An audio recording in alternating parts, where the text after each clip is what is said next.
Sound. All right. Do you hear me now, guys? Sorry, there was no sound because I was speaking about the daughter of Allah. So Allah silenced me.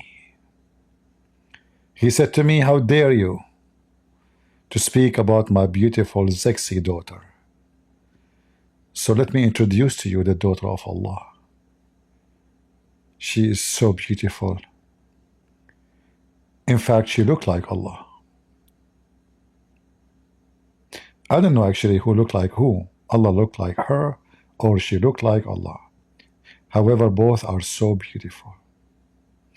Shalom, everybody. Peace for those who love peace, and no peace for the wicked man, the Lord said.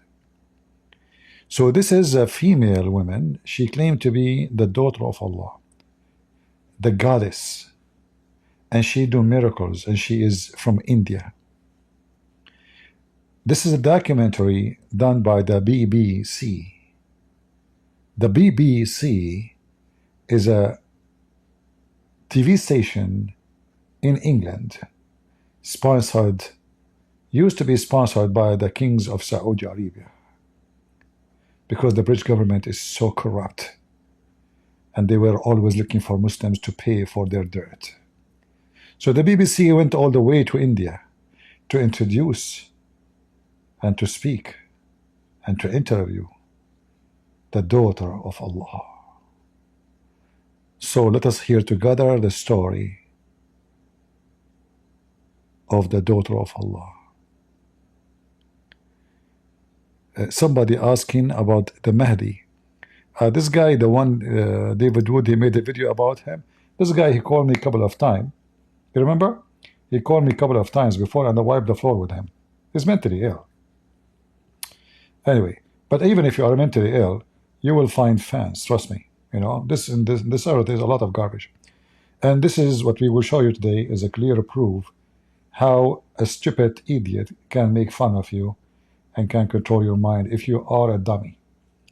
So let us see who is this goddess, and we go from there.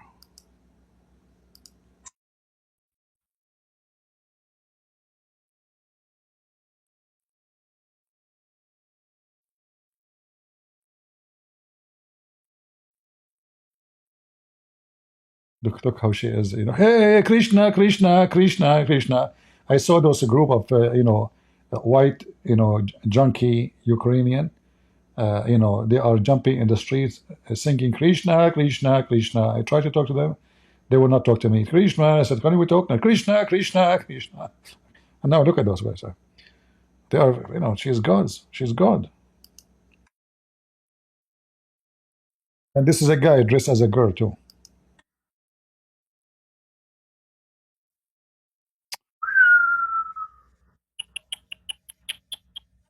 She's doing miracle now.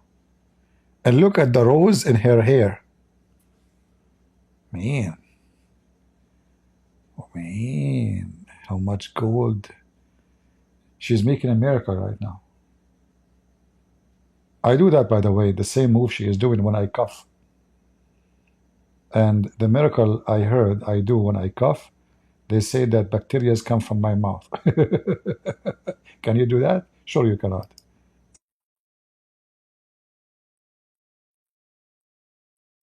Man, she hold the woman's stomach. She would have a baby tomorrow. She can bless you with a baby.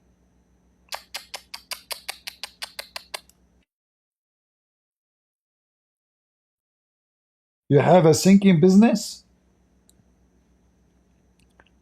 You have a sinking business, you come to her. She will make your business skyrocketing. Somebody tell Andrew Tate.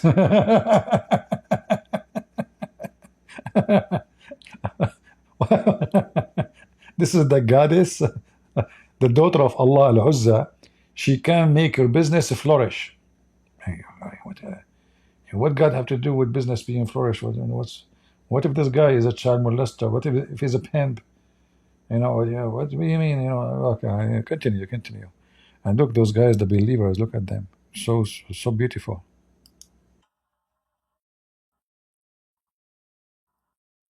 Radima, Radima, look at the fabric around her. Look at the gold. Look at the expensive clothing. You know, this is a country where half of the population is sleep in the street. Look how she live.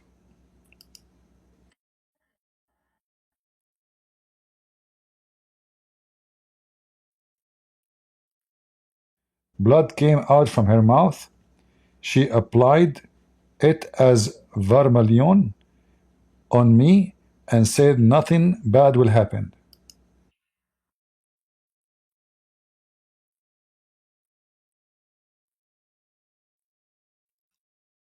Hold on. What she said, what she said? I missed that. Hold on. These are just people, imaginary stories. Ah, so this is a smart lady. She is saying this is just stupid stories.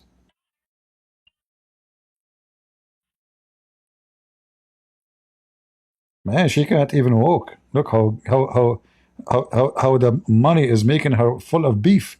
She cannot walk even without holding her hands. I mean, as long as she can do miracles, cannot she keep herself healthy? Why she need two people to support her when she is walking? The women who do miracles for those, the daughter of Allah, she need people to hold her. You can tell she is overweight, she is losing balance, and you can tell how many plastic surgery did to her face. Go, continue, keep doing.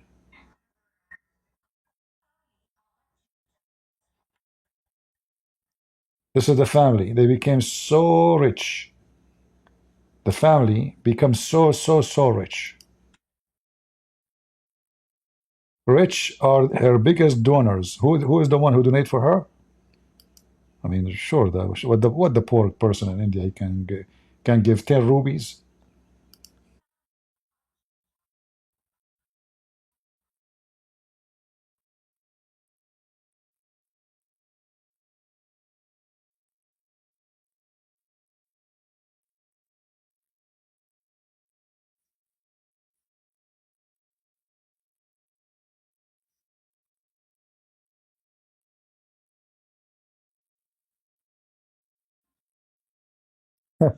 Look where she was living.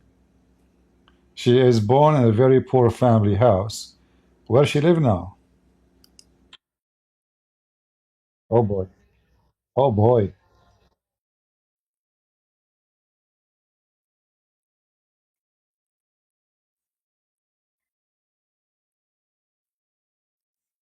You see, because they receive miracle, otherwise they will not donate.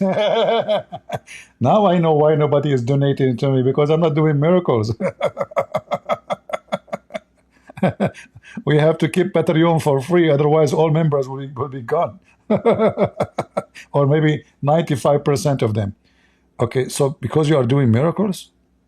Ah, she is doing miracles. And otherwise, nobody will donate any money. Hmm.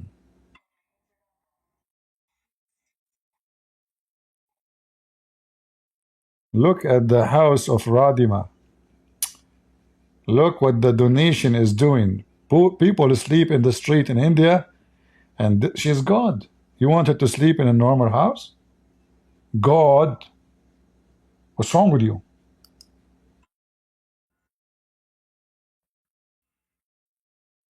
She have pictures of her everywhere in every room.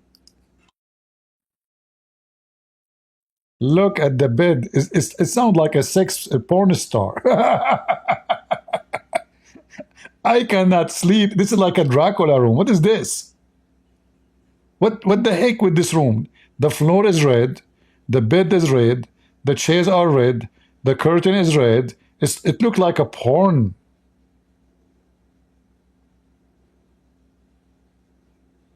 Man, what is this? It looked like she is taking this video in Andrew Tate house. You know? Uh, hmm.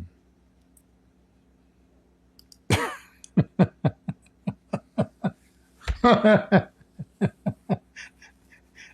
know how much food in this earth. I'm with you.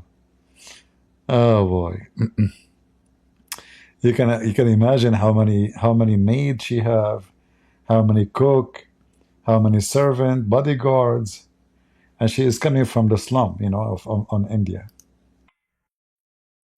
Inside the world of Indian god women. Oof! Look at the roof, guys. Look at the ceiling. Is that my picture there? Who's this guy? This is me when I was young. How she got my picture? Man. And is that her picture in the top of the bed? Hold on, let me go back.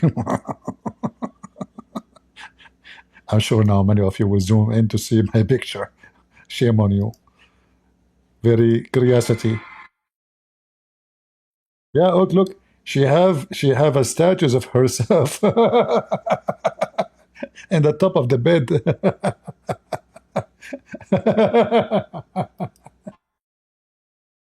Yeah.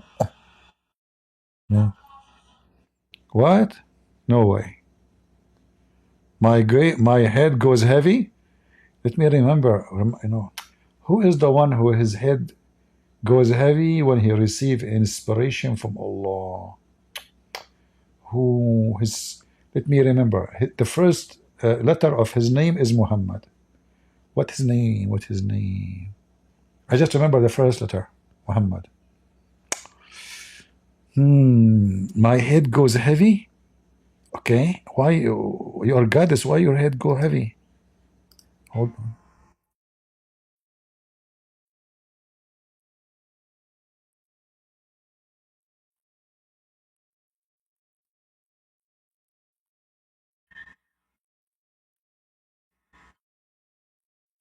Hey,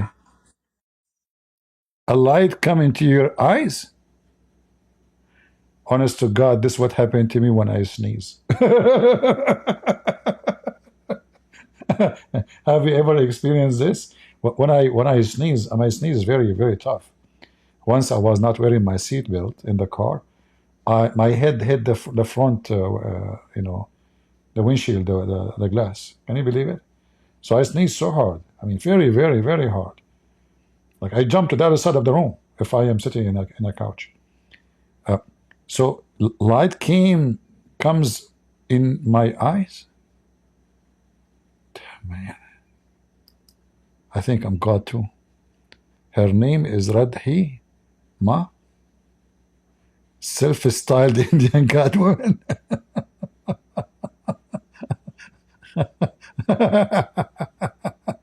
Oh boy.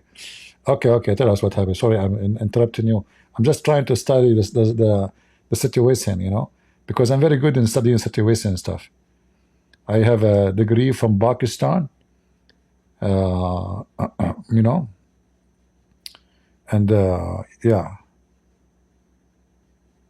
No sound of the video, guys. You don't hear the video. There's no sound coming from the video. Are you sure? No, it's coming. It's coming fine from my side. It can't be. Can you guys hear the video? Audio? Let me know if you don't hear it. You can't hear it? Huh? How come? That's weird. Hold on. Why didn't I say from the beginning? What's wrong with this software? Okay, let's see now. Does it work now? ऐसे सिर भारी होने लग जाता है, What ऐसे about now? लगता कुछ प्रेशर पड़ रहा है, मजा आने लगता Is it working है, now? हम आंखें बंद कर लेते हैं, Still no? आंखों में एक लाइट सी आती है। मैं ऐसा जोर जोर से नहीं करती No, थी, I mean the video. ऐसा नहीं होता था। ऐसी आंखों में एक लाइट आती है, धीमी सी ब्लू लाइट, और सिर में एक ऐसा लगता है हम खेल रहे हैं। Still you can't hear the video? You hear the video now? Okay, good. Okay, let me play the video. I mean, the movie without audio mean nothing, you know. So I'll have to start from the beginning. Unbelievable. So you guys, why you don't tell me you don't hear it? This is an issue from my software here. Stupid software. Stupid software. You're finished, boy. I'm going to take secret microphone hotel room. Okay? So guys, as you see, I have a problem. And I need a secret wife so she can fix my problem. If there's any volunteer? I'm a very good believer in Allah. And we have a problem with the microphone. So if there is any volunteer, she is a Muslim. She have to believe in Allah. And she practice all kind of rituals of Allah, including sugar, taking hair from the private part, as the Prophet Muhammad said. And don't take hair from your mustache, because Allah, He like you to be mustachy. Mustachy? Is that English? I never heard of mustachy before. Mustachy. You got to love my English, don't you? By the way, the English as a language, my cousin, Shakespeare, they call him Shakespeare in England. He's an Arab, you know. His real name is Shakespeare. We are the founders of the English language, you know. The English language originally, it's in Arabic. What happened, my cousin, he's an Arab, he went to the Kaaba. He went around the Kaaba 7 times, he got dizzy. And then after that, he started speaking English. At that time, they called it gibberish. But by time, it became English, you know. So I hope you understand the situation. And mustache. We go back to the video. I hope now you hear the sound. Yeah, and this is a true story. What's wrong with you? You guys don't believe the story? I have no witnesses, which make it true story. Well, Mimi Hijab, we have no witnesses. The best of your story is the one have no witnesses. He took the woman to the hotel. He took off her panty. Boom, boom. And then, oh, I don't know her. You were doing that to her for 5 years, 4 years. Oh, no, I never met her before. She's cuckoo. She's obsessed, you know, obsessed. Yeah, she's very obsessed. Okay, let's continue here. So as long now you can hear the video, we will play from the beginning. So, hello, I'm Lucy. What is this? Who are you? What the heck? जो भी मन में मेरे लिए कुछ सोचता ना, कुछ कृपा Is she dancing? I wish I can get all her videos. She's dancing. के लिए, ऐसा चमत्कार के लिए, तो उसके साथ हो जाता है. Actually, I am चमत्कारी माता. I am a miracle mother. It's a world like no other, where a woman claims to do miracles and her devotees believe her to be God.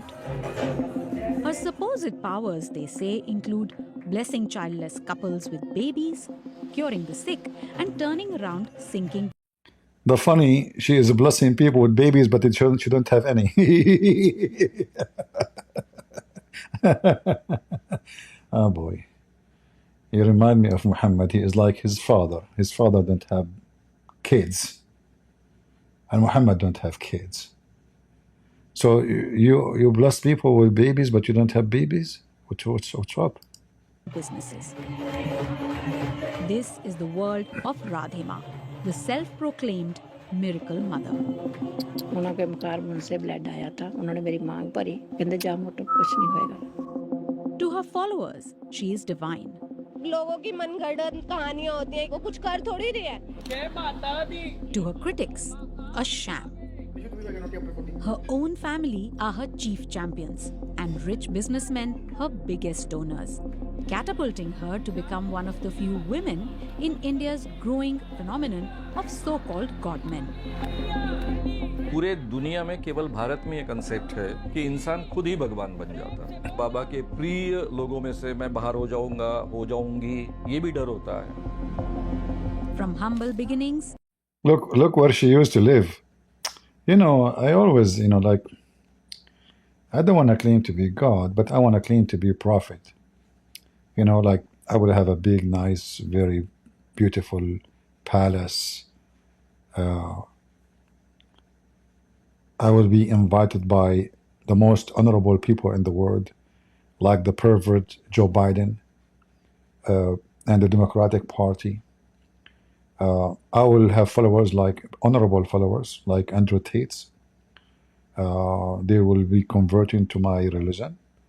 And many believe in women. They will offer themselves to fix my microphone. We continue. To a lavish Mumbai mansion.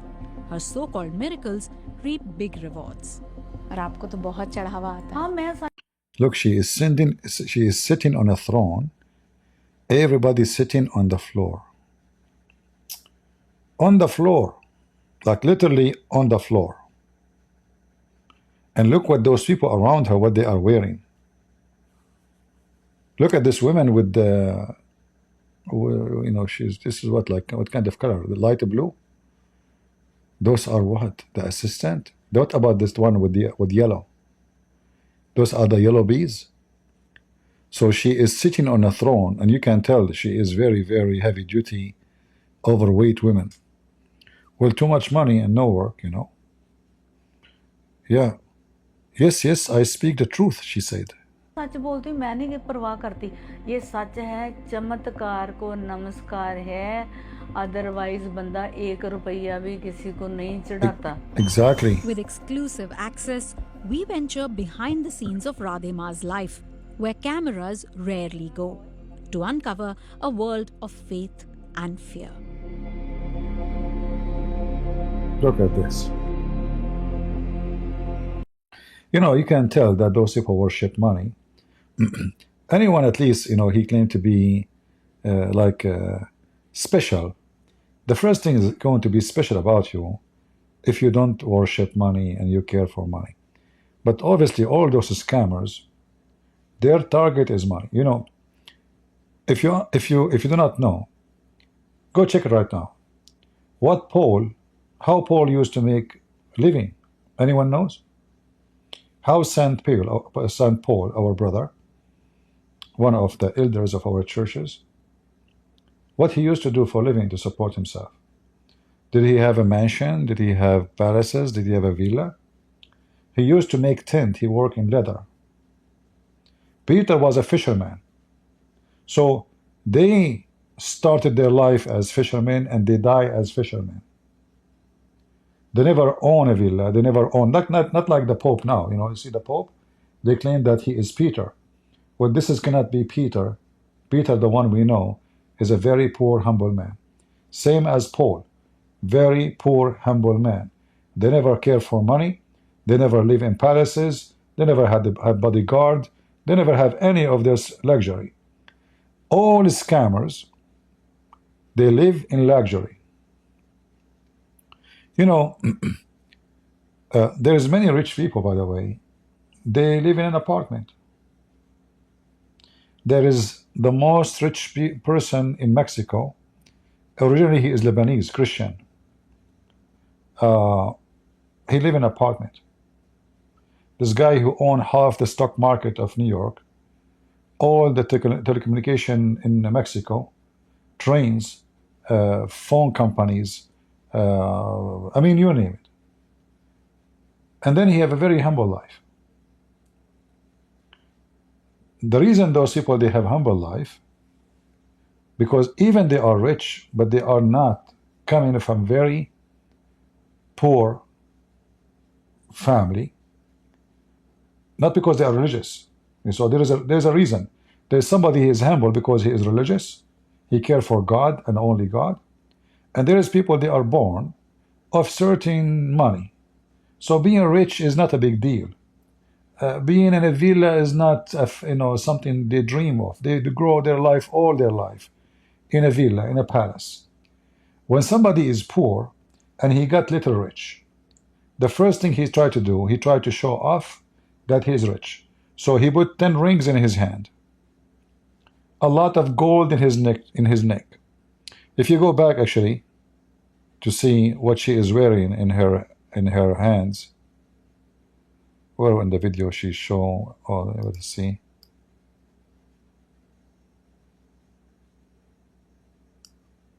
Yeah, here.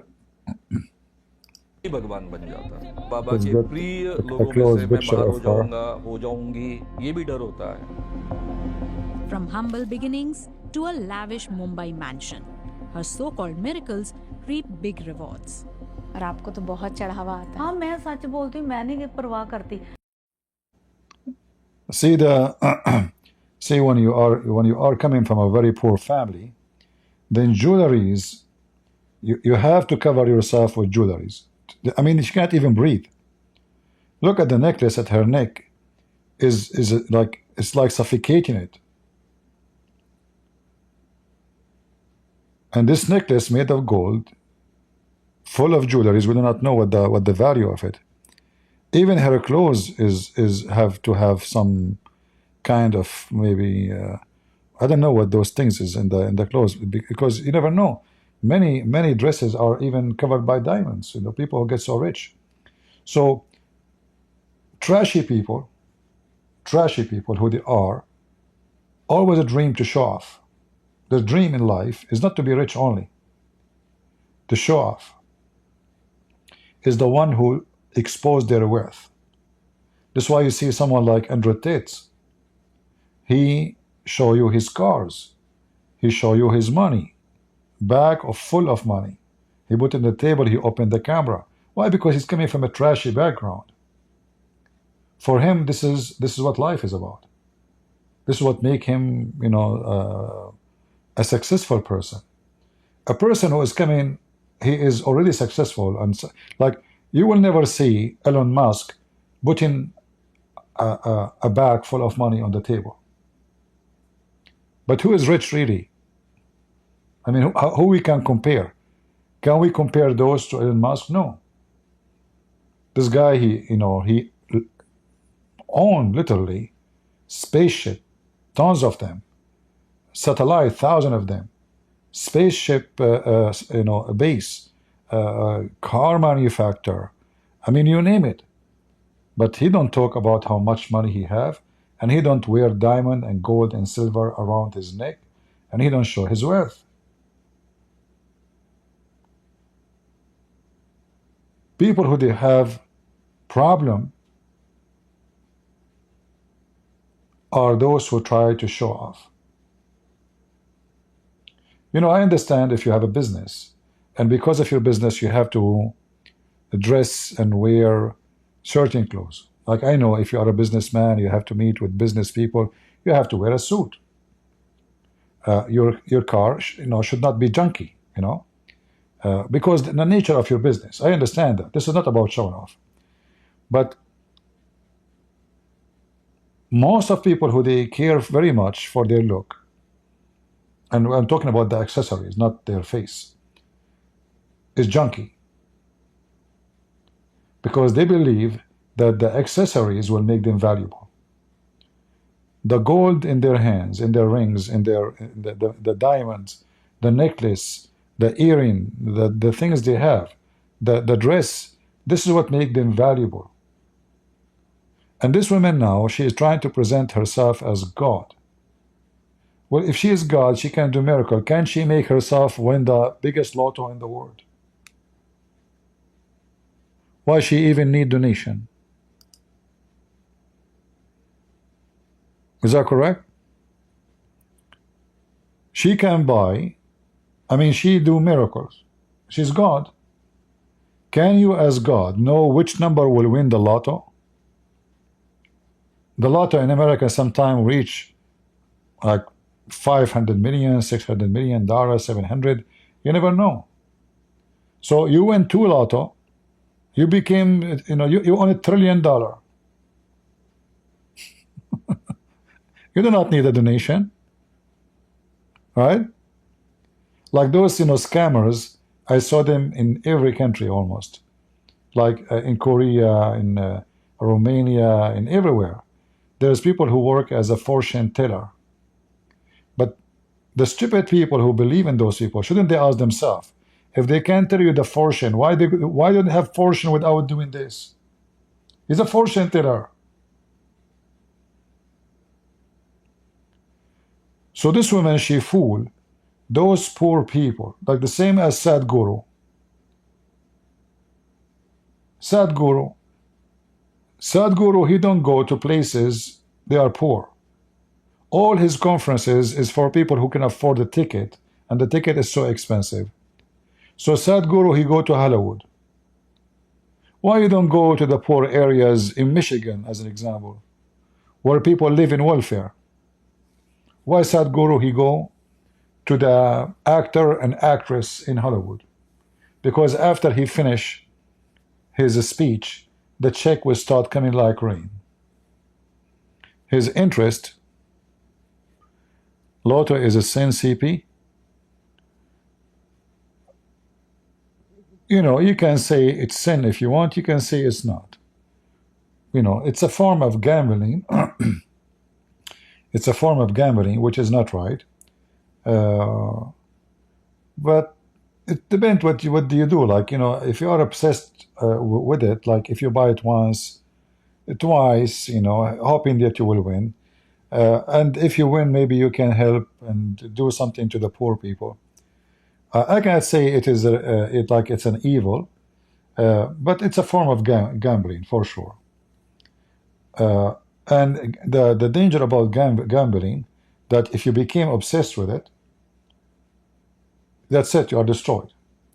Like if you buy a ticket for Lotto for $1, I cannot say this is, you know, you are doing gambling. You know, I mean, this is nothing from like a drop of water of your salary. But if you became addicted to it, that is a problem. That is a gambling, and that will be a kind of mental issue, not only sin. Going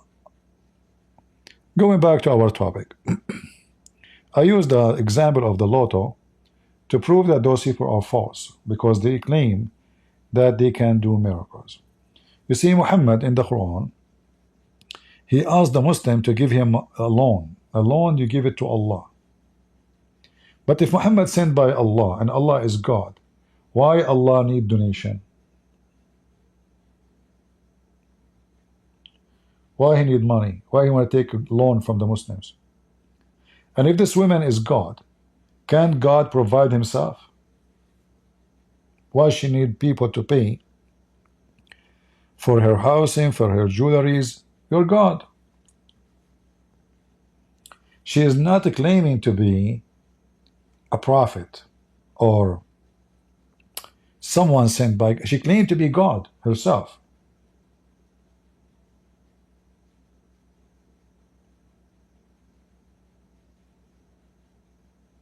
So why this God cannot support himself or herself? ये सच है, चमत्कार को नमस्कार है, otherwise बंदा 1 रुपया भी किसी को नहीं चढ़ाता. So the proof that she have miracles is the donation. Well, there's many people that donate. You see, Muhammad have 0 miracle.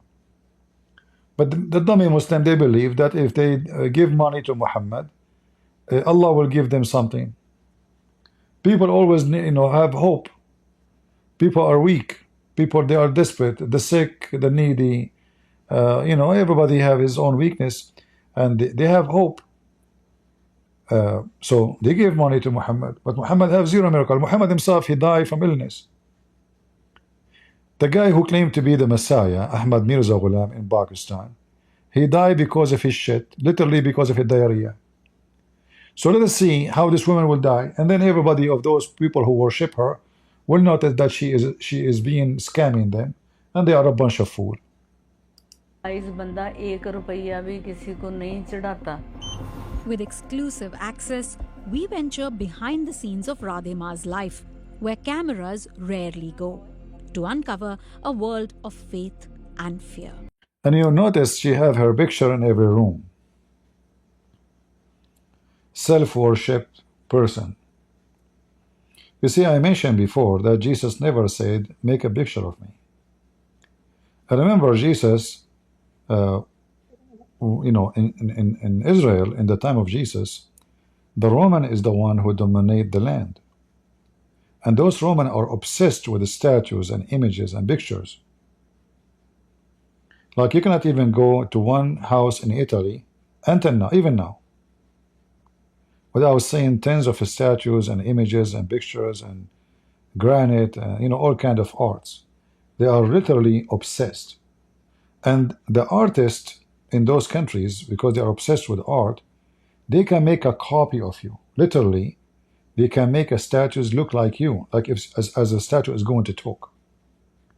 So you will find that the Roman, they have statues of every famous one ever exist in their history. But we notice in the same time that Jesus never said, not even once, make a statue of me or make an image for me. And now we know that sadly some churches, they make those images, but those are not biblical, and they are making imaginary Jesus, which is false, or imaginary Mary, which is false practice, because Jesus never says do so to him, so why you do it to Mary? And you don't even look how, you know how Mary looked like. So people who make paint of themselves, imagine if I go to in my house, I have a picture of me in every room. By the way, I have 0 pictures in my house. 0. I have not pictures. I have like a piece of art of what they call it is those white. They are not ducks. What they call them in English? Beautiful birds. White. They have long neck. Yeah. So those are like art. I have them in the wall, but I have 0 personal pictures. Not even for my mom. Not even for my dad. Not even for me. Not you will not find one picture in my house. But imagine you make a big paint of yourself. You go into a house, you find a big paint of a person, the owner of the house, in every room. The first thing will come to your mind, he must be mental. And this woman,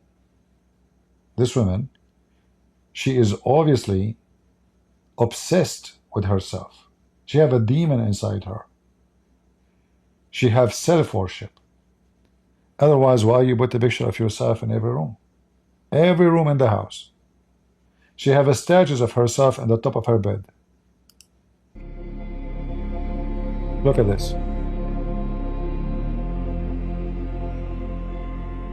अपना ऐसे सिर भारी होने लग जाता है, ऐसे लगता कुछ प्रेशर पड़ रहा है, मज़ा आने लगता है, हम आंखें बंद कर लेते हैं, आंखों में एक लाइट सी आती है।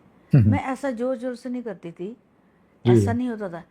ऐसे आंखों में एक लाइट आती है, धीमी सी ब्लू लाइट, और सिर में एक ऐसा लगता है हम खेल रहे हैं, हम इस दुनिया में नहीं हैं। ऐसा मुझे हुआ।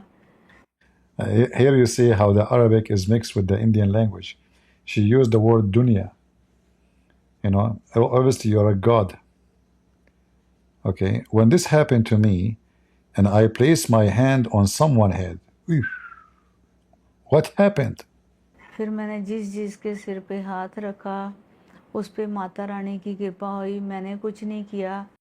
The goddess blessed him. I thought you are the goddess. What happened? Aren't you claiming to be goddess yourself? You are the daughter of Allah? तो जब भक्त आपके पास अपनी When a devotee came to you with a request, बात लेके आते हैं, तो आपको कैसे पता चलता है कि आप how do you know what you need to do for them? को क्या करना है उनके लिए? मेरा ना एक इधर पॉइंट है। Where? Look at those scary eyes.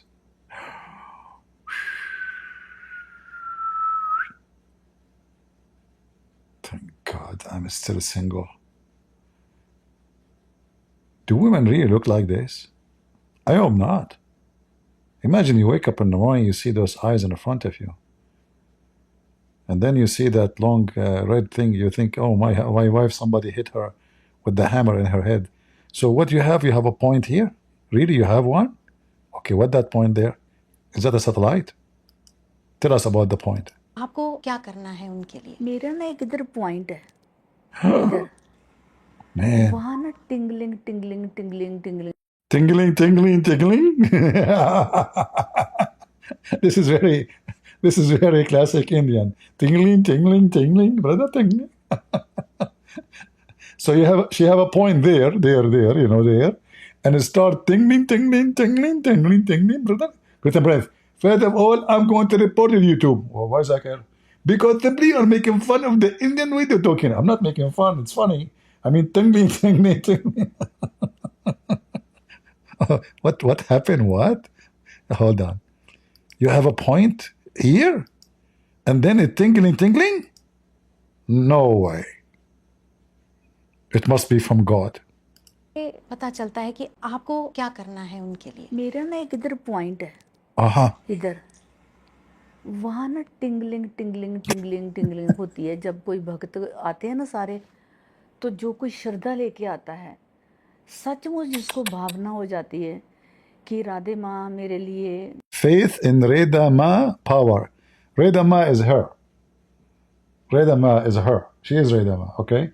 So, and faith in Reda Ma powers to resolve their problem. Now we get that connection. So she have a point here, and this point, when those people, they come to her, they start, I'm going to make a phone ring from this, but that will bust my phone. बात लेके आते हैं, तो आपको कैसे पता चलता है कि आपको क्या करना है उनके लिए। मेरा ना एक इधर पॉइंट है, Uh-huh. इधर वहाँ ना टिंगलिंग टिंगलिंग टिंगलिंग टिंगलिंग होती है। जब कोई भक्त। Hold on. Be honest with me. How many tingling you have?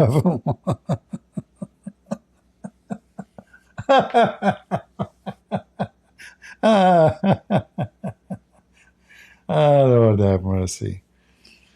Human being is so stupid, so dumb. Oh boy. I can't believe it. I really can't believe it, how stupid a human being is. Tingling, tingling? Are you sure? You know? Teregen. She took this from me. I am the first one who said teregen. Hello? Teregen. Get a breath. First of all, I am here to answer you. Zakir Naik, how you speak to me, and I not even call you. Get a breath. First of all, I can feel it. How you can feel it? I have tingling in this point. I want to play it again. I cannot. I became addicted to tingling. I cannot resist this tingling thing. Hold on. This is fun. What the heck? Tingling. I wanna copy the time so I can go back to Earth later when I am alone. मेरा ना एक इधर point है, इधर वहाँ ना tingling tingling tingling tingling होती है। जब कोई भक्त आते हैं ना सारे, तो जो कोई श्रद्धा लेके आता है, सचमुच जिसको भावना हो जाती है कि राधे माँ मेरे लिए मेरे कष्टों को हरेगी, तो मुझे अपने आप ही टिंग टिंग टिंग टिंग टिंग टिंग। What the heck? How many ting? This is a different story now. We thought we are done with the tingling. Now we are the ting. Like, what the heck? This is like a phone. This is something. What's going on? Everything starts with T. You know, once I was in the Philippines, I told them, "What is my T? I get upset. I was waiting for a T. You know, they said, "Sir, don't say that." I said, "What's wrong?" I said, "Don't say that." I said, "What's wrong?" I said, "Where is my TT?" It turned to be in Filipinos, TT means penis. I was talking about the T, you know. Where is my TT? I said, "Don't say that, sir. Don't say that. No, not right. Ting, T. Tingling. Ting. That's so good. Hold on. Start from zero. है उनके लिए। मेरा ना एक इधर point है, इधर वहाँ ना टिंगलिंग टिंगलिंग टिंगलिंग टिंगलिंग होती है। जब कोई भक्त आते हैं ना सारे, तो जो कोई श्रद्धा लेके आता है, सचमुच जिसको भावना हो जाती है कि राधे माँ मेरे लिए मेरे कष्टों को हरेगी, तो मुझे अपने आप ही टिंग टिंग टिंग टिंग टिंग टिंग टिंग टिंग होने लग जाता है। Claims of divinity and miracles. This is another god. But this guy, I think, is European. He went to India, he became god. I don't know. Look like in India, everybody is god, you know. I mean, they worship a rat. Rat. There's a rat temple. You know that. You can search right now. Type in Google, rat temple plus peace be upon them. So this guy is a god too. Miracles are not unique to Radhima. India has a horde of so-called godmen. Some have been accused of wrongdoing, corruption, even sexual assault. No way. Some? Radhima has herself faced allegations that she performed black magic. Radhima questions for 4 hours, gained interim relief from arrest. And helped organize dowry payments, which are Oh.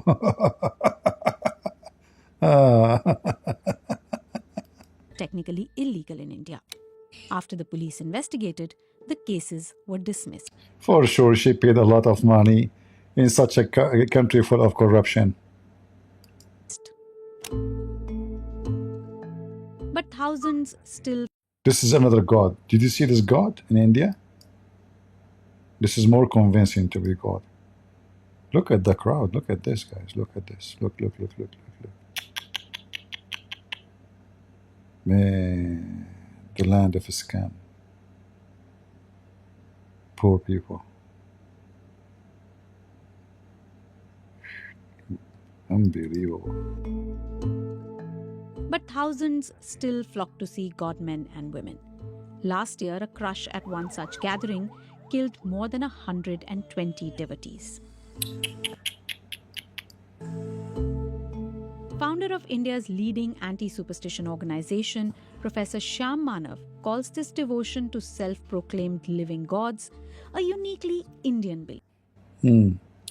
Let us move here. Let's see if there is something else in this documentary. होती है उनको भी बाबा कहा जाता है। वो कोई भी चमत्कार कर सकता है, खुद भगवान बन जाते हैं। Despite a widespread perception that people influenced by such ideas are poor, Whoa. As long as you are God, women are women she is God. Why you need makeup? Why you don't make up yourself? What about you wake up in the morning, you say to yourself, I want to be with red lips forever. Without makeup, I look so pretty. Why you need makeup? And look at those jewelries and shiny stuff around her. illiterate and gullible, Radhima is revered by many highly educated people from rich business families. Pushpinder Bhatia, a graduate of Oxford University's Side Business School, says he never imagined he would end up following a supreme being in physical form. Supreme being?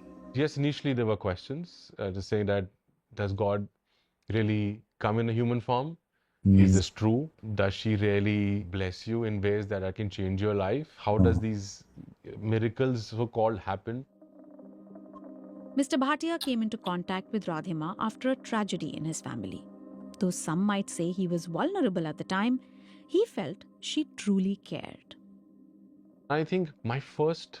Sure she will care. You are rich, you idiot. Let us see if you are homeless, how much she will care for you.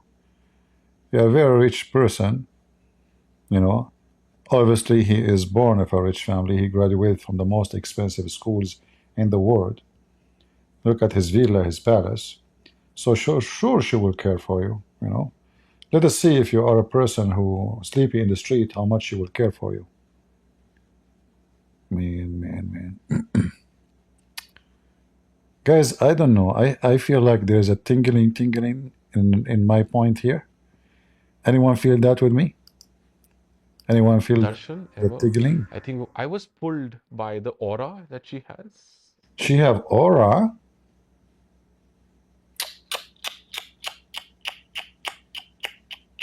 See, your background as a Hindu, you believe in this stuff, and those things will lead you easy into stupidity.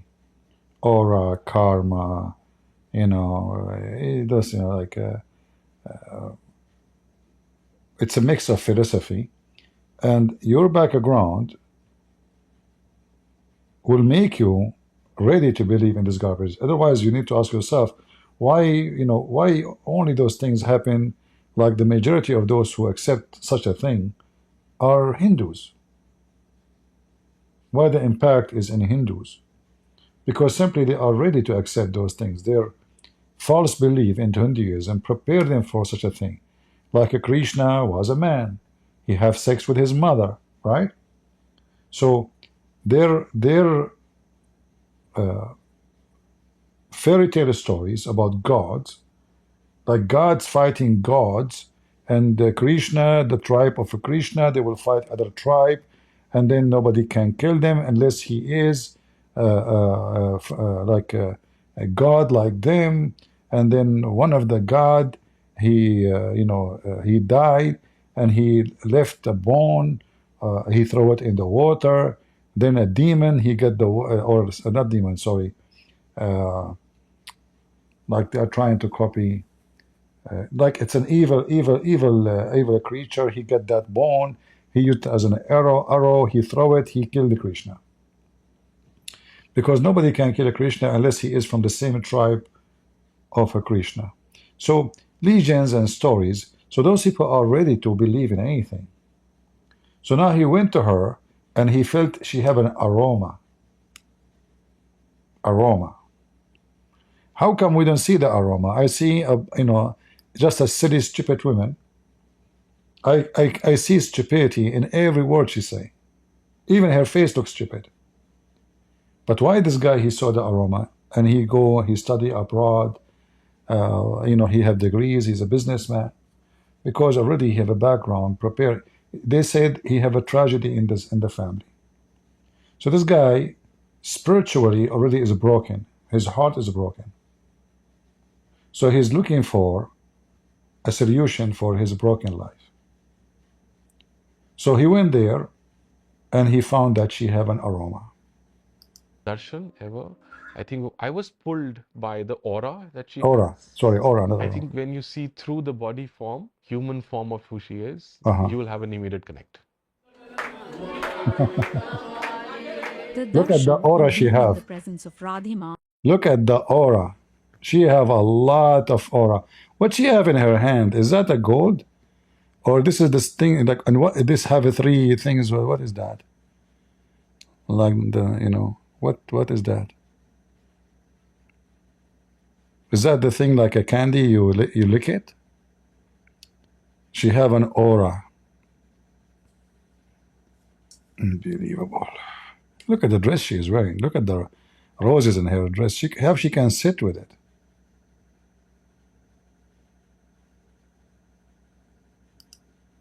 Guys, do you think I have an aura?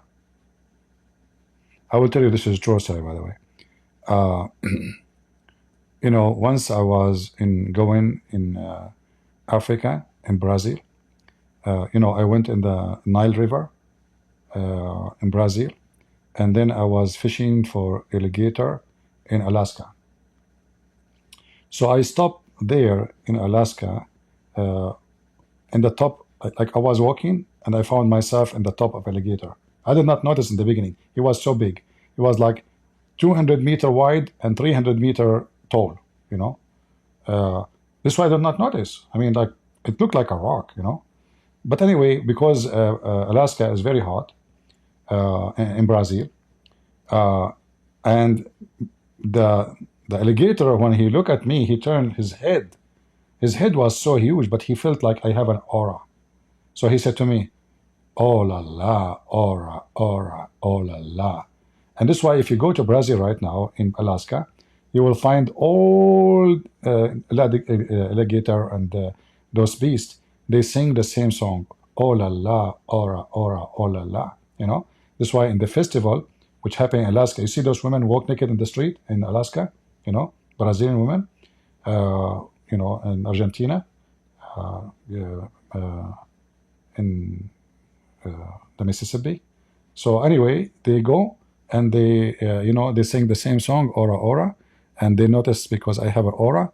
So since then, they say, the Russian, they start saying, "Aura, aura, ore, ore," like, Putin like, aura, like he watched what happened, So since then, the Russian, they start using that in their language too. And like my aura spread all over the world. So if anyone want an aura, peace be upon me. I mean, look, she have an aura, I mean,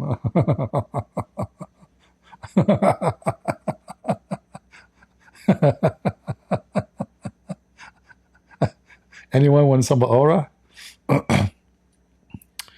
Oh boy. Anyway, yeah, aura.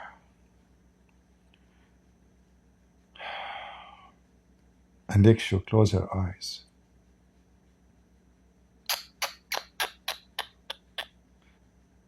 And that thing in her nose will make the aura complete. Is a sought after moment among her devotees.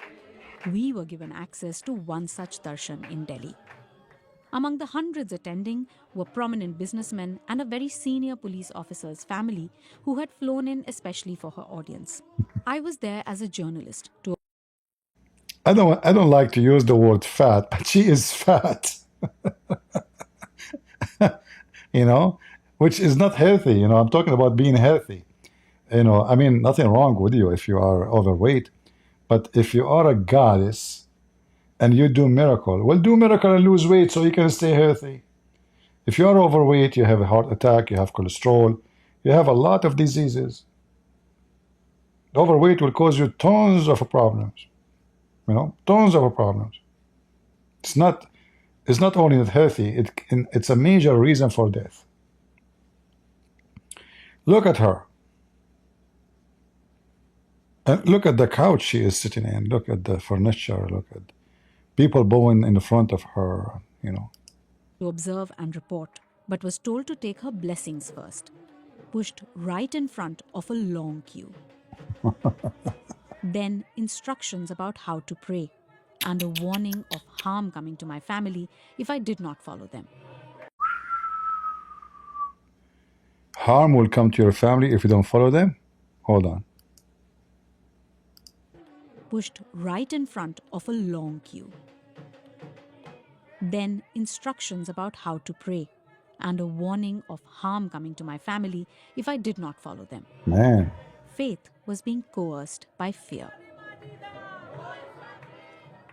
In that room, in red and gold, Radhima's favorite colors, her eyes commanded everything. Happy. Look, they are crying. Look at those people. Her eyes commanded. Did you see that women? Everything. They are crying. Look. See? They are crying. Poor people.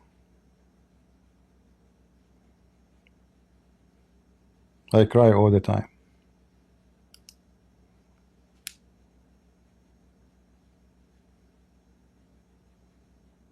Because I eat onion every day.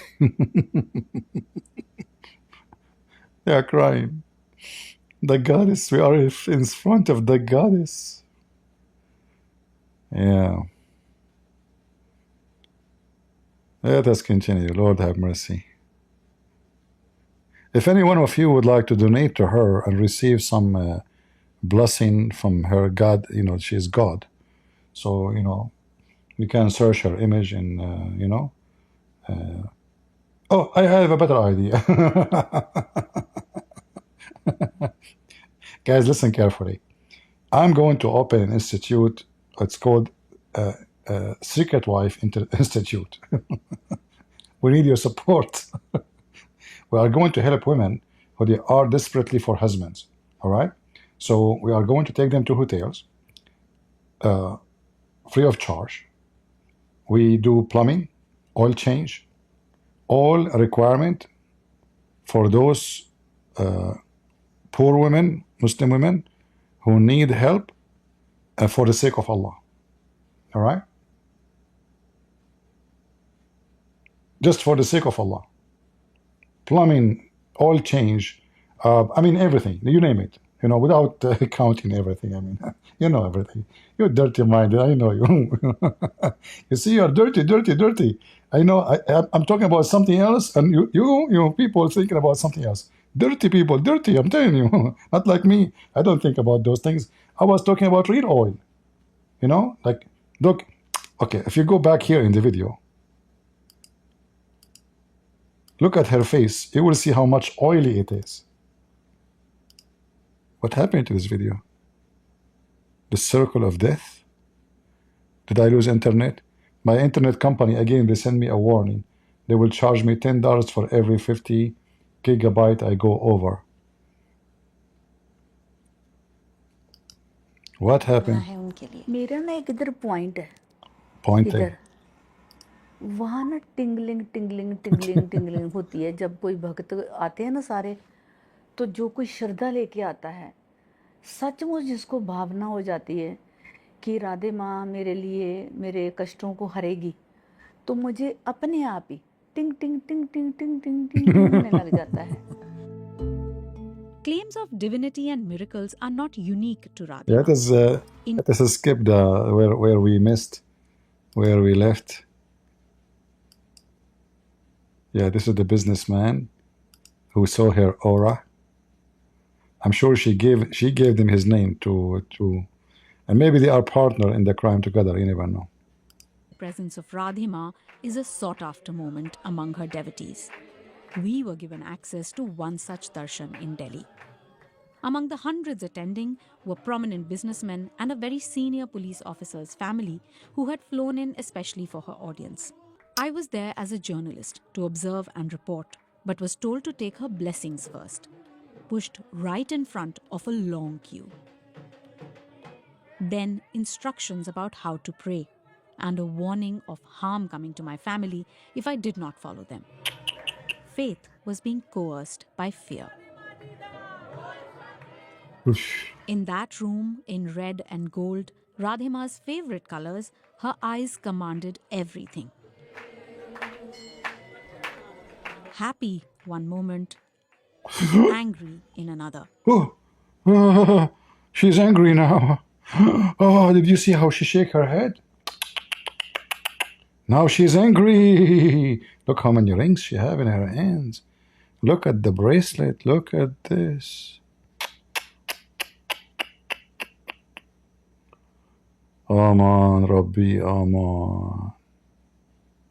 I'm going to migrate to India now. Why anyone want to go to America? You go to India. You claim to be God. You will become a businessman, rich. Look at this. Look. Just tell them you are God and you can do miracle. And you can hire 5, 6 people claiming that you did miracles for them, scammers like you. You know? I will tell you about a real miracle, you know, about when I finished my high school. You know, like high school in the Middle East is very hard, actually. So, because I was a very much troublemaker, you know, very, very much. In fact, I don't have books. I don't even carry books, my school books. I don't have them. So my mom, she called, like you can get, if you have connection, you can get the result before they publish it. So she called a friend, you know. So she was talking on the phone, asking about my result. My mom, she said, no way. Are you sure? I know she's calling about me, you know, I heard her talking, give her name. No way. Are you sure? And then my mom, she said, it's a miracle.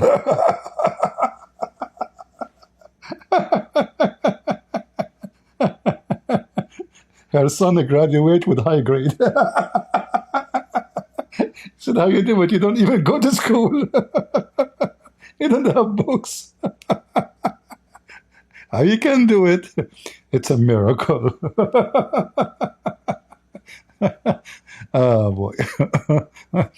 Yeah, she was expecting me. I will end in jail. I kill somebody before I finish even the high school, or kill 10 people maybe.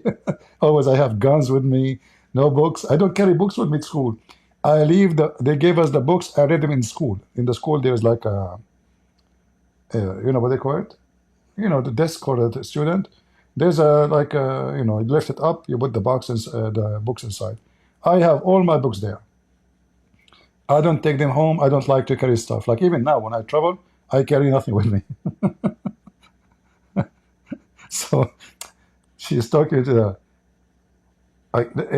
You did check the name, like the three names, the number. It's exactly. No way. It's a miracle.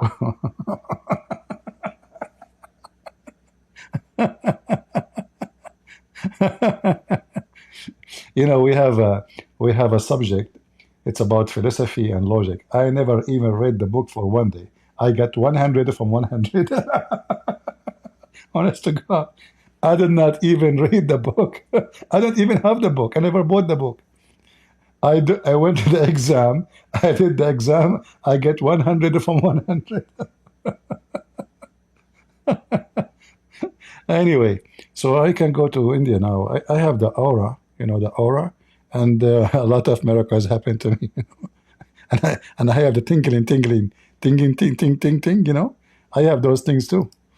Okay. That anger inexplicably transferring to her disciple, who then appeared to go into a trance like movement. To her critic, Guys, look what she did. She looked at one woman, and she have that thing in her hand, and she looked angry. Look at the child. Look at the child. The child are scared. Look at this little girl, poor girl. So she looked at this woman. I believe they are like working together. Scam. So she now made a move of anger, and she is staring at her. And this woman now, she jumped in the floor and she starts shaking her head in a very weird way. happy one moment, angry in another.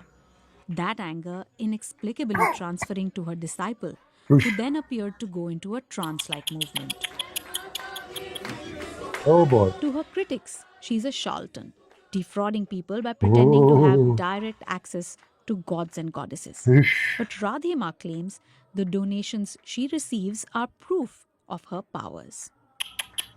चमत्कार को नमस्कार है, वैसे बंदा 1 रुपया भी नहीं चढ़ा था. Now I know why I am not a god. Nobody is donating because the proof of being God is the donation. Am I right or wrong? और आपको तो No, you बहुत are not चढ़ावा wrong. आता है. हाँ, मैं सच बोलती हूँ, मैं नहीं परवाह करती. ये सच है, चमत्कार को नमस्कार है, अदरवाइज बंदा 1 रुपया भी किसी को नहीं चढ़ाता. तो उनके साथ मिरेकल होते हैं, उनके काम होते हैं, तो चढ़ाते हैं.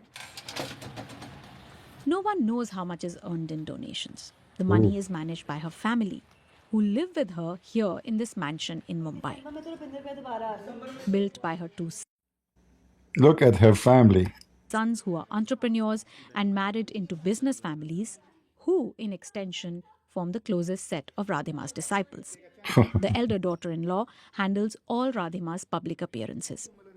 She told me the donations are put into a charitable society run by her devotees, who judge requests by needy people and then distribute money or gifts. Look at the rings. Recipients are there who are forwarding their applications, and the disciples who are contributing, they take a call by checking the genuineness and authenticity of the recipient. Sure. And as if at whatever the requirement is and whatever up to a capacity, we try. See, she spent all the money she received in charity. So the villa she live in, and all those people who they are her family supposedly, who live with fancy life. Look at the rings. Did you see the diamonds in his rings? Did you see the size of them? This is like each one of them maybe like $50,000-$60,000 at least. I'm not expert with diamond, like the last time I saw diamond with me and my cousins, we were Muslims and we were robbing banks for the sake of Allah to give a charity to Prophet Muhammad. And then, we took it from the Jews and we gave it to Prophet Muhammad. Muhammad, he took it and he said, this is a charity. Any believing woman, she want to offer herself to me so I can do boom, boom to her.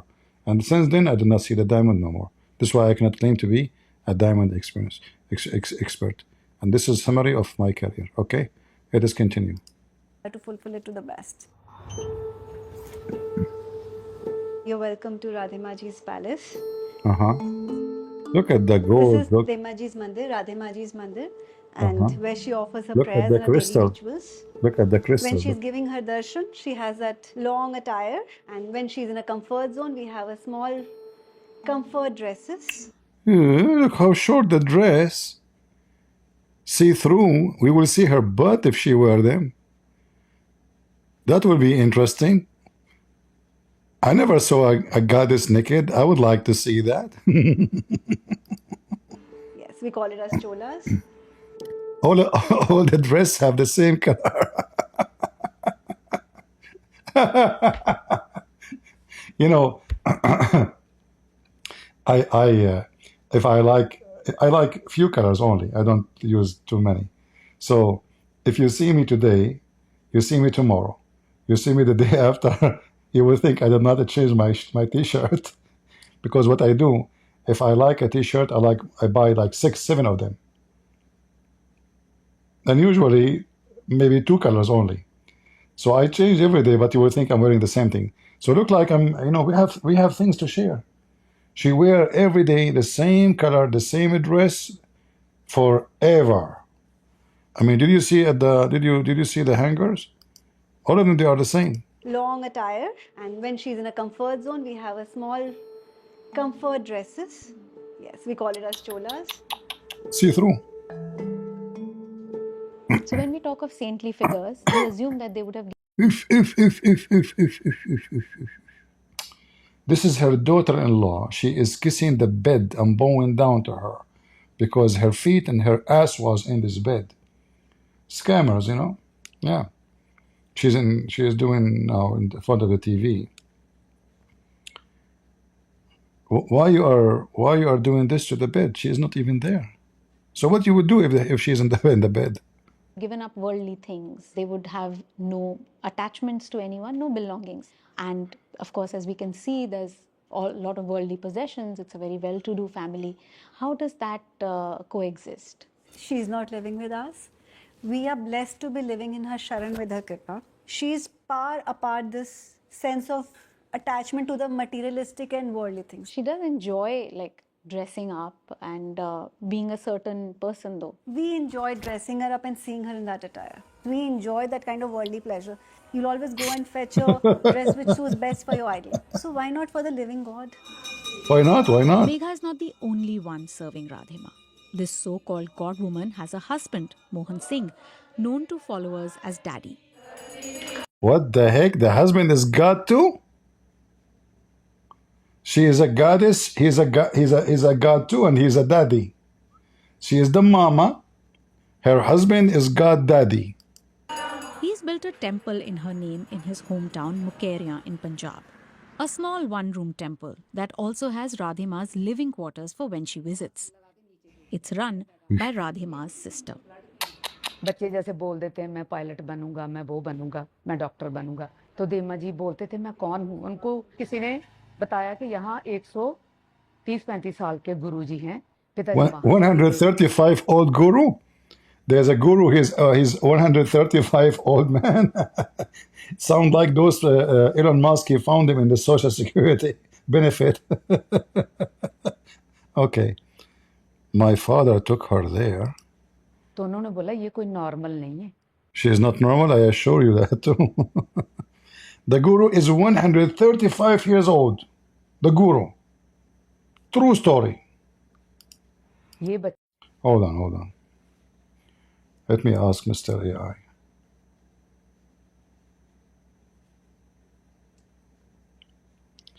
How old the oldest man in India? There isn't definitive, universally verified information about the oldest living man in India. However, the most prominent claim belongs to Swami Sivananda, a yoga teacher who states he was born on August 8, 1896. If his claimed birth date is accurate, Swami Sivananda would currently be 128 years old. It's important to note that while his passport reportedly supports this claim, it hasn't been independently verified by organizations like Guinness World Records. Nevertheless, many sources within India and internationally have reported on his remarkable age and lifestyle. How old the oldest man in the world?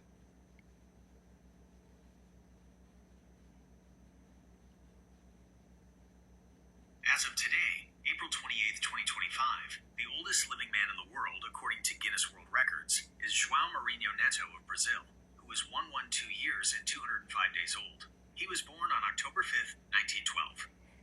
I mean, do you see this internet, how stupid it is? A second ago, they said a different story. Now, the oldest man is 112 years old. I know what to say. Weird.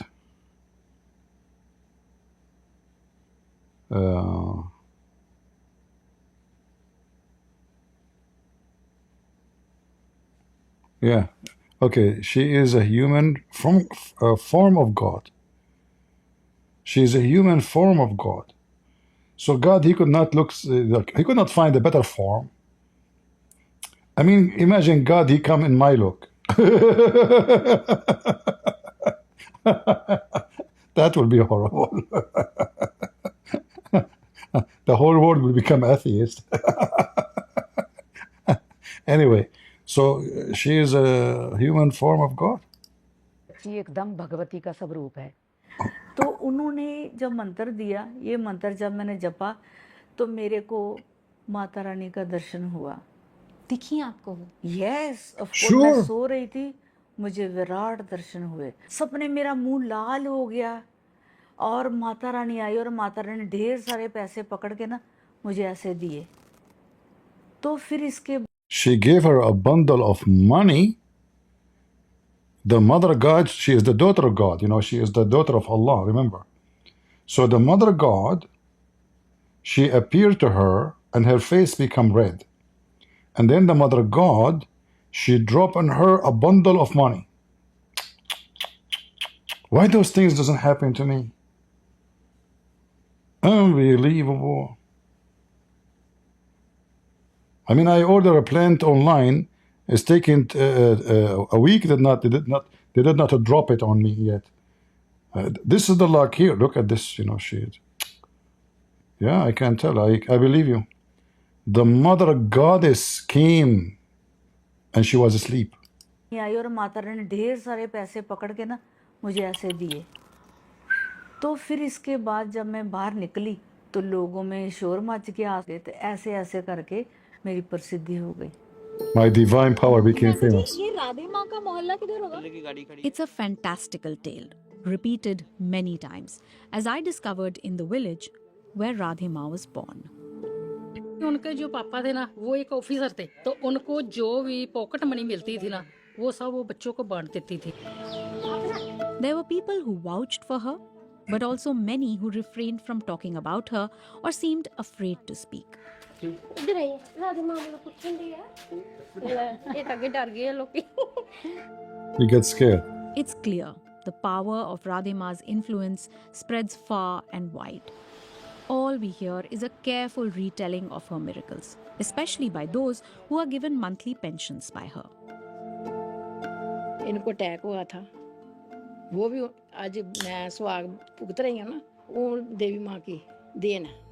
उनके मकार मुंह से blood आया था, उन्होंने मेरी मांग भरी, टिक्का लाया मेहंदी का, कहते जा मोटो कुछ नहीं होएगा, तेरा हस्बैंड ठीक हो जाएगा.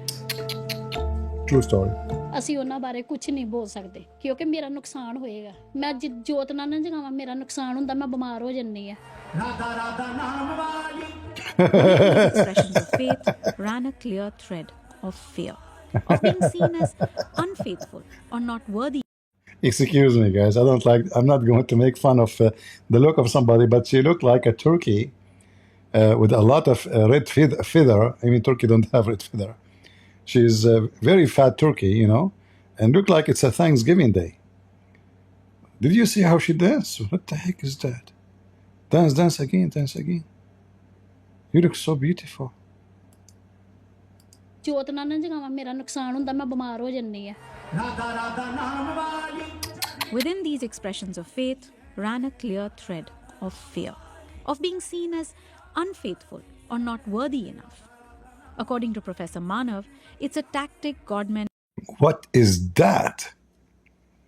Look at the scam.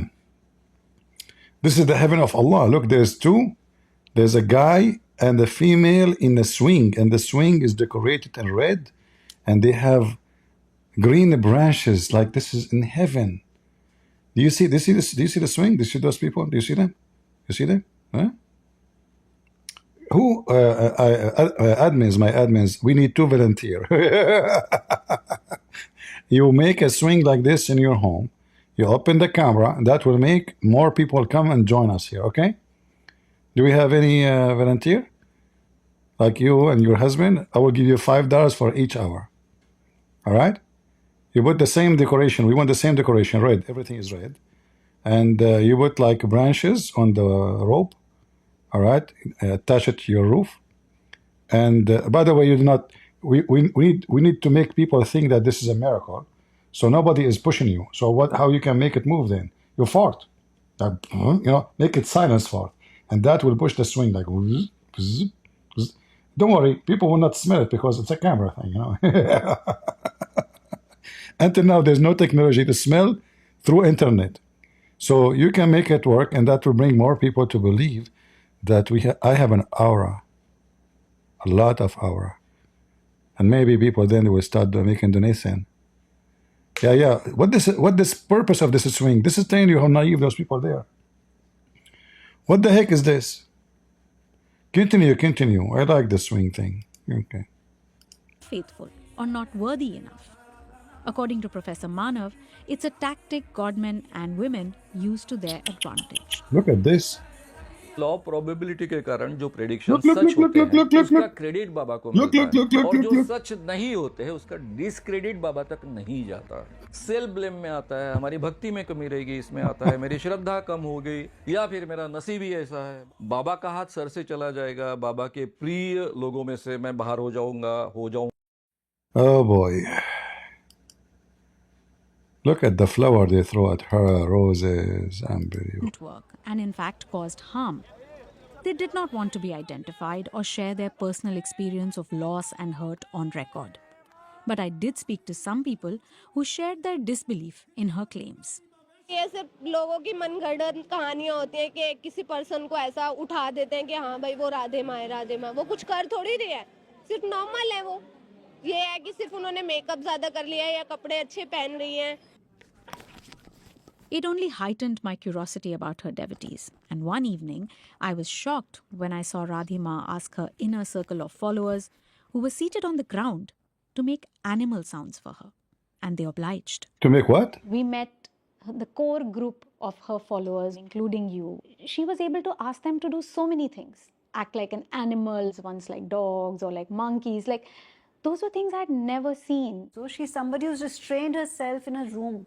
So that is the only source of entertainment she has. What? She asked people to make a sound of a dog for me. Yeah, do dog. Ow, ow, ow, ow. So this is the only entertainment she has? So she bring people to her room. One, he make a voice of a cat. The other one make a sound of a dog, like act like a dog. And this is what they excuse? It is entertainment for her. Did you hear what her daughter-in-law, obviously she is running the scam, saying? Act like an animal, once like dogs or like monkeys, like those were things I had never seen. So she's somebody who's restrained herself in a room. So that is the only source of entertainment she has. We try to crack a little joke, or we just try to make her laugh by doing all these actions.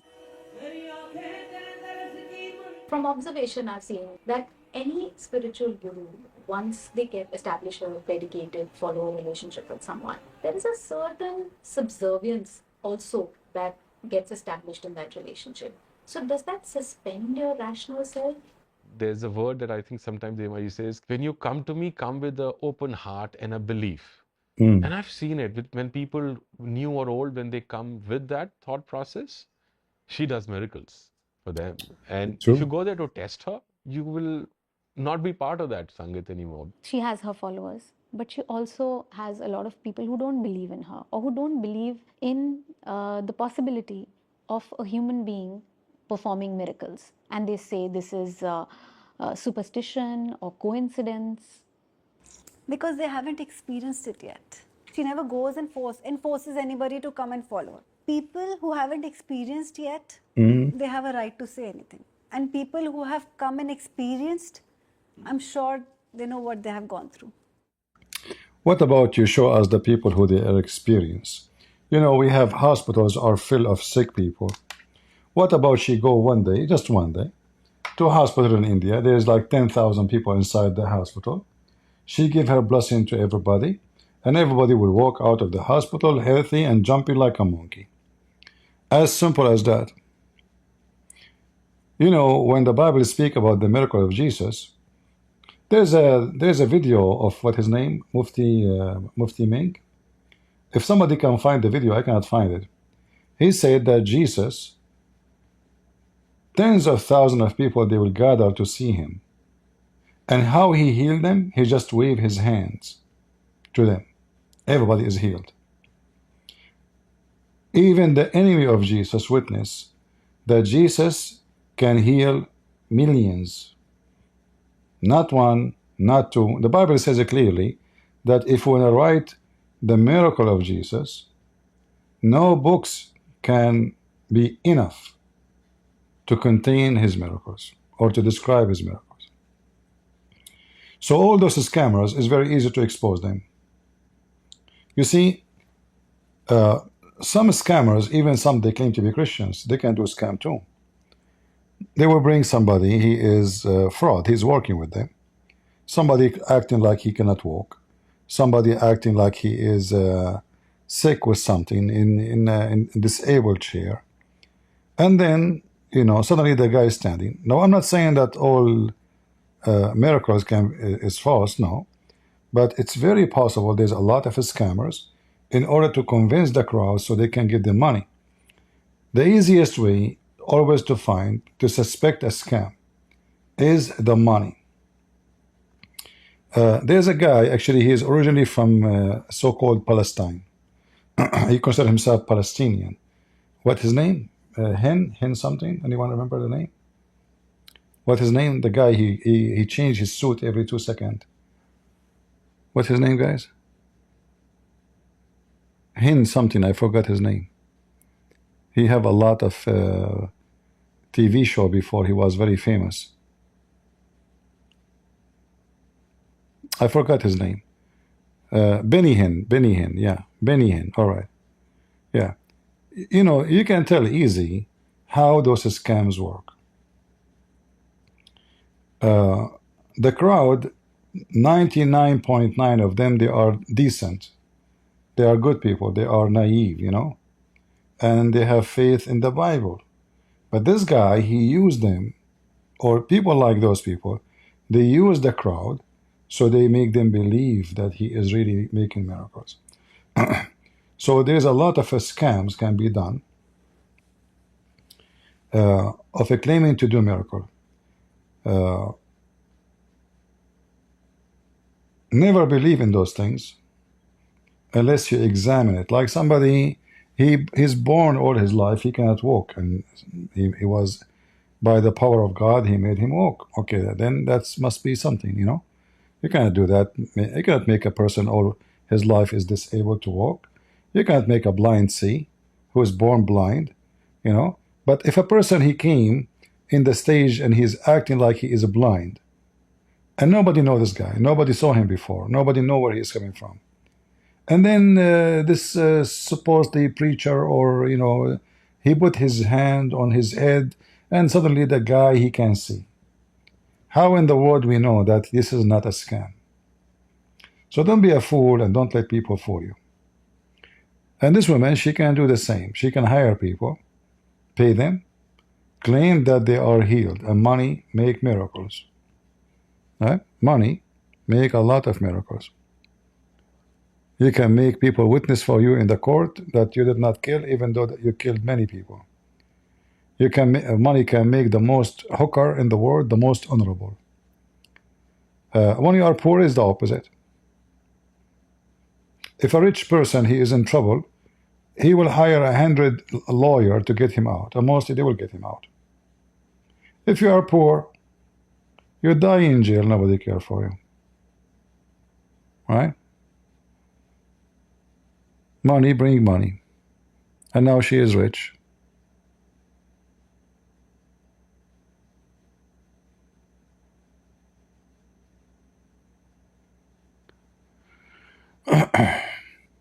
I can do a lot of miracles, by the way. I am the only one who make Muslims laugh at their prophet.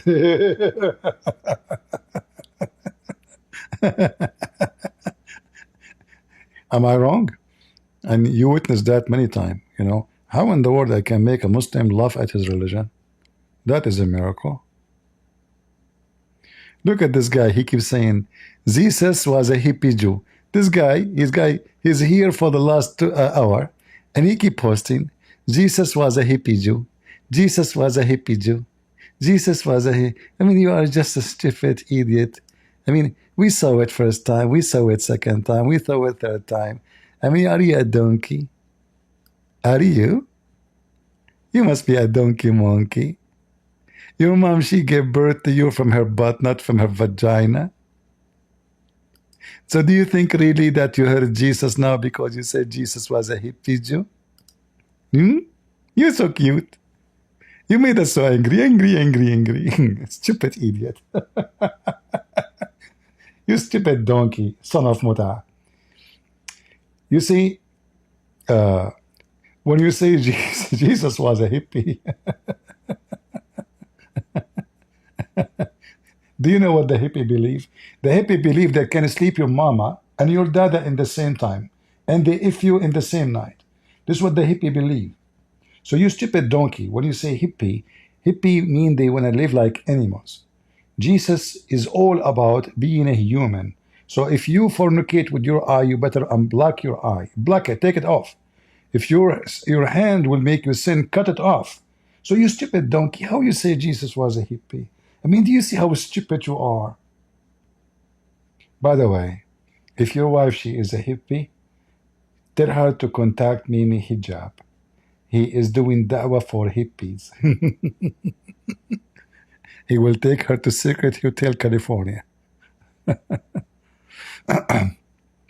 So, you know, they come here, they think, you know, they can insult Jesus and they make us, we love, we feel sorry for you. Because people, they can go and read what Jesus taught.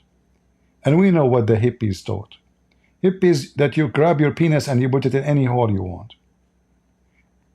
All the Bible is about not to be filthy, not to be wicked, not to be adulterer, not to be fornicator, not to be criminal, not to be thief. So where is the hippie? What a stupid idiot. Dummy. There is two people I don't like to be around. A selfish person and a stupid person. Just keep me away from those people.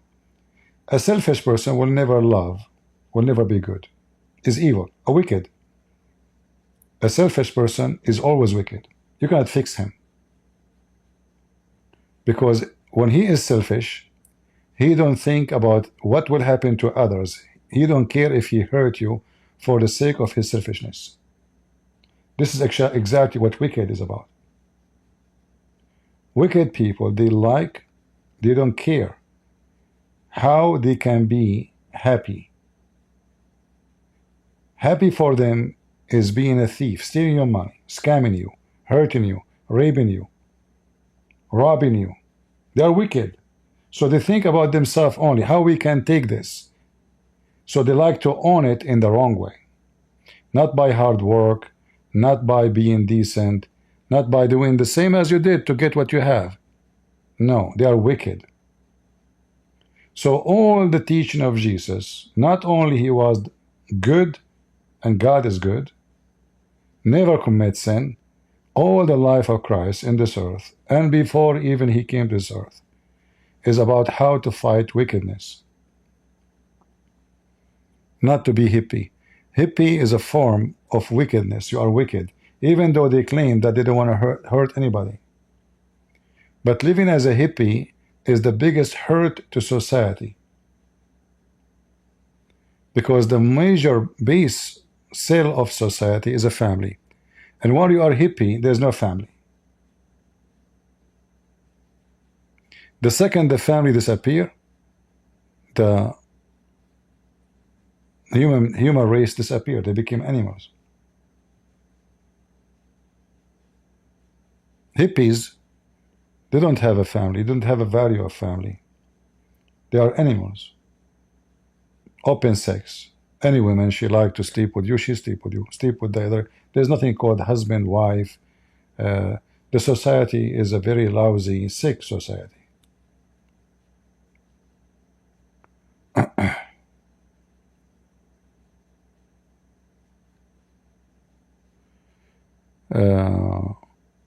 All right, let's continue the video. You want to continue the video? Somebody says continue the video. Continue the video is like saying to me in a nice way, shut up and let us watch the video. See, guys, some people are really weird, huh? You don't want to say to me, shut up, let us watch the video. Like, let's watch the video. You know? Like, can you shut up? Like, what's wrong with you? How we can finish this movie? Imagine you go with the Christian Prince to the movie. You will never finish the movie. I will tell you a story. This is a true story, by the way. My cousin Hamad, you know, he went to the theater, to the movie. He came back. We asked him, how was the movie, Hamad? He said, oh man. By the time I finished shaking hands and saying Assalamu alaikum, the movie was over. You know, we are Arab. We have a habit. When we go to a place, we have to shake hands with everybody. Assalamu alaikum, Assalamu alaikum, Assalamu. And there's like 500-600 people in the movie. So by the time he finished shaking hands and saying Assalamu alaikum, the movie is over. So he could not really watch the movie. All right? Yeah. CP is like a grandma. Oh, okay. Is that how your grandma look?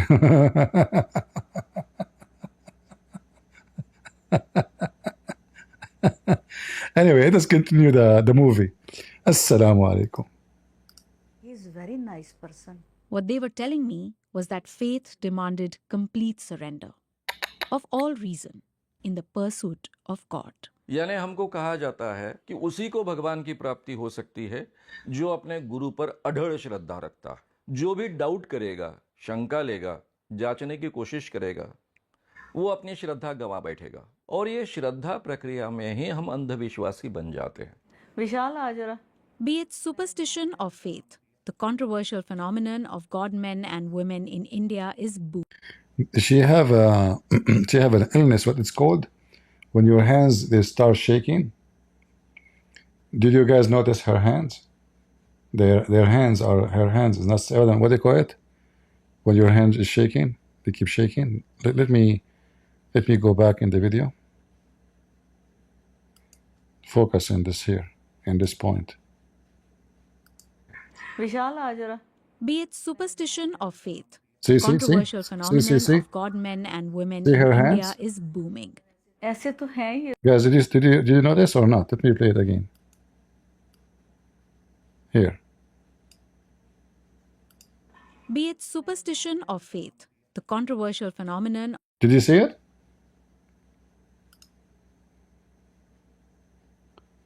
Parkinson's. Okay. Yeah, I don't know what she have, but you can see how her hands are shaking. So she claimed to be a healer, she can do miracles, but her hands is shaking non-stop. Even though she is holding it toward her belly, you guys not see it? What's wrong with people? Why they don't see it? Okay, I'll play it again. Hold on. Focus. Okay? Focus with me. बन जाते हैं। विशाल आ जरा। Be it superstition see? or faith, Look. the controversial phenomenon of God men and women in India. Did you see it or not? This is in the minute 15 and like maybe 9 seconds. It's obvious. Her hand is shaking horribly, not only shaking, because if your hand are resting now in your stomach and they are shaking, what would happen if she, extend her hand? Let me play it again, in case you did not notice. You can focus on the stick in her hand and you will see how shaky it is. The thing she is holding. Okay. Here.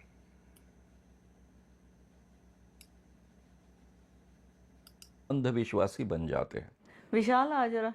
Be it superstition or See? faith, the controversial phenomenon of See how this gold thing in her hand is shaking too?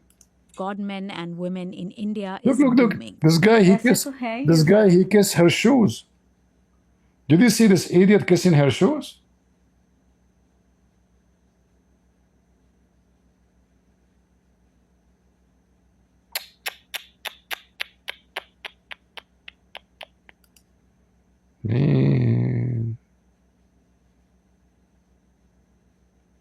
Oh boy.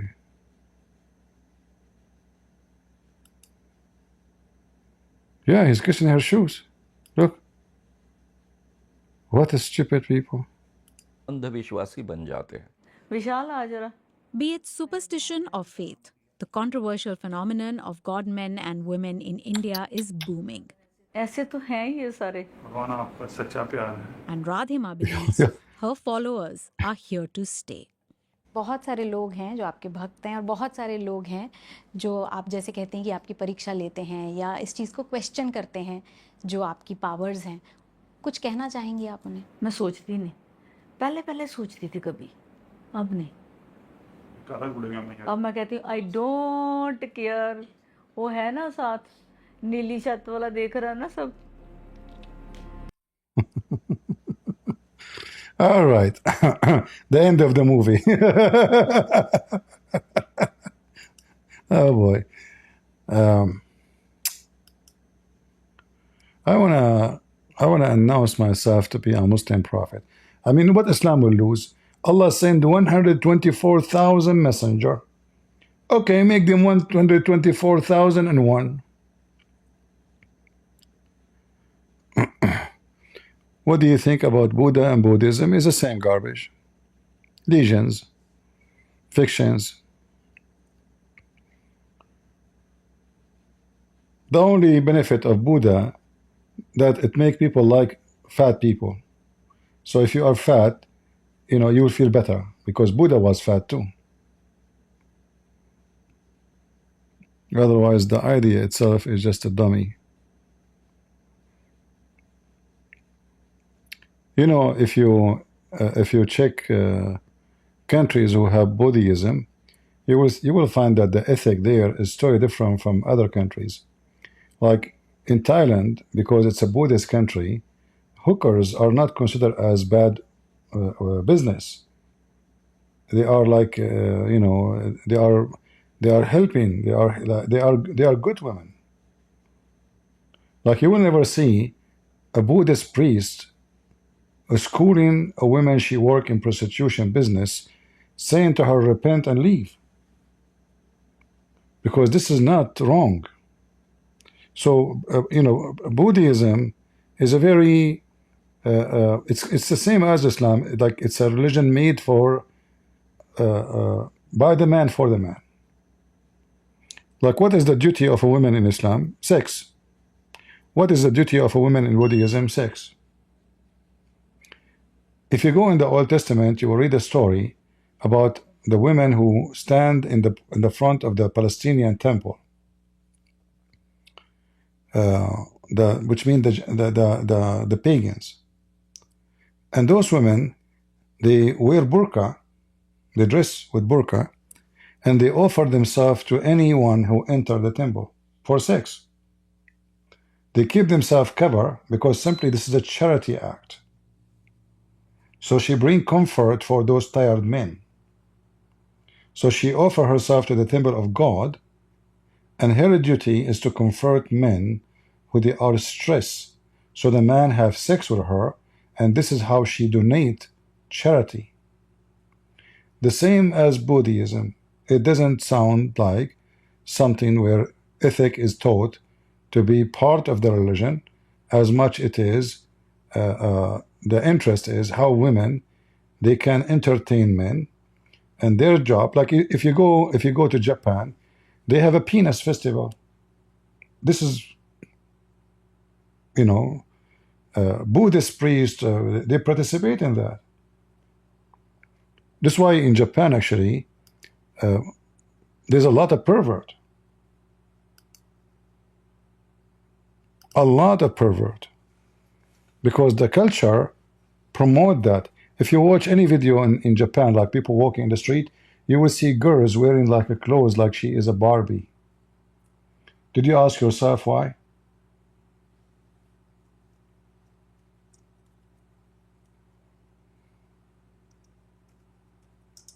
Let me see.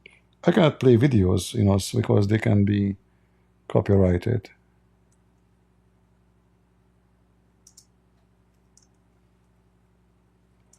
But I will try to find you some images.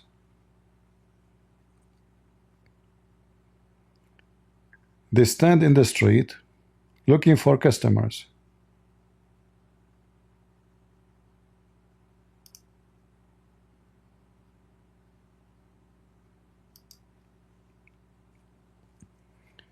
Very short skirt, dressed literally like a Barbie, because those men, they have obsession with the, you know, I don't know what to search for actually.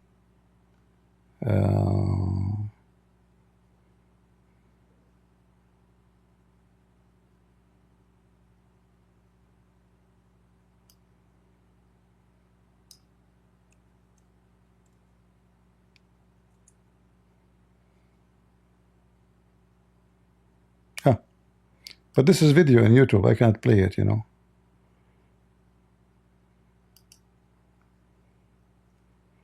Like I found something, but I wish I can play the video for you. And they will hold even a sign in their hand. And nobody feel like this is something disgusting or something. It's a job. It's a good job, you know. So you see the girls like those. All over the street. Actually, this is nothing. I saw some videos are very, very weird, you know.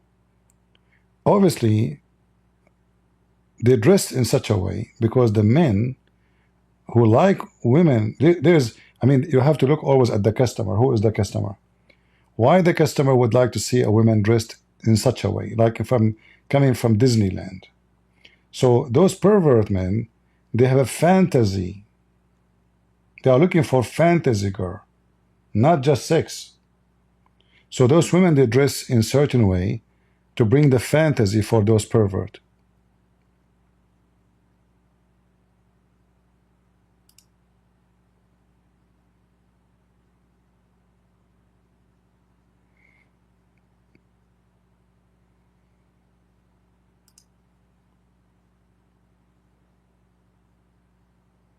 Yeah, I wish I can play for you the videos, because in videos you can see what I'm talking about, you know. Very, very awkward society.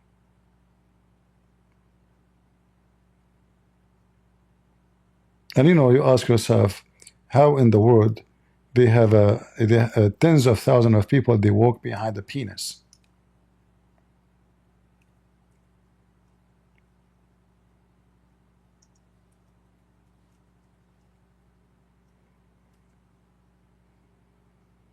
You know, like I don't want to show you the images, but literally they have a penis, big penis made of wood.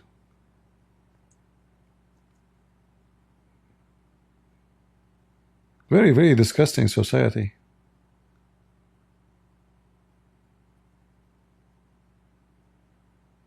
So this is what Buddhism did not do good.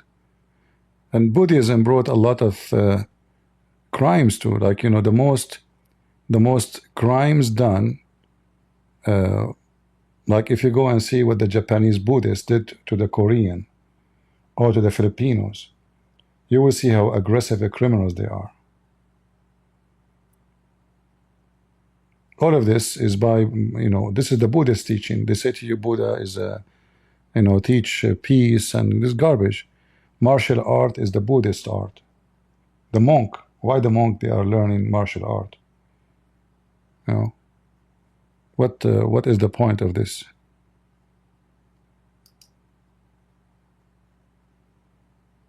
You go in Japan, you will find penises in the restaurant, penises in the store, penises in the street, you know, and nobody is being like, what about your kids? What about your little girls? They don't care. Look at this. Very, very sick society. So this is what Buddhists did. You know, in order to accept such a tradition and culture, the society must be very, very sexual. Extremely sexual. Look, girls carrying, look, girls carrying penis. Do you see the girls? Look, girls, women, not men.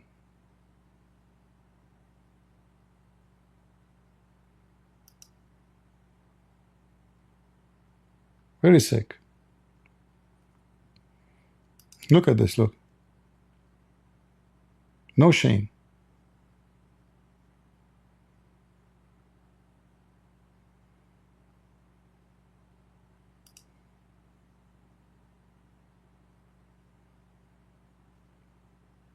So Buddhist, Islam, Hinduism, they are extremely sexual. And this is one of the clear proof that they are ungodly. They are satanic religion and satanic belief. Like, what kind of a human being he will be to take a picture with someone have a penis in the top of his head? Well, I wonder, right? What kind of a human being? He's happy. In what kind of society they practice such a thing? Food in the shape of a penis. Tens of thousands of people, like you are talking about, not one, not two, like we are talking about massive number of the population practicing such a garbage.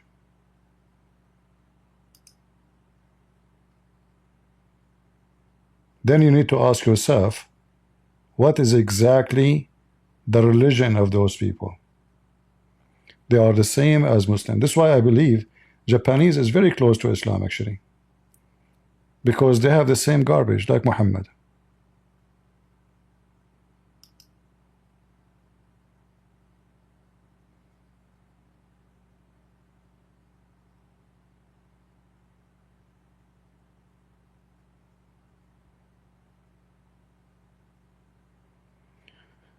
My friend, at least in Japan they don't have Muslims, but it still doesn't make them better.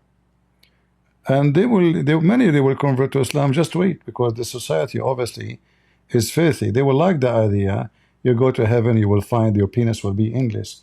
Already they have, if you are a person who live in Japan and you are a Japanese and you don't find that this is wrong.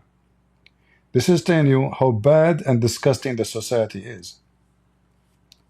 So the only way to change this is to bring Christianity into those people. Otherwise, obviously, the society is screwed up, literally. What kind of a female she will carry a penis in her hand like this? Who in the world want to marry her? You have to be a pervert like her. Very sick people. Very sick people, very sick culture.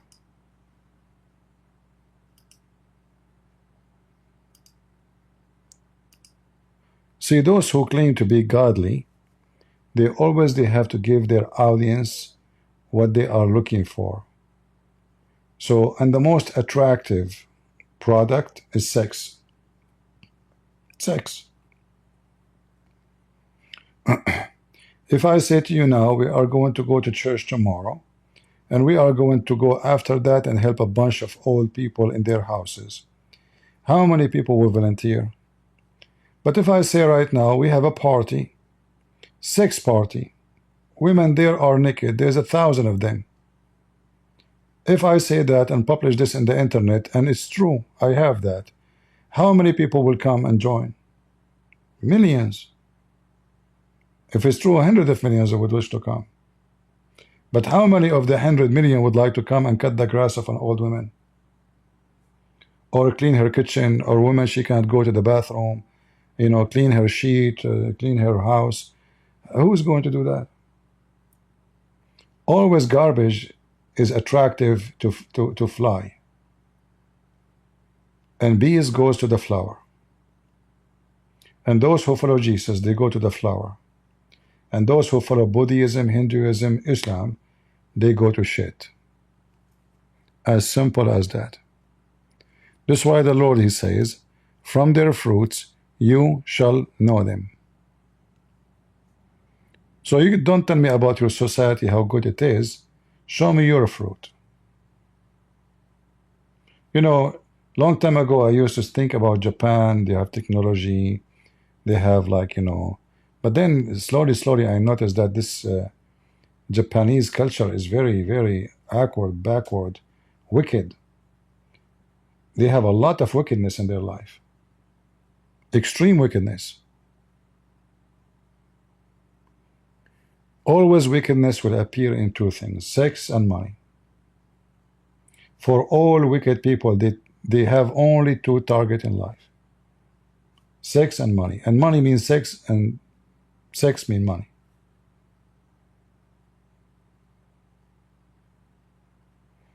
It's not money who is bad. You see, when the Bible speaks about money, it's not the money which is bad. It is what people think of money. So if I think about money to do something good, let us say you are the elder of your house, and you have, maybe your mother is a widow. She left, you know, your dad, he left a bunch of brothers. They are young. So you dream to have money so you can support them. There's nothing wrong with the money here. To take care of your young brothers, sisters, your mom, or let's say you have a dream to have money so you can establish something good for society, or even for yourself, but you don't want to hurt people. You don't want to scam people to get the money. You work hard to make your money. Money is not the evil. People are the evil. Otherwise, money is just a way of exchange. So in the old days, they go like, okay, I have wheat, you give me meat. So I give you 2 kilograms of wheat, you give me 1 kilo of meat, or etc. So instead of that, we became more advanced. So now we exchange papers, which is value the same thing. Value the meat, value the wheat, value the food, the tomato, the potato. So we do not need to carry 10 kilograms of potato to go and exchange it with somebody else for other product. We carry money. So money is not the problem. Money, it should be a solution for easy transition. But there is people who make money and sex their God because they are unethical and they are willing to do anything to get the money.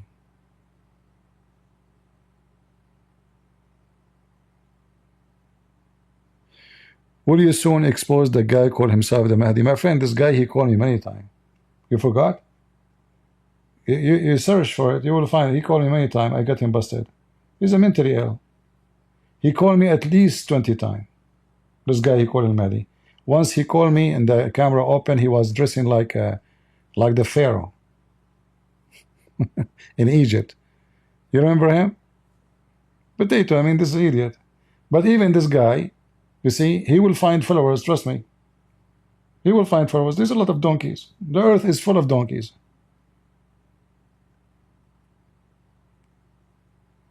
If anyone find the videos when he called me, send it to me, I will play it. It's not worth to look for him. He's just an idiot. The idea of the Mahdi is just a fabrication. It does not exist. There's nothing is called Al-Mahdi. It's a fiction.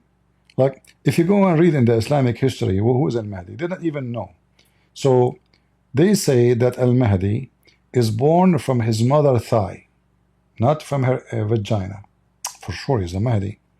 The Mahdi, when he fell down in his butt, he don't cry. He say, Allahu Akbar. He don't fart, he don't shit, he don't piss. Al-Mahdi, he went inside the cave, he never came back out. I mean, it's just fiction, stupid stories. And if you're a dummy, anything is a story for you. They are not even sure about the name of his mother. So some even they call her his mother Mary. Some they call her Nargis, which is a Persian name. Just tons of fiction stories about someone never exists and will never exist.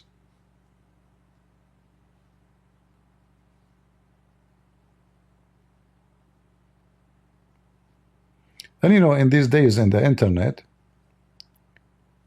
if I search now about people who claim to be the Mahdi, I can find you tens of thousands of people.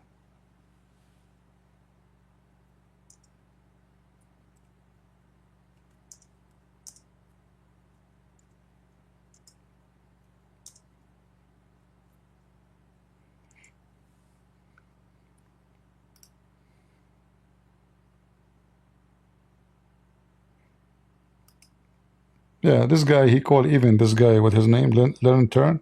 He called me too. The same guy.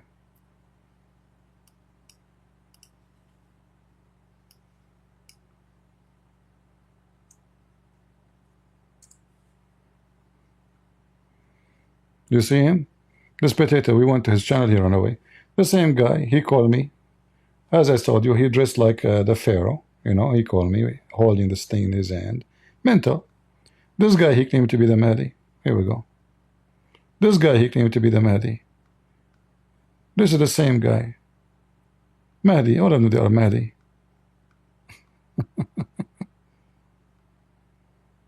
Yeah. This is al-Mahdi. Tons of, thousands of people, they claim to be the Mahdi. The people who occupy the Kaaba one day, they claim to be the Mahdi. All of those Mahdi, you know.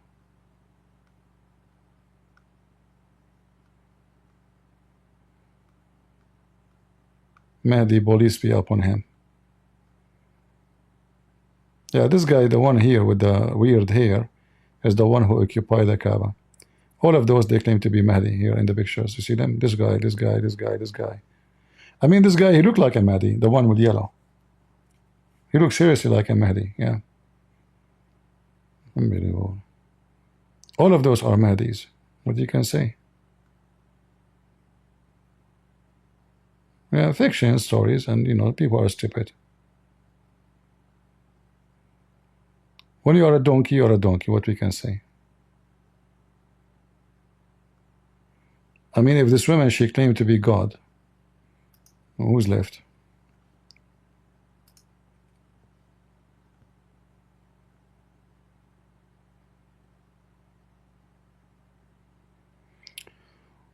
We got the story of Jesus of you see, there was stories, it's fabricated stories, and they used to be there is something, I don't know what the name in English, Bibles, which is like in Arabic we call them al-tufula, which like the childhood of Jesus. Those are fabricated stories, and they are not true books, have nothing to do with Christianity.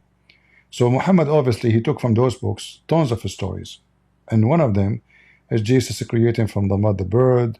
He was a kid playing with other kids, and then he made mud, and then he breathed into it, and then he became a bird. All those stories is coming from those books, which is false books.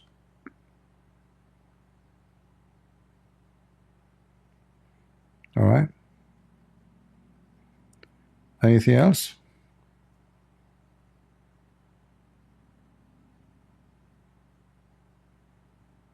Infinity gospel, correct. Infinity, the correct name, yeah. In Arabic, we call it at-tufula.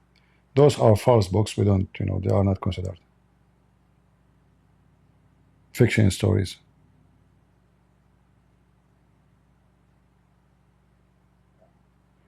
Any story in the Quran, Muhammad, he started from somewhere. Any story, like Alexander the Great, Zulqarnain, the sunset in murky water, all those stories. The story of Adam and the angels bowing down to Adam, all those stories are stolen from somebody, either from the Sabian, like the story about the angels and Adam, or from the Christian, the Jews, the Persian, the Zerdusht, you know.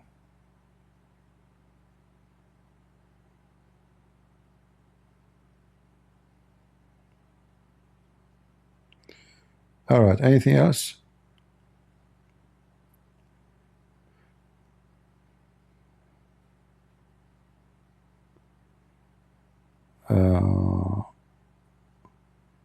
It's going after the ruse tonight? Really? Well, if they go after the ruse, I don't want to change topic, but I don't know about what's going on now in Syria. But I think this temporary president of Syria is going to be killed soon. You see, because he is a leader of gangs, you know, those Al-Qaeda, etc.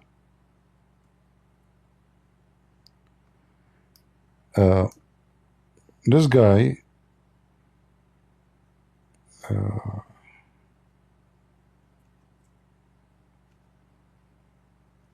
he killed already hundreds of his leaders. Anyone who opposed him, he ended. And just 2 days ago, he sent one of his militant leaders to Emirat. And with the agreement with Emirat, he was arrested. He is wanted by the Interpol for beheading a woman. She's an activist. So this guy is going to be killed. It's just a matter of time. Criminals, you know, they will be killing each other. They cannot live in peace. The Druze, obviously lately, they start getting more into getting the protection of Israel. The Druze is very hypocrite people, you know, like they say, we are Muslims, we are Arab, but they are the number one who serve in the Israeli army. And right now, as we speak, 600 Druze sheikh, they went to Israel. And obviously, they claim they are going there for a religious purpose, sorry. But reality, they are going there to negotiate with the Israeli. And I will not be surprised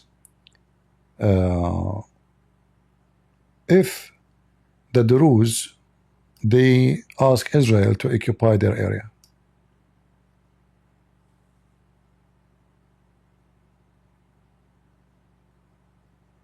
All right? I will not be surprised at all.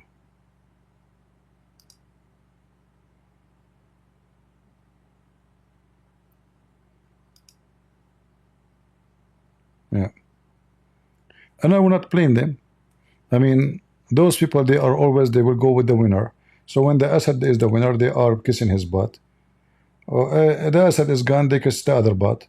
The guy he is gone, they will kiss the Israeli butt. You know?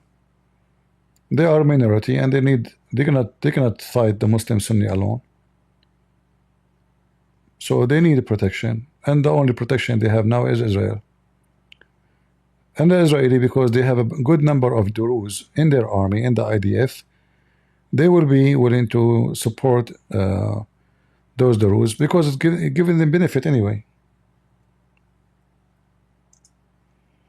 Israel is a small country, so if they can take a part of Syria, and the excuse is the Druze or the Christians, they will. Why not?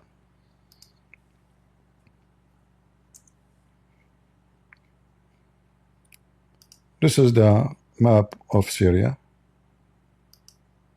and here, this area here, there's a lot of Druze in the south, right in the border with Israel. So it's perfect. The Israeli army, they can be there in a few hours. Not even a few hours, 2 hours. You know? Yeah.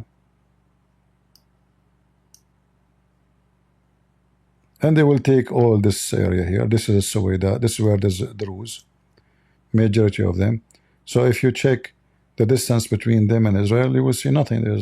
Actually, they are already there, the Israeli. You know?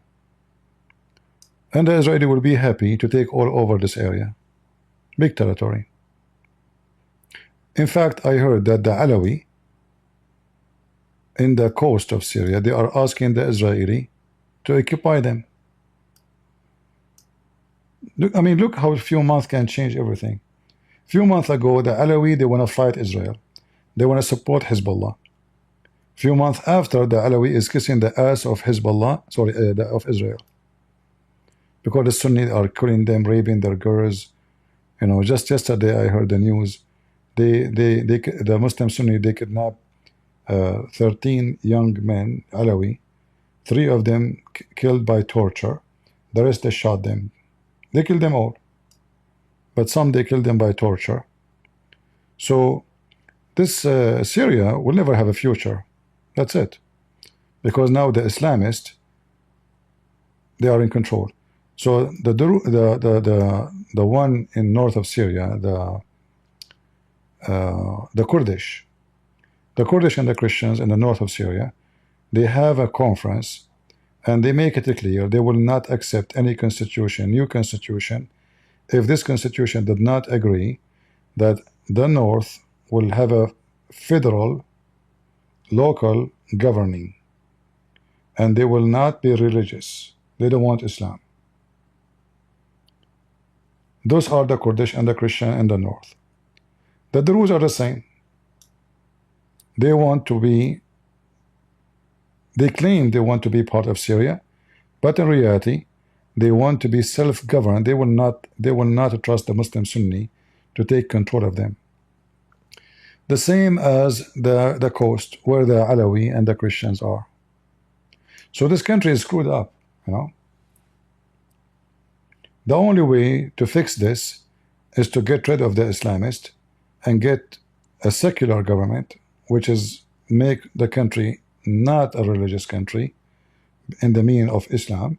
Take Islam out of the image, and then you can have a country again. Because the Kurdish will never accept.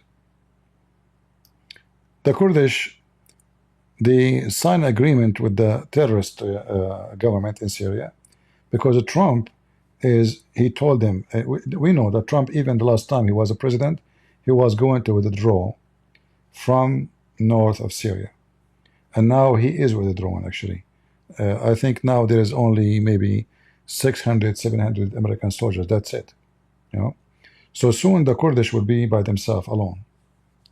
However, the Kurdish, even if the American left, they have a lot of support still from Iraq, because they are in the border with Iraq, and all this area here is Kurdish. And the Kurdish in the north of Iraq, they have government. They have even an army. And they will support the Kurdish. So even if the American left, they will not be out of weapon, out of ammunition, out of support. They will still get the support of the Iraqi Kurdish. So, like, you know, movement of politics and war is depend in situation. When the Kurdish, they have support of American, they are stubborn. When the Kurdish don't have support of American, they will be easy to negotiate with. So if the Druze and the Alawi and the Kurdish all revolt together, the Syrian regime right now, which is the Al-Qaeda, the Muslim terrorist, they will be very weak. You know, they cannot establish. But you will notice that Qatar is putting all their weight to make the government of Syria right now, Al-Qaeda, accepted by European Union. In fact, I learned lately that the British intelligence, they were giving information to Al-Qaeda in Syria against the Assad during all the time the war was happening. And right now, actually 2 days ago too, England left all the sanctions on the in the Ministry of Defense, the intelligence of Al-Qaeda in Syria, which is the government right now in Syria. So obviously England right now standing with them, supporting them. So Qatar doing all what they can, and Turkey all what they can to give legitimate existence of the terrorist regime in Syria right now.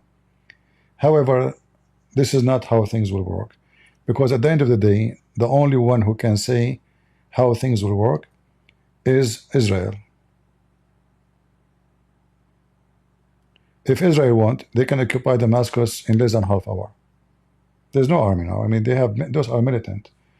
Israel destroy all the airplane, missiles, everything, you know.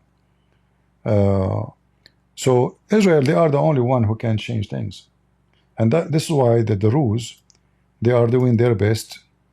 They used to say, make speeches against Israel. Right now, they are kissing the ass of Israel. If we go in the news and we search,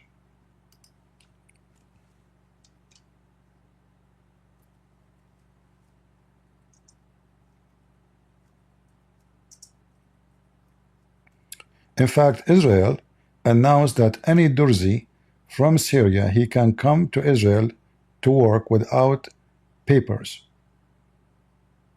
As simple as that. So if you are the Druze in Syria, you can enter into Israel without papers. They will give you a job. So obviously Israel, they have a plan for the Druze, and it's an opportunity.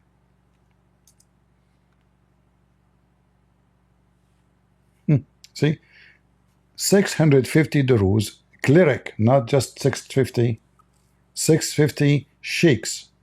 Those are the Druze sheikhs, by the way. They claim to be Muslim, but they have nothing to do with Islam. So 650 sheikh, that's mean every sheikh in the Druze. The Druze are a small minority, they are not big. They are going for 2 days visit to Israel, but they are there already for, they will be there for more than half month. And I believe clearly that this visit is to negotiate with the Israeli about the coming preparation for what they will do in Syria. And I will not be surprised if they have an agreement with the Israeli to take over that territory and give them protection from the Islamists in Syria. In return, Israel can take over the land. And the second Israel take the land, nobody can take it back. You know, like now Israel took the Golan Heights, which is there is some Christians and the majority are Druze in that area. And Israel will never leave it because it's very strategic, very important.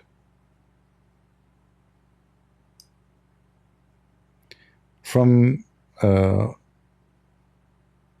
Sheikh Mountain in the Golan Height, you can see Damascus by eyes, you know.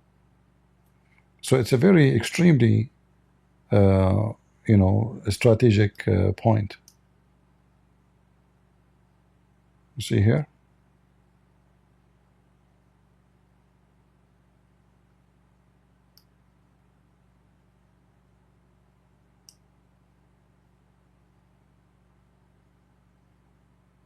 Now this area is in the hand here of Israel.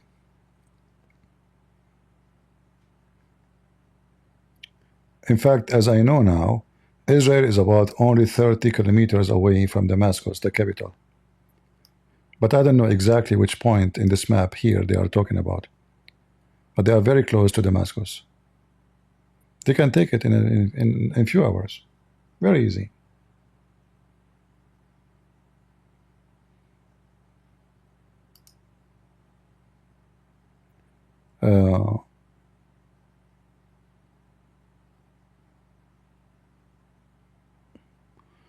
What do you think about the situation in Lebanon? The same. Lebanon as the same as Syria is a country is screwed because of Muslims. So Syria, they have the Muslims of the Sunni. The Lebanon, they have the problem if the Sunni, the Shia. I mean, it's a messed up country. And nothing can fix it except Israel. Nobody can fix it except Israel. Just a few days ago, the Israeli army, Air Force, they hit a target in the south of Beirut.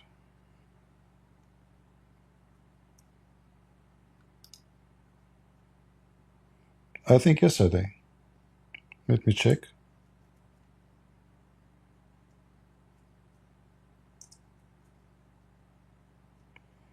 So the Israeli did not stop hitting Hezbollah, and they will not. Oh, this is yesterday, yeah. Just yesterday. Israel is watching carefully every move inside Lebanon. And they will not make Hezbollah, they will not let Hezbollah breathe.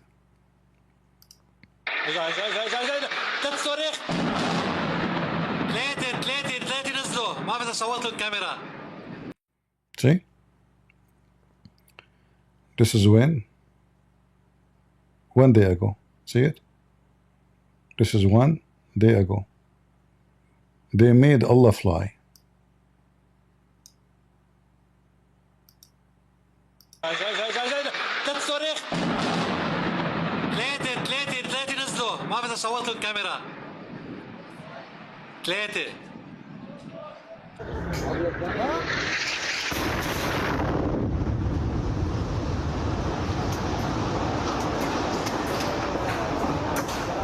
Yeah.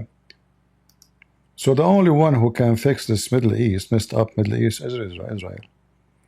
Clean all the Islamist groups, destroy Hezbollah, finish them. Same as those Islamic militants. You know, there's no solution.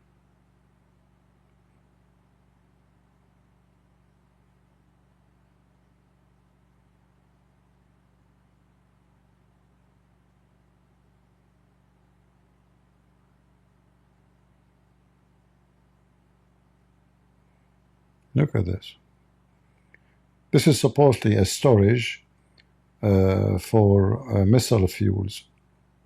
The same as the one happened explosion in Iran. I don't know if you watch the news. Now, in the beginning, they said this has nothing to do with Israel. It was a human error, but sound like it was Israel.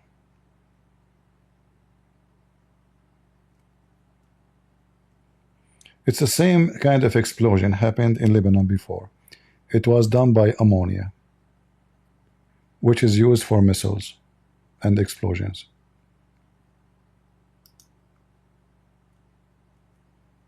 As you see, the only one really have the long hand in the Middle East is Israel.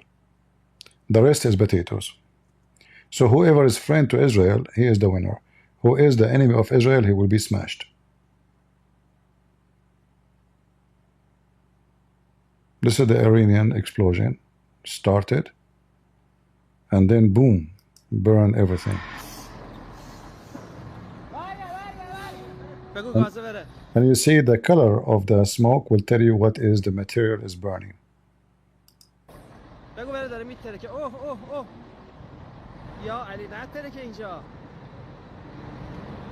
This is when it started, and then the explosion, boom, look at this. Everything flat. All those people who were recording, they are dead for sure. Because the beginning it was like this, and then after that, boom, look at this. And then people from far distance, it's like a nuke, small nuke, you know. Look at this. The same explosion happened in Lebanon.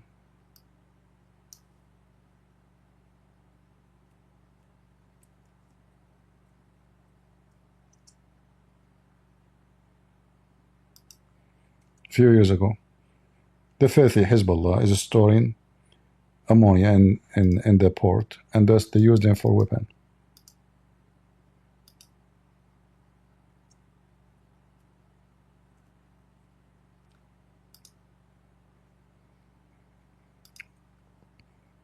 If you see the explosion in Lebanon, you will see it's the same, but maybe more horrible, because obviously the amount of it was extremely huge.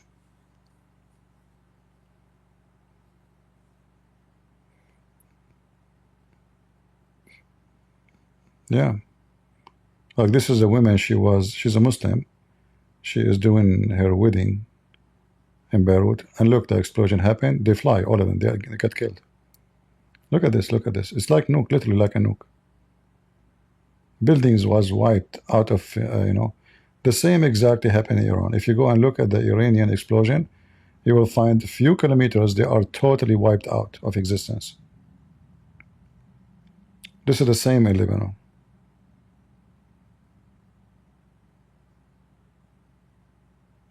Many stupid people, they stand in their balcony watching what's going on, but they don't know what will happen after a few seconds. If you ever exist in such a place, don't be stupid and stand in your balcony watching what's happening. All those people, they lost arms, hands, you know. Don't be donkey. Look what happened. I mean, the whole area demolished totally.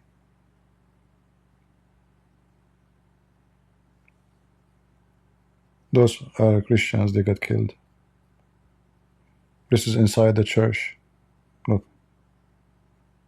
Inside the church. There's a church service, and the explosion happened. Look, look, look. The church is shaking. Look. The whole building. But this man, he continue. Look, see the priest?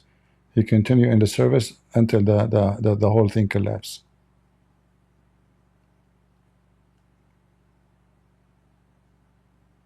Yeah, some videos you can't even see them because they are horrible. It's exactly like a nuke. Look at this. Do you see? It's a nuke explosion. This is how filthy Hezbollah is.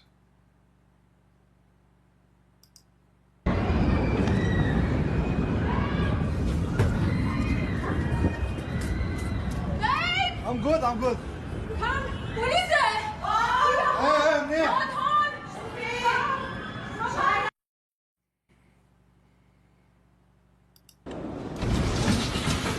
Look at this.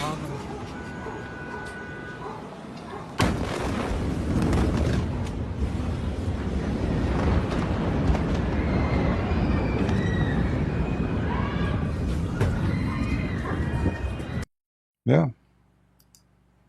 Muslims, wherever they go, even if you take them to heaven, they will make it ugly.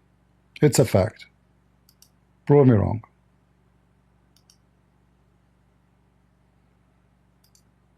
If you bring them to heaven, heaven will become a terror place.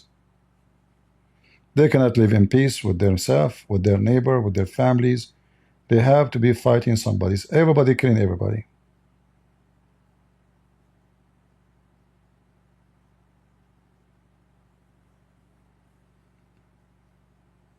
It's a fact. You know, Lebanon, not long time ago, 1 lira is $3. I think, no, I think it was 2 lira, maybe 2.75, like 2 lira is equal to $1. Let us see what the lira is today. Hold on.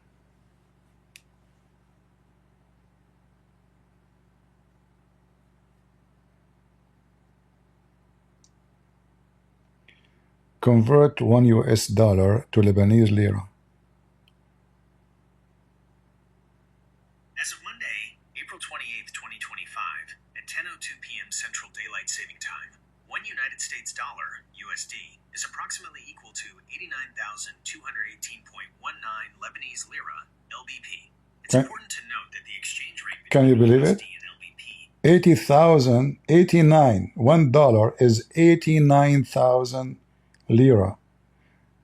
Before the Muslims they start their war in Lebanon, $1 is 2 lira. People in Lebanon, they are more rich than people who live in Europe. Many Europeans, they used to come to Lebanon to work.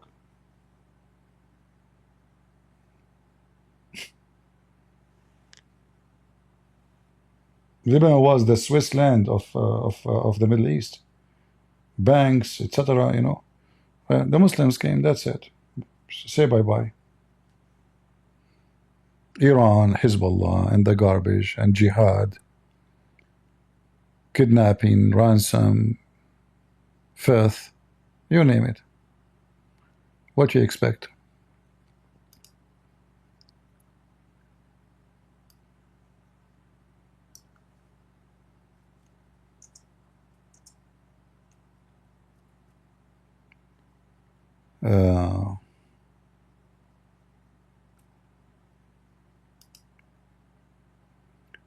This is why, you know, I made a video, I don't know how many of you saw it, asking Lebanese Christians why you, like, I noticed in TV they start saying the Israeli arm enemy.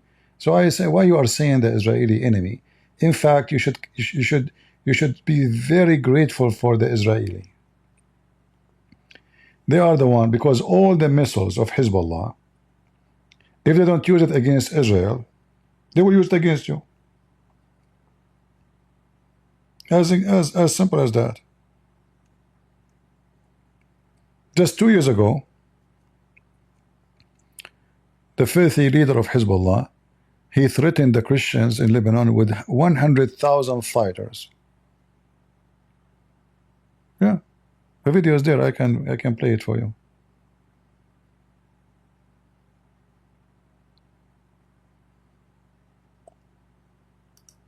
So the Israeli, they did great favor. Like now, if in Lebanon now they breathe more, better, is because of Israel.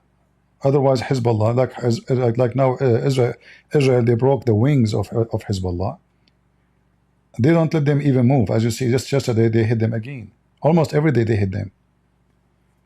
So now the Christians in Lebanon, they felt finally that the control of Hezbollah is released. But you should understand that the one who made that happen to you is Israel. So you should be a friend to Israel. Learn from the Druze, donkeys. Don't be donkey. Don't be stupid. See, the Druze are smarter than those Christians. The Druze, they are very flexible. They go. The Christians, oh, we will not, we just Lebanese. We will not join with any. You need to join. You cannot do it alone. I mean, even America joined with NATO. Even England joined with NATO. Even powerful countries. They are stubborn and they follow the trend. I don't find that the Christians, Lebanese, especially those leaders, I don't find them really intelligent. They need some new, leadership. I hope soon they will find somebody.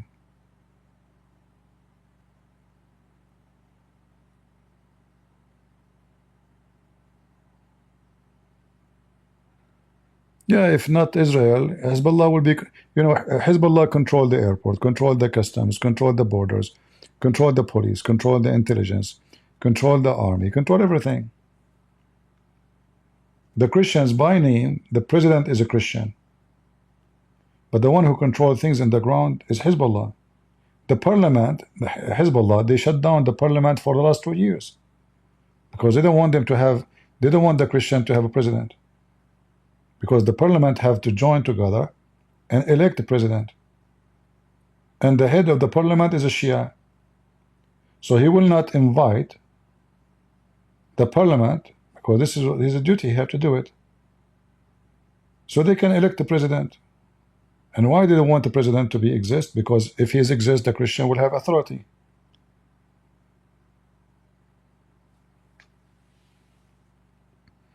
So now the Christian in Lebanon, they have a president. He's a Christian. He was the head of the army.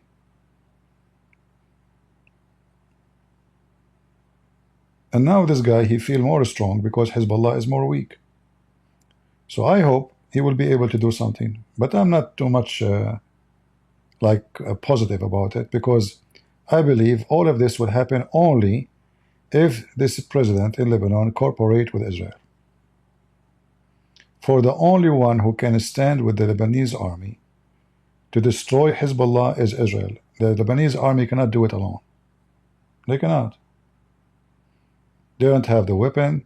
They don't have the numbers. They don't have the money. Hezbollah now is struggling. Before, they have the weapon, they have the fighters, they have the money. Now Hezbollah, they don't have the weapon as before. They don't have the money as before. Because remember, Hezbollah number one income is drugs. And all the manufacture for drugs run by Hezbollah in Syria now is shut down.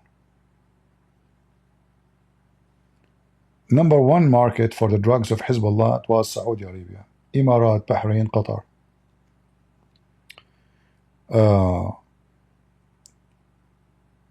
Every year, more than 120 to 130,000 drug dealers arrested in Saudi Arabia.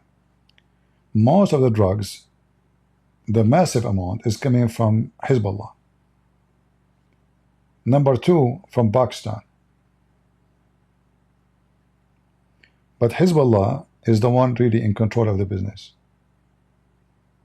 So they make billions of dollars every month from just the drugs. But since now the regime in Syria changed and all the manufacture of Hezbollah inside Syria shut down, and now the Israelis are watching them carefully, And the Israeli, in the beginning of the war, they destroy a lot of their banks and the location where they store their money.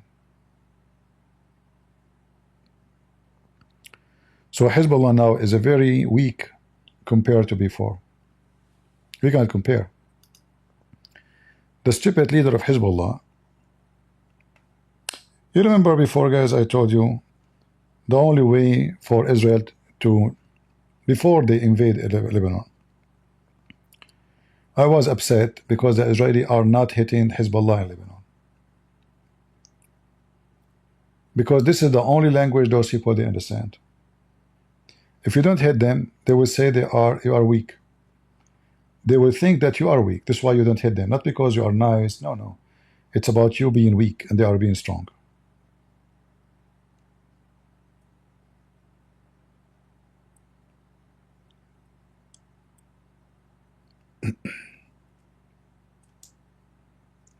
And now Hezbollah, each time Israel hit, they don't even dare to say we will hit back. They don't dare. They will not even think about it for a second. So imagine just a few months what they can do. From someone he will never stop hitting you. And now the same in Yemen, by the way. Like now the American, they are hitting at Houthi in Yemen. Every day 30, 40 airplane attacks, American attacks on the Houthi.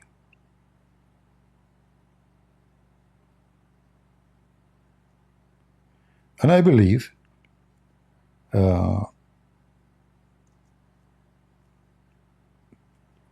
Trump, you see, Trump, he will not go in the ground because the only way to do victory over those Houthi savage people is a ground invasion.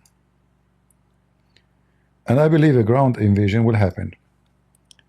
But it's not the American who will do it. The American, they will clean the storage, the depot for weapon for Al-Houthi.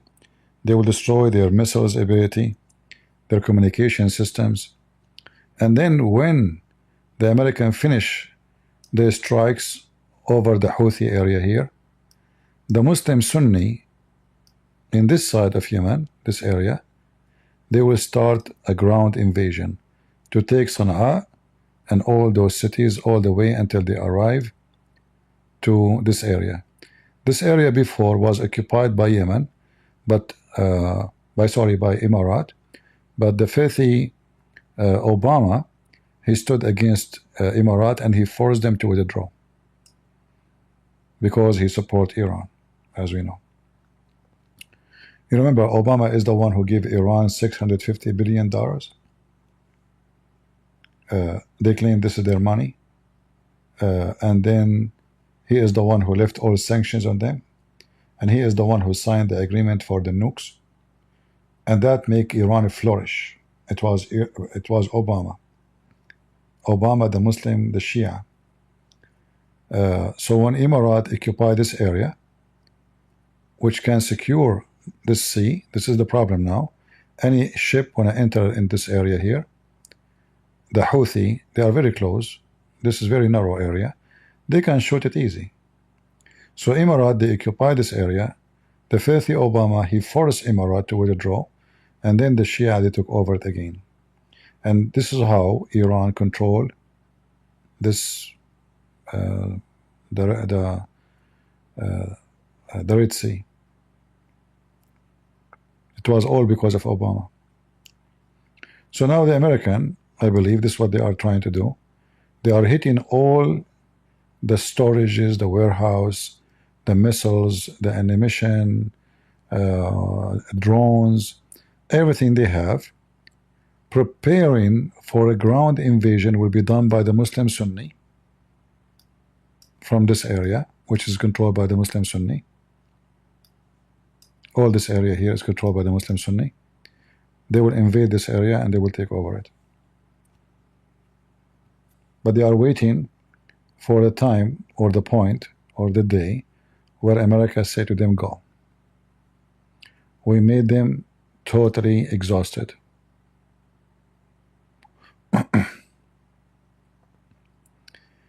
Any other question? I know some people don't like those, topics, but Islam is a religion of politics. It's not a religion of God. It's about conquering, stealing, theft, robbing, torturing, terror, and the only language they understand is this language. You see, the only reason Israel exists in the Middle East, because Israel, they have the language which they can speak with it to the Muslims. Violent. If Israel says we want to go in peace, and Israel says, okay, we will not even have army, those Muslims, the savage, they will attack Israel, they will finish the whole country in one day. They will do exactly what Hamas did in October 7. And imagine, those people, they have nukes, they have a very powerful army, and October 7 happened. So what will happen if they don't have such an army? Are you getting my point? I mean, those in Gaza, those savage, they think that even though they have a Kalashnikov, they have RPG, they don't have airplanes, few toys, drones, still they think they can conquer Israel. So what is stopping this massive size of land around them? All is Muslims. Turkey, Syria, Iraq, Jordan, Saudi Arabia, Egypt, Libya, Morocco, you name it. Massive land, massive population, hundreds of millions. What is stopping them from eating Israel alive? The language. The Israeli understand the language they speak. Violent. If they try to attack Israel, Israel will wipe the floor with them. This is the only reason for them to behave with Israel. Otherwise, Israel will be finished in one day.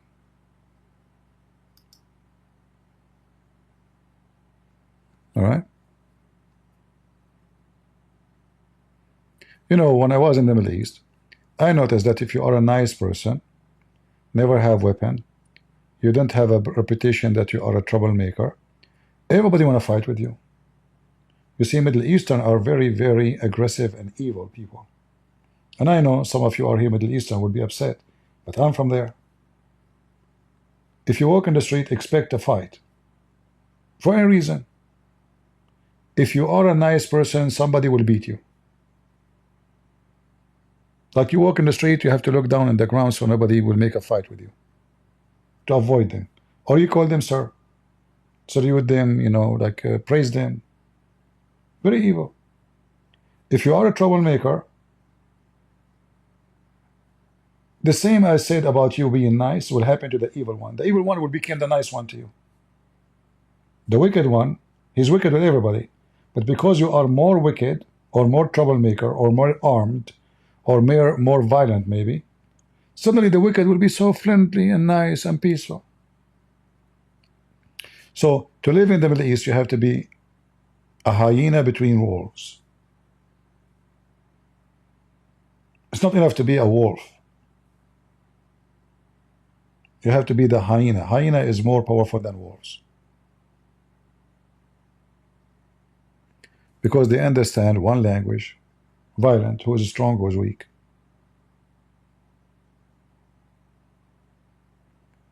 I wasn't a troublemaker, but I have always my weapon and my guns.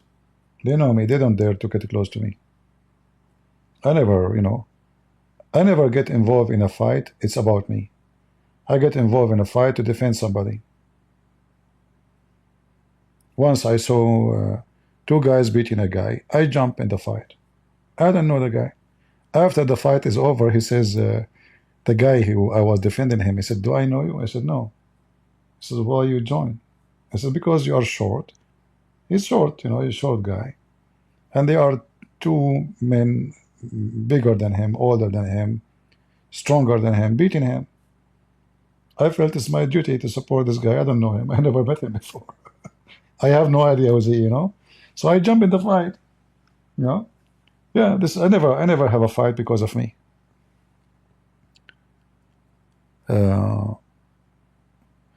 But anyway, this is how the Middle East is. And what happened in the street will happen between countries. If you are strong, like, Egypt is almost 100 million population.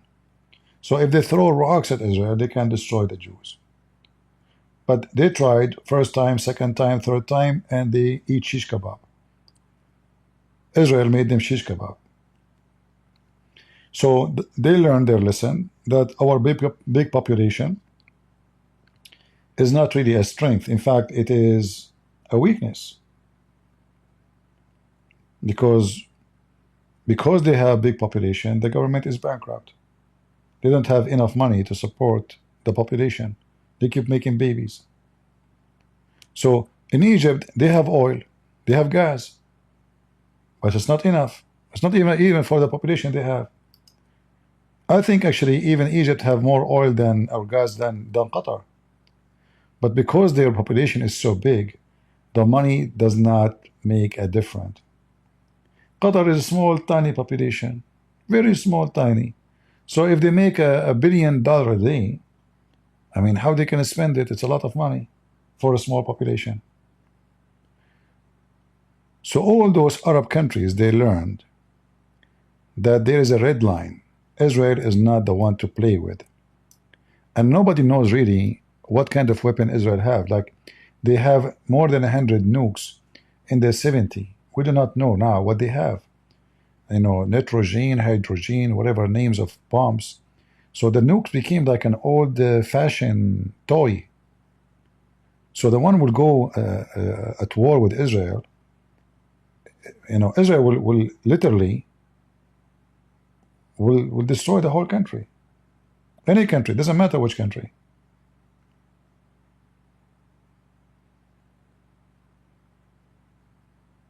And this is the only reason for Israel to exist. And as you see, they are the one now dictating to Lebanon, to Syria, to Jordan, to every neighbor.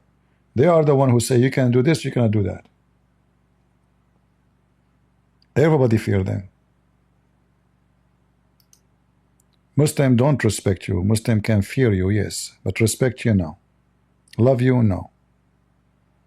Their prophet is a violent man, terrorist. And the other thing helping Israel, that all those Muslims, they always betray each other. Like just a few days ago, the Jordanian government, I believe by the help of the Israeli intelligence, those Jordanian, they are shish kebab hummus intelligence. So the Israeli intelligence, they report to Jordan that a group of the Muslim Brotherhood, which is Hamas, they are preparing to a big attack against the royal family in Jordan, which is not really royal.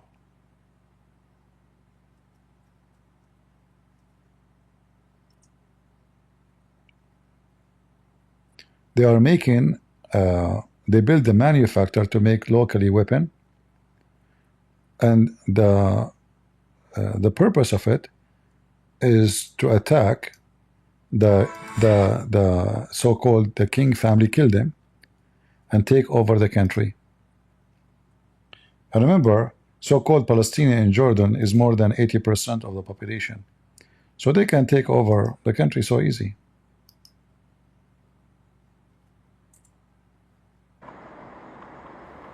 It took steps towards dissolving the Islamist group in a court decision 5 years ago. Now Jordan has outlawed the Muslim Brotherhood and confiscated its assets, accusing some of its members of plotting to hit targets in Jordan with rockets and drones. It has been proven that members of the so-called Muslim Brotherhood were engaging in activities that aimed to destabilize the country.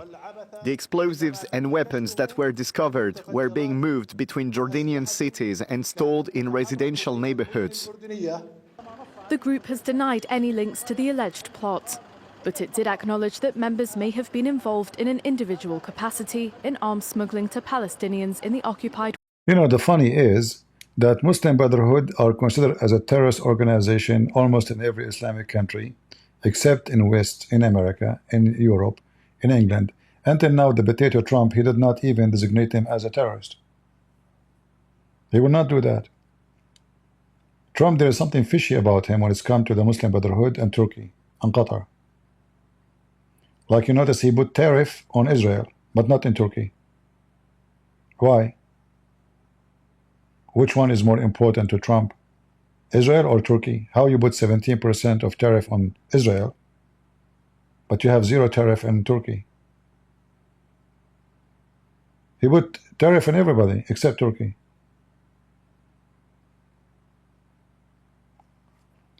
So there is something fishy I don't like about what Trump is doing in this case. And those Muslim Brotherhood, they have a plan now because now they took over Syria. Al-Qaeda are Muslim Brotherhood. They are now in charge of Syria. So now they have a hope. They can take over Jordan and then they can take back Egypt. Because just in the time of Obama, the Muslim Brotherhood, they took over Egypt. In fact, when Obama was elected, any one of you, I don't know how many of you used to watch my program, radio program with Osama Daktok. I mentioned in one of the program, you can find it, I find it. When Obama was elected, I said to Osama, Obama will not leave the office until he established an Islamic State. And that was long before Islamic State is even people heard of it. You know, I made it so clear, and I said he will establish it in Egypt, in Syria, and this is exactly what happened. The Muslim Brotherhood, they took over Egypt, and they control more than 70% of Kuwait. They control Qatar, they control Turkey, they control Tunisia, and Hillary Clinton, if you remember, she went all the way to Libya and she met with the head of the Muslim Brotherhood in Libya. The plan of Obama is very clear. He is trying to establish an Islamic State by the Muslim Brotherhood all around Israel. So the map will be from here, from Turkey, here. All of this will be Muslim Brotherhood. Syria, Jordan, Saudi Arabia, Egypt, Kuwait, Bahrain, Qatar, and Emirat. And almost they were satisfied actually. So they took over Egypt, they control Egypt. All right. So now the Egyptian at that time, in the time of Obama, they have the Muslim Brotherhood in full control of the country. They control Tunisia in the same time. They control big part of Libya, most of the Libya. And Hillary Clinton, she went to Libya and she was discussing with the Muslim Brotherhood how they can support them to take over the country. So Tunisia, Libya, Egypt, Jordan, Syria, Turkey, Israel is in the middle. Israel will be suffocated. This is the plan of Erdogan and Qatar. However, things work. God, he maybe intervene and make it work in the opposite direction. The Saudi, they discover that the Muslim Brotherhood, they are preparing to take over the country. And obviously they share information with Emirat. Emirat, they discover the same, that the Muslim Brotherhood, they will take a coup, they will do a coup against them. Same will happen in Bahrain. So the three countries start arresting Muslim Brotherhood in one day by thousands. And they start deporting Jordanian, Palestinians, anyone who is connected to Muslim Brotherhood, kick them out of the country, and many of them, they stay inside their jail and maybe they get killed. So when the Emirat and Saudi Arabia and Bahrain, they announced that from now on Muslim Brotherhood are terrorist group, they start supporting the opposition in Egypt against the Muslim Brotherhood government here. And money talk. More than 30 million went in the street and they revolt against the Muslim Brotherhood in Egypt, for sure by the support of the money of Saudi Arabia. Obama gets so crazy, so upset, and he threatened the Egyptian with sanctions if they don't let the Muslim Brotherhood take over, stay in charge of the country. Imagine. This is the filthy Obama. Anyone who don't believe, you can go check history. You can go check.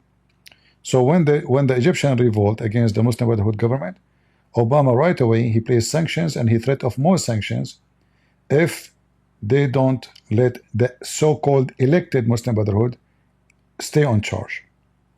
So the Egyptian government, or army, they make a coup against the Muslim Brotherhood by the money of Saudi Arabia support. And now the president, he is the head of the coup. Until now, he was in the army. They took over, and the Muslim Brotherhood became criminals in Egypt. So they lost their place in Egypt. They lost their place in Saudi Arabia. The only place they still have a strong existence is Kuwait. In Emirat, the Muslim Brotherhood, they control almost 70% of ministries, which mean education, security, etc. All the ministers, they were Muslim Brotherhood. Imagine how powerful they become. This is an Emirat. Almost they took over the country. It was like almost. The plan was perfect. And then Erdogan will establish the Islamic Caliphate. And the border will be from the Greek islands all the way through Syria. And now he is working in that actually. When those Al-Qaeda took over Syria, Erdogan now is in charge.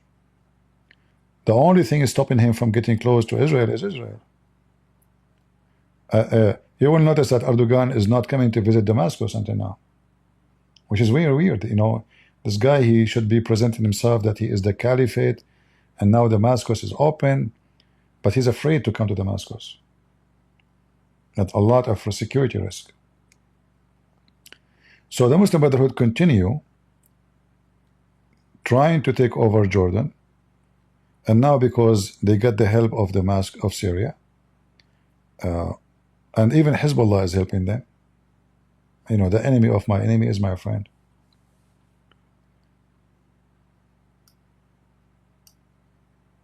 And then we have during the time of Trump, Saudi Arabia, because of the Muslim Brotherhood, they put sanctions and closed their borders with Qatar, same as Emirat. Then the dummy, Trump, as usual, he make poo-poo. He forced Saudi Arabia to open their borders with Qatar. I cannot understand why, but I understand something else. It's money. God knows how much money they gave to Trump to force Saudi Arabia to take off their sanctions. Otherwise, Saudi Arabia was going to invade Qatar to change the ruling family. The one who warned them not to do that is Trump, and the Saudi will never dare to go against America. They are no match. Otherwise, they were going to invade Bahrain and Saudi Arabia and Emirat. They were preparing to invade Qatar. Qatar was buying only goods from Iran. Their borders are shut down from every side. Emirat, Saudi Arabia, Bahrain. A week before Trump he finished his presidency, he forced, if you don't believe me, go check. He forced Saudi Arabia to open their borders. Like he make it clear, if you don't, I will not allow the big amount of ammunition and weapon to be delivered to you. I will cancel it. And the Saudi, they knew that the liberals are not friends to Saudi Arabia. So if Joe Biden will take over, that deal will never happen. So right away they agree and they open their borders. Because they knew a week after or a month after, Joe Biden will become the president.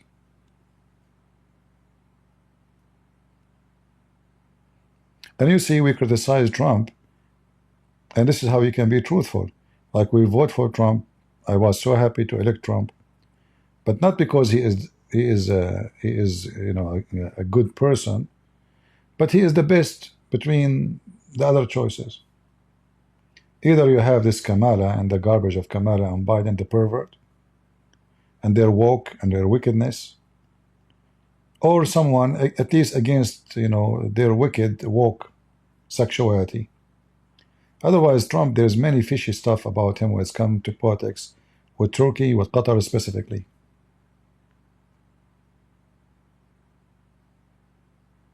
And we will see. Time will tell.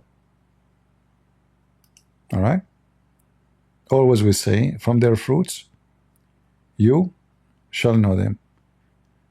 You know, when I look at the tariff, and I found that Israel have 17% tariff, and then he have 0% on Turkey. Why? How come? Is Turkey more favorable to Trump than Israel? Obviously it is. He put tariff on South Korea. We have bases there. On Emirat. He put tariff on everybody. Why Turkey?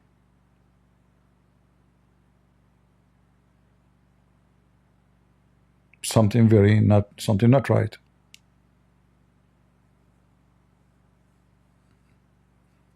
I hope he will fix his behavior. But always he was very soft with Turkey.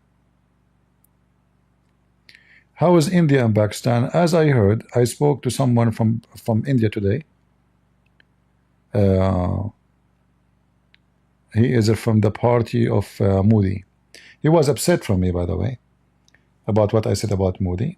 I said, this is my opinion. You got upset or not, you know me. He said, okay, I will not stop. You are my favorite person, etc. But you made us upset. And he said to me, actually, I was donating to you. I will stop my donation. I said, no problem. He said, but I'm just contacting you to tell you that India will launch an attack in less than 24 hours from now. So we will see if this what he's saying is true. So the attack will be in less than 24 hours according to this person. And he is from the party. He is supposedly a high-rank person from the party of Modi. Yeah. But we can search right now to see Pakistan. And he stopped donation to me. You see, one of the funny about this donation, you speak against the Pope, then somebody, he says, I'm a Catholic, I'm so upset, I'm not going to donate for you. I speak against James White, they will say to me, I'm Protestant, you are speaking against Protestant, I will not donate for you. I speak against Modi, oh, I am from India, and I will not donate. Stop donating to me. I'm not for sale. Each time I say something, somebody, they will become like bubbles, I have no friends. I speak the truth. And the second you speak the truth, you will hurt the feeling of many people. So I am, according to some, I am an enemy of the Protestant. According to some others, I am the enemy of the Catholic. According to some others, I am the enemy of India. I don't know. I just say the truth. I am the enemy of Trump. I get upset. Why you are attacking Trump? I thought you support Trump. Like, aren't you the one who was so happy when Trump was elected and you make like the election night, we joined together? I said, yeah, sure, why not? What does this have to do with this? We're truthful. We say things as it is.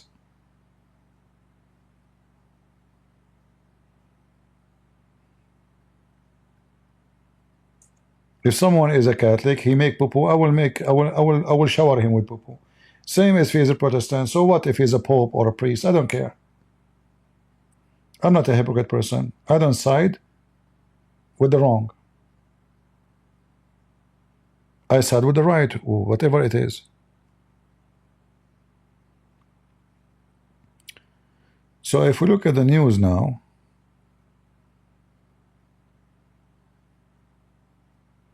well, until now it looked like there's nothing. But this is what he said. He says it's very, very soon the attack will happen. He expects that less than 24 hours. The Indian army will attack. He said there is no question that attack will happen. The only thing may be the time. But he is saying, based on what he knew, it's very, very imminent to happen.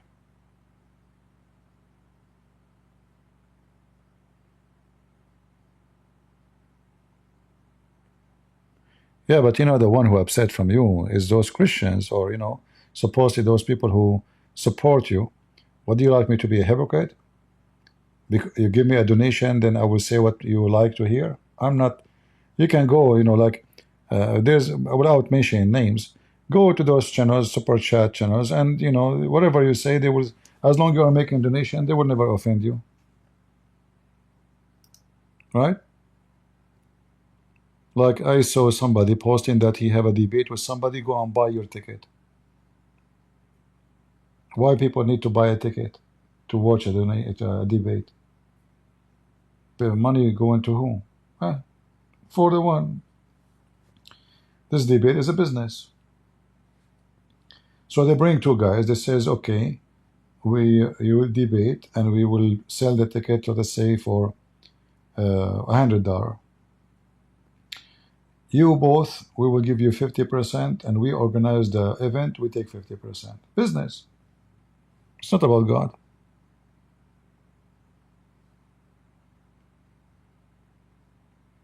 It's all about money.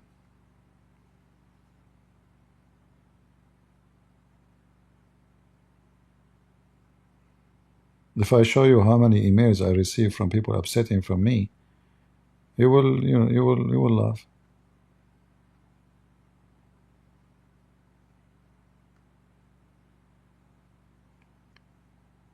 They even accuse me to be a Mossad agent because I defend Israel.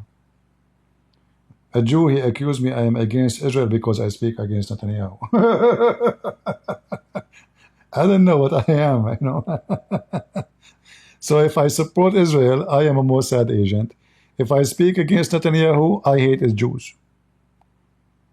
A guy, he sent me an email. Oh, show us your clear color. You know, you claim that you support Israel. Yesterday you were speaking about Netanyahu.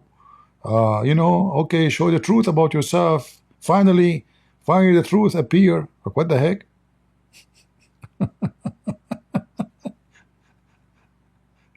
From Mossad agent to the enemy of Israel, to the enemy of the Catholic, to the enemy of the Protestant, to the enemy of the Orthodox.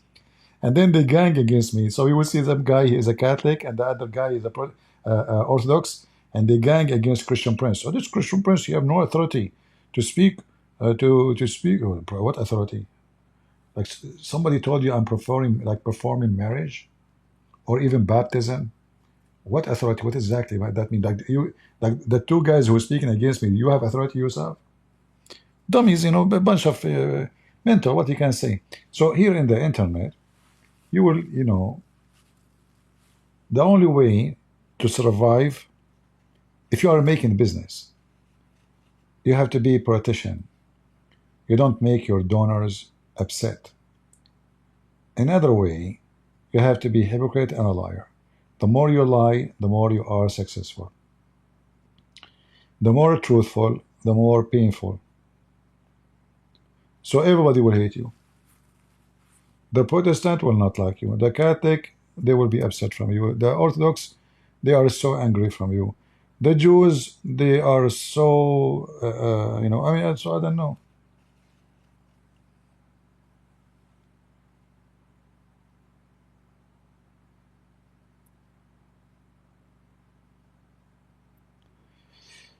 All right.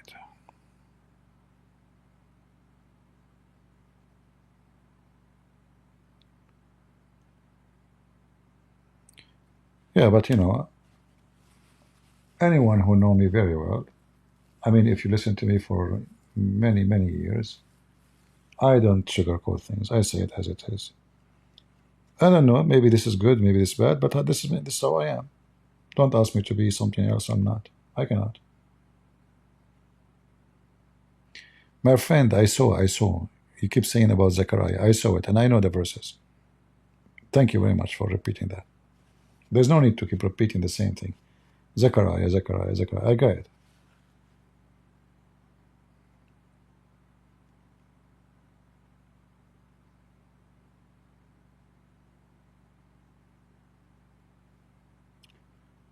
All right. Why are Pakistan and India fighting? You are not watching the news, my friend. There's an old history of hate between them. And always it's about religion. Again, it's not about land. Even though they claim it's about land. But why Pakistan is Pakistan? Because they are Muslims. And the other part is Hindus. It's about religion. The land is excused. Why the Arab, they are fighting Israel? Because they are Arab and those are Israeli? No. Because of religion. If the Jews became Muslim tomorrow, Hamas will say to them, you are welcome. I assure you that. If Netanyahu will be converted to Islam tomorrow, all the Muslims, they will praise him tomorrow. Yeah, it's all about religion, not about land. But again, who is going to say that to you? In the news? No. They will say to you they are fighting over Kashmir. That's not the truth. It's a war about religion.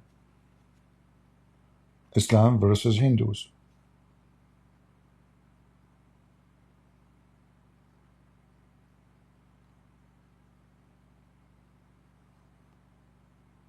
We have Al-Mahdi trending.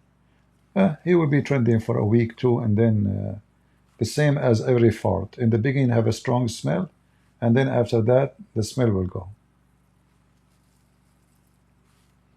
People, they have nothing, people, they are looking for something to talk about. This is what is trending. Al-Mahdi, a potato.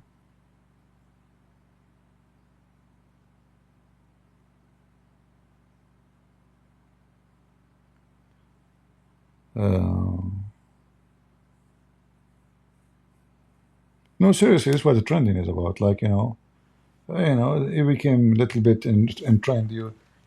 Like the mouth of everybody. Like sometimes even people think, or maybe or even this guy, he claimed to be Al-Mahdi. He think people they are really impressed, but the fact it's a joke. People they are just laughing at him.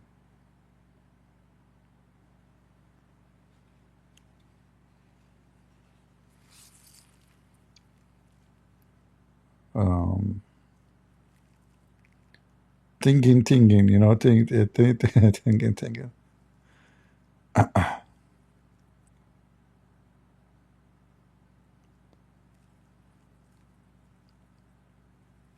Be nice, Islam versus humanity. What does that mean? What Islam versus humanity mean? What do you mean? Are you saying the rest are a human? No, communists are the same ugly as Muslims. Islam. Those woke, the Democrat, they are the same ugly as Muhammad. Same logic. Supremacists, If you don't vote for as they vote, you're a donkey. You're wicked for them. If you don't teach your kids to be transgender, you are teaching hate. If you speak against Islam, you are Islamophobic. So it's not only Islam versus, there's many evil, wicked force in this earth. Satan is one person, but he have many suits. Communist, liberals, Democrat, Islam, many, But it's the same garbage. It's like a grave have multicolor from outside. This grave every morning have different marble in the top. Once it's black, once it's white, once it is green, So Satan, he have many uniform, and he dressed the uniform which fit with the area, with the territory, with the culture, with the mindset. So if you are a person who live in Chicago, Satan, he will dress differently from somebody who live in, Montana.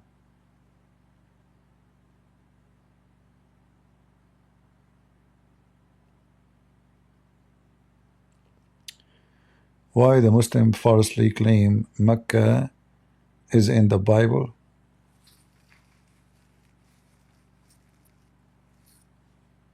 Well, Muslims, they can claim whatever they want.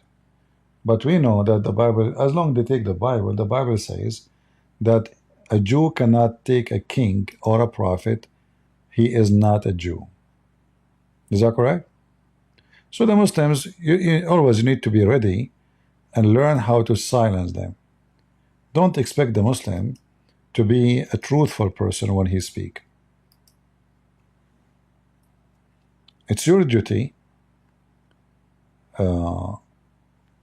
It's your duty as a believer to be ready to refute them.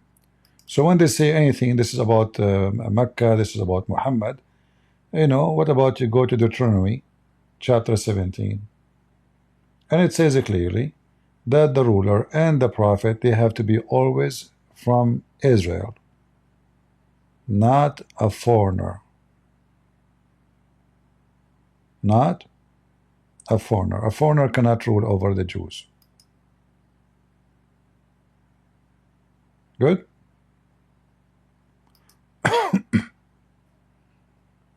You can go right now and read Deuteronomy and read the whole chapter. Actually, you can go to the last verse.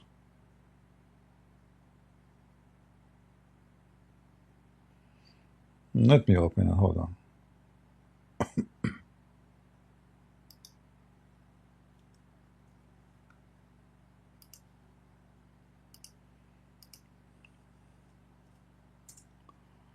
And Mecca as a city never exists, actually.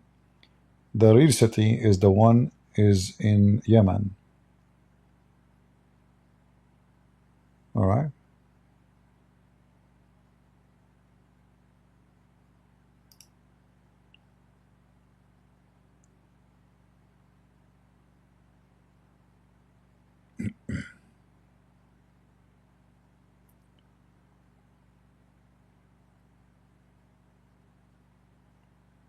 Always you have to be ready to declare to the liars their lies and get them busted. All right? See here where it says, you, in verse number 15, you shall surely set a king over you, whom the Lord your God chooses, one from among your countrymen, and you shall set a king over yourself. You may not put a foreigner over yourself, who is not your countryman. All right?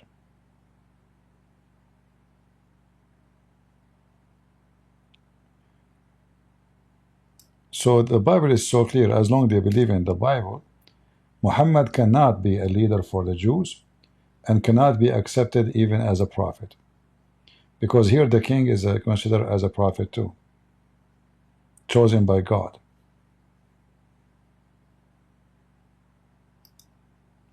Good?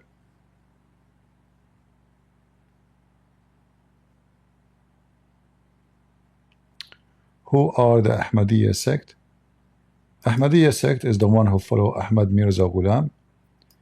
This guy, he claimed to be the Messiah, and he died because of diarrhea. He was infected with cholera,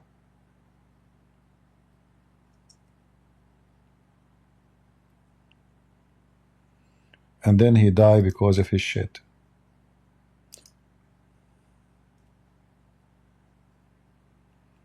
He claimed that he was crucified, but he did not die, and then he appeared in India, and he was married for 3 years, and then after that he became a man. So he was married for 3 years. I like this part.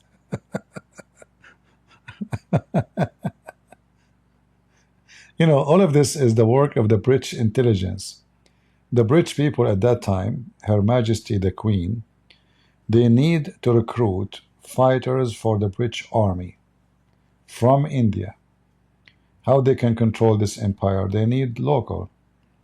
The Muslims, they refuse to join the Kuffar army. So Ahmad Mirza Ghulam was the product of the secret intelligence of England. They supported him, they financed him, and the first command he did when he announced himself to be the Messiah, that his followers should join and serve in the British Army, in any service of England. So suddenly now, they start having Muslims join the army in England because of him. He claimed to be the Messiah. And then after he claimed to be the Messiah, like there's many stories about him. As an example, one of his friends, closest friends, he write poetry, and one of his writing is about why he drink wine when he go around the Kaaba. I mean, they have a very weird stuff and teaching. And his best friend was a drug dealer too. And himself, a group of Christian one day, they come in front of his house, and they have a blind man, disabled, people cannot walk. They said, okay, you are the Messiah. Do what the Messiah do. Go ahead. Heal them. He shut his door and he went inside his house. He's a fraud. And then God punished him, I believe, and he made him die by diarrhea. So he fell in his bed because he have diarrhea. He can't go to the bathroom, so they have like a container for his shit next to him. So he fell down. You know, diarrhea. If you have continued diarrhea, will kill you because your body will be dehydrated, and you will be out of energy and you will die. Millions of people used to die before because of cholera before. Millions. I don't know if any of you even heard about this disease before. But before it was very popular to be the cause of death to millions, around hundreds of millions, not only millions. So when he died, he fell down from his bed. Obviously, he was trying to move or grab something. So he fell down, but he fell in the top of his shit. If you remember, once I have a debate with a guy, he's an Ahmadiyya. In the beginning, he tried to deny that. Then I opened for him from his website. And then he said, yes, it happened, but doesn't mean he died because of his diarrhea. So I said, he died because of what? Give us a reason. You know? What is exactly the reason why he died? And then after we finished the debate, he reported, I think, the debate to YouTube, claiming that this is against his privacy because it was recorded. But we are live. He knew we are live. But anyway, I think still the debate is there on the internet. You can find it.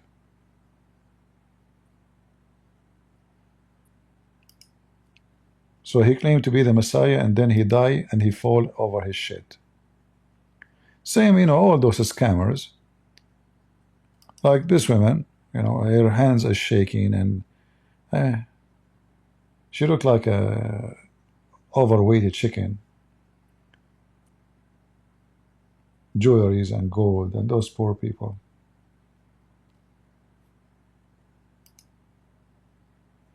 The French, they established other religion in Syria, the same as Ahmad Mirza Ghulam. But let me try to remember the name.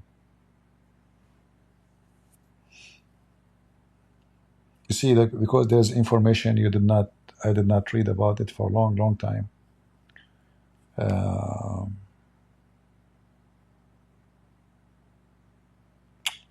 Trying to remember the name, what the name was. They are not Ismaili,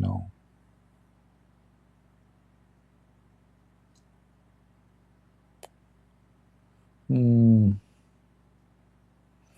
will remember the name. Sometimes you try to squeeze it, doesn't come. I'm talking about the idea, okay? Not going to the bathroom. So anyway, this guy, the French the same. They learn from the British, what they did in England. So they brought a guy, he's a Alawi. This guy, he said to those poor villagers, go and dig under that tree, you will find honey, rice, food, storage like in jars. They go and dig, they find it. It's true. So his reputation started getting so crazy. I mean, at that time, people are so poor, war and, World War. So he became so famous. People, they come from everywhere. And he gave them all the food. Like, whatever you find, take it. But this was the French. They bury the food in the ground. And they wait for a couple of months where, like, there's no obvious previous digging happens soon here. So grass grow over it, They don't do it right away, very smart way. So they dig food in many places, and then they wait until the area became totally covered by grass and doesn't look like somebody dig here a long time ago. And then he say, yesterday, I saw a vision. Go under the walnut tree and dig there. And they call him An-Nur al-Mudi, which means the shiny light. I don't know why I cannot remember the name of the sect. They consider themselves Muslims, but obviously they worship this guy. And then this guy, electricity was something new. So they gave him lamp, and they run a wire in the ground. So when he put the lamp on his body, the light turned on. The lamp touched his body, it turned on. People go crazy. They bow down, they start worshiping him. And right away, the same as Ahmad Mirza, he commanded that it is the duty, my command, to join the French army. And right now, his grandson is the one who is the god, which means he carried the name, An-Nur al-Mudi, which means the shiny light. I'm trying to remember the name. Let me see.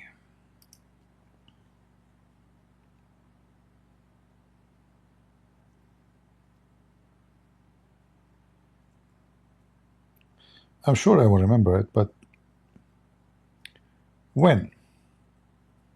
Maybe after we finish our life.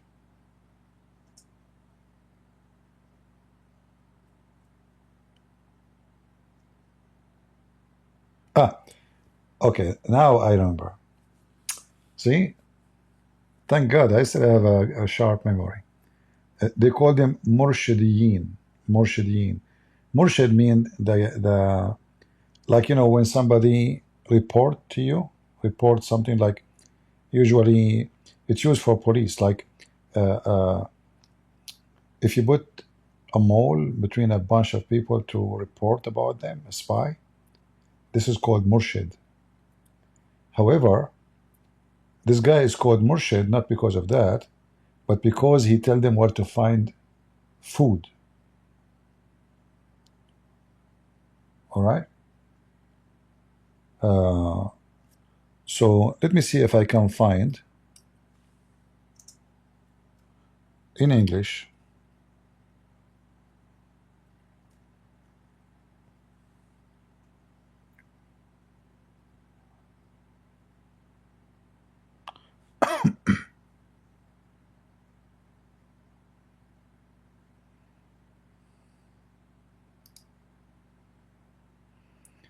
Their god, his name is Salman al-Murshid.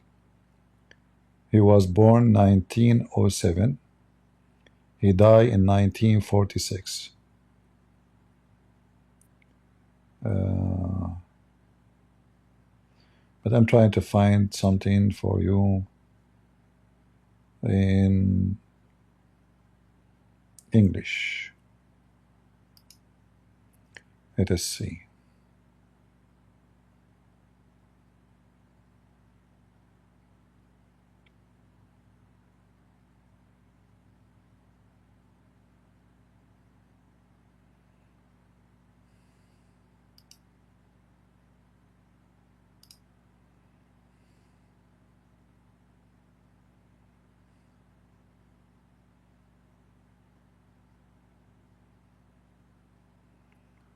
Where?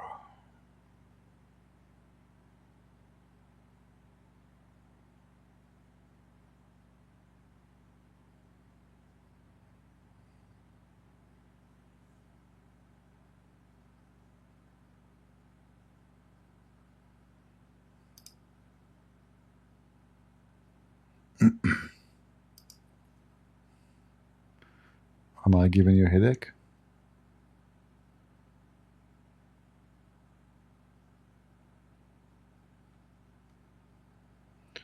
This is his picture.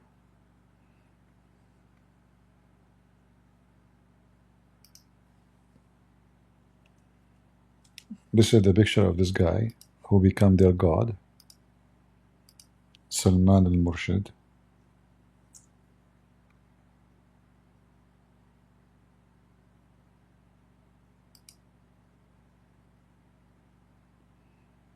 You look like God, actually, to be honest with you. Just be honest.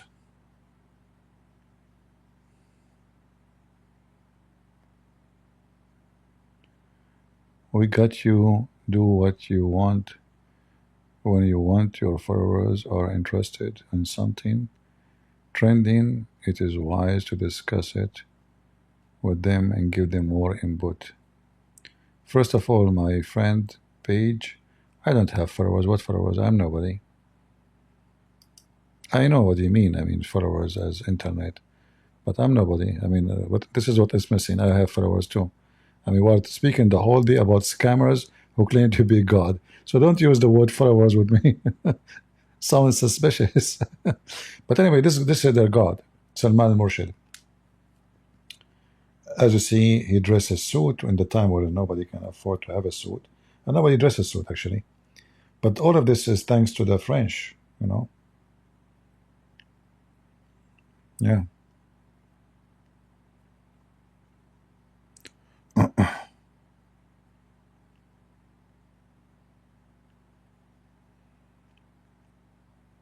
So you see how many gods? There's a lot of gods. Yeah, and now his grandsons, you know, is the ones who they are in charge. And look, there is a safe behind him. You see the safe? I mean, do you see how the money connected to God?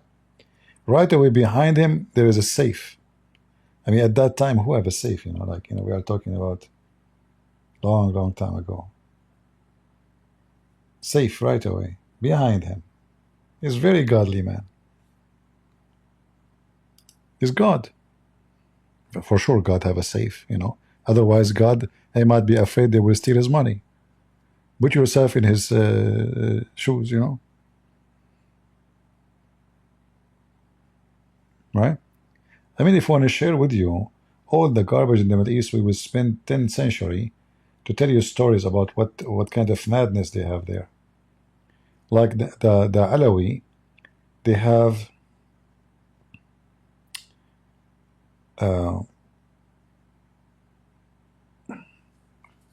trying to translate. It's like a hole, a small hole. So there's a test. It's called the test of the hole. Let me see if I can find your pictures. So if you want to prove that you are, let's say, honest in something, you go and you try to sneak yourself inside the hole. The hole is like a hole in a wall, you know, like it's not a hole in the ground, no. It's like a very narrow place. So if you were able to sneak, that means you are decent. If you are stuck, you are lying.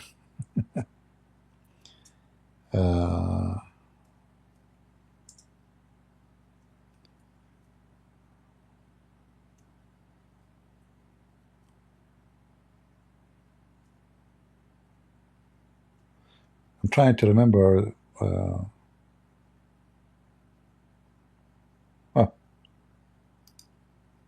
Here we go. I found it.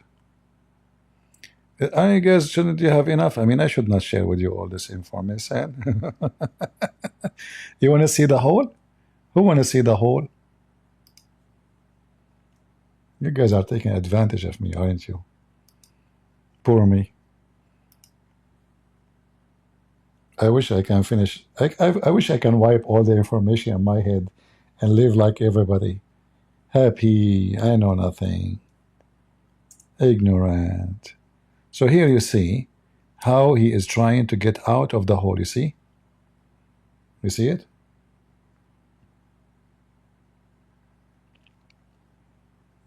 Is the image clear?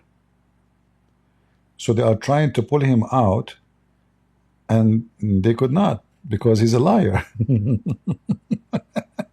So if you are decent, you will come out.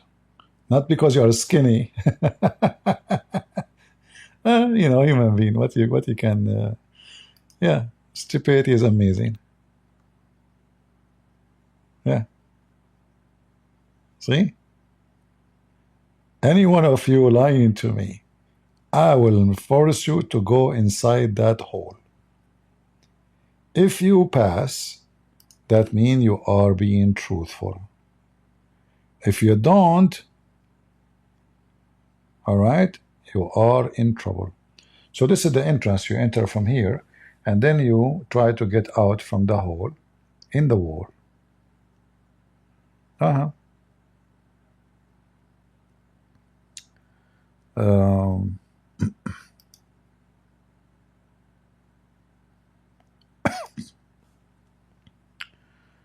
us see if there is more pictures.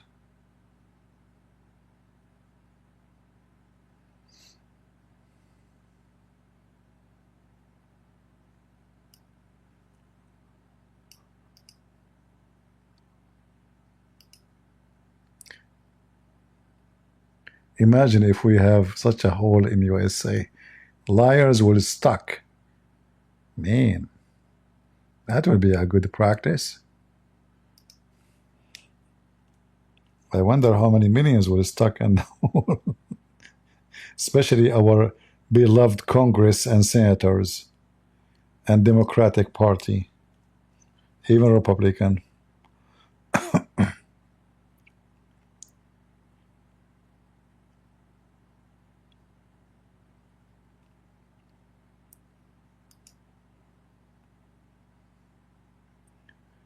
Those images of their sheikhs. And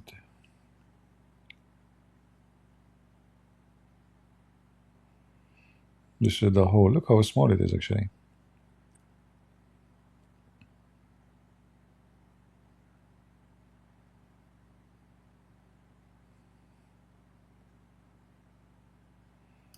Yeah, this is a kind of a mosque, as you see.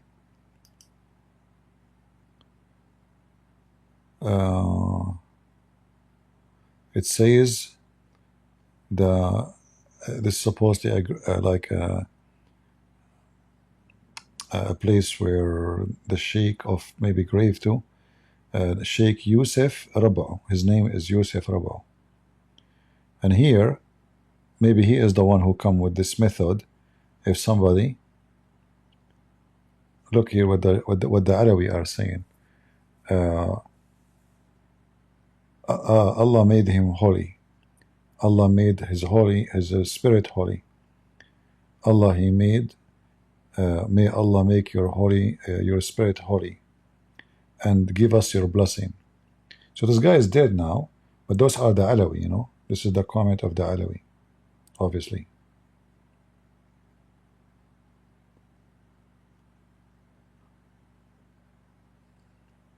Okay. Shall we stop here? This is other, other place, the same as the previous one, but a different, the same method. So those Alawi, they have this test. So if you go to court, one of you is lying, we don't know who is saying the truth, who is lying. We ask you to go through this hole. If you were able to sneak in, you are telling the truth. So if you are a sneaky, if you are a thin and not a fat person, you can lie to everybody. What do you think? You will be the most successful scammers ever, because you are skinny. You can go in the hole easy. If your opponent is fat, I mean, there's no way he can get in. I mean, look at the size of the hole. Do you see it? It's the size of your hand, right? So in order to squeeze yourself, obviously the only way is to make your body like a sword going through. Like your shoulders can't go in the way his hand is. You have to take up, like the upper side. I wish I can, yeah, guys, take you there, and we make every one of you go inside the hole. Man, all of you will fail. You see the benefit of not eating a lot? You want to gain weight, huh? Here we go. You go to court, you get busted. Just because you eat sausages every day. Like, what are you eating beef? What are you eating pork? What's wrong with you? What if you go to the court tomorrow and the judge say to you, go in the hole, let's see if you are telling the truth? What's wrong with you? Crazy people. They keep advising them, but they don't want to listen. You know? You know what? If I open a hole like this in America and make a business, say this is godly hole, and trust me, there's a lot of donkeys in this earth. They will believe it, and I can make a lot of money. I open like a building, says this is from Allah, and the one who passes through this hole is telling the truth. Look like a witch trial. Well, that's a good one, Aya. Aya, she said, look like a witch trial. I never do the witch have a trial? I don't know. But anyway, you know, the more you know about this world, the more you will be astonished with the stupidity of a human being. Like if you go to India, you will be astonished with the madness in India. They even worship rats, you know, rats. There is temple for the rats, temple for the elephant, temple for, I don't know, I mean, this is, and the Muslims, and you know, I mean, crazy. The world is crazy.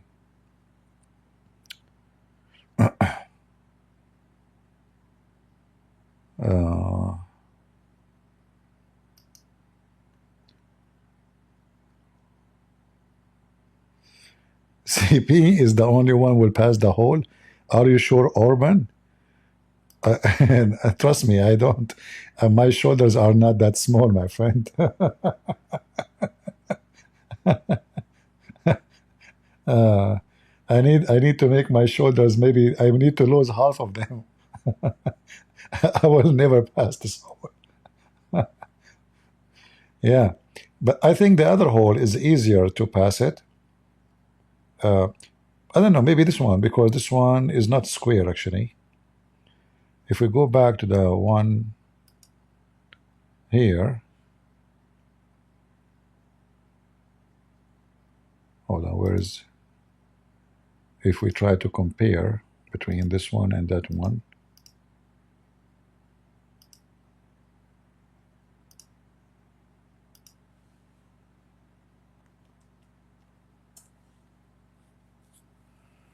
which one you think it's easier to get out? Maybe this one?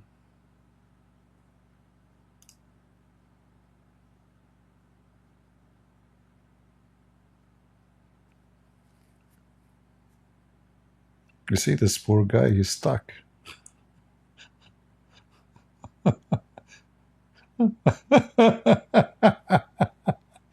And they are pulling him out. Like, please, I cannot breathe. Take me. Lord have mercy. Stupidity is amazing.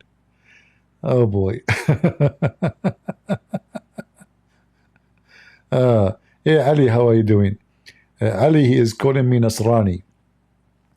Ali, are you a Alawi or you are a Shia, my friend? Well, you are upset. Okay, let's do me and you this. What about you go inside this hole and tell me that you are telling the truth? What do you think, Ali? Ali, are you there? Well, you're upset. Are you willing to jump inside the hole, Ali? Show me that you are truthful. Huh? Come on, Ali, don't do that. I mean, Allah is in your side. You know what? I will give you 1 kilo of Vaseline. What do you think, Ali? Yeah, Ali, you sound like a potato. You don't dare, huh? Are you upset because we are laughing at the stupidity you have? Ali, be honest with me. Is that your dad coming from the hole?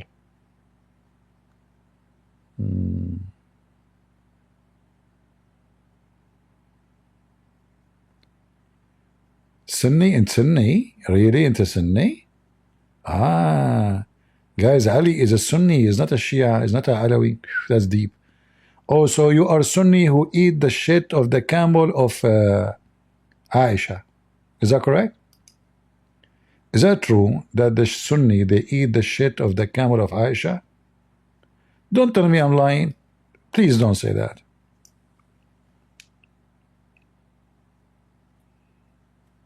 Huh? Ali, do you want to call me Ali? I can give you Skype if you want. I can open Skype for you. You want to call me?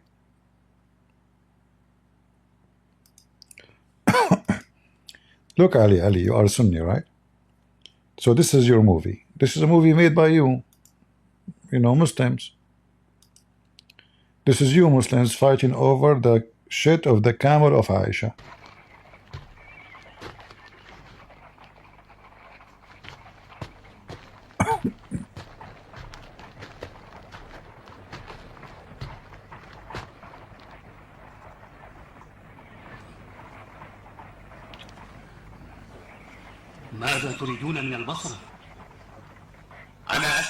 You know what? Let me see if I can activate the CC.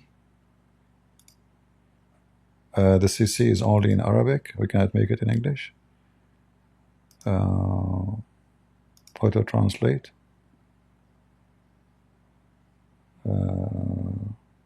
Where is the English? What a stupid YouTube. Oop. Do you have all languages except the English? Where is the English? What? Here we go. Alright, that's better. So now you can read, guys. Enjoy the movie where the Muslim Sunni fighting over the shit of the camel of Aisha because it is a holy shit, literally. كل شيء ضيعة بيتا قصرا أما أم المؤمنين فلا أدري أين هي؟ في خيمتها. They are speaking about Aisha. أذهب لأخبر أم المؤمنين بالأمر. لقد شاهدت من هذا الحيوان الأحمر عجائب ما كنت أصدقها لو لم أرها. لا يحمل على ظهره غير المسلمين، لا يصير إلى حرب إلا بنية الجهاد، لا يصيح إلا رضا لله تعالى. Hold on. They are talking about the camel of Aisha. Let me zoom out so maybe you can read better. Hold on. When I zoom in, the translation disappears. So he's talking now about, they were talking about Aisha, and then we will hear the voice from behind speaking about the camel of Aisha.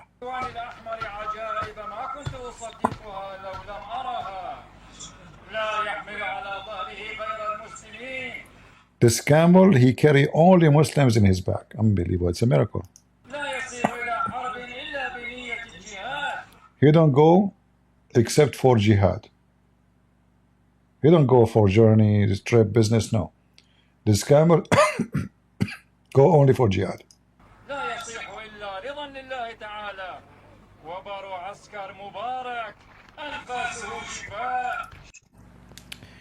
The hair of this camel is blessed. His breath can cure you from disease. The camel of Aisha.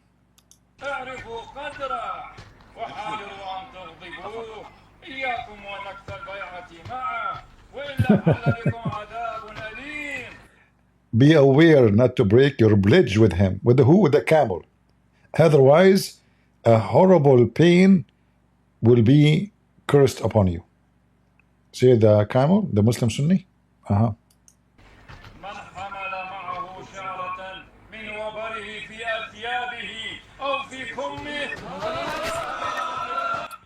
If you carry one hair of from his body in your clothes,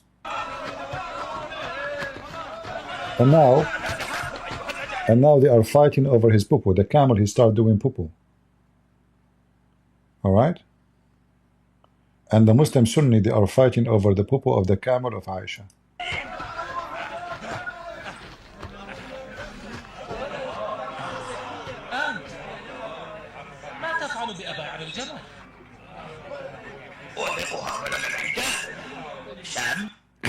He's saying, what are you doing with the shit of the camel? He said, you know, you don't know? Smell it, smell it, smell like musk.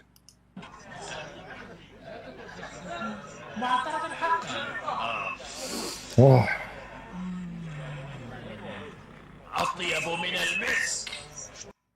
it's better, it smell more than musk, better than musk, Elon Musk.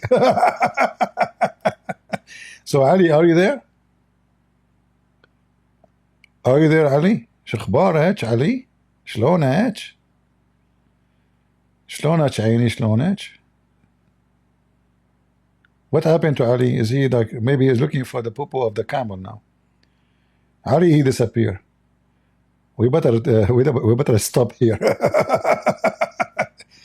Ali, come on. I'm a Christian Prince, my friend. I have all your laundry.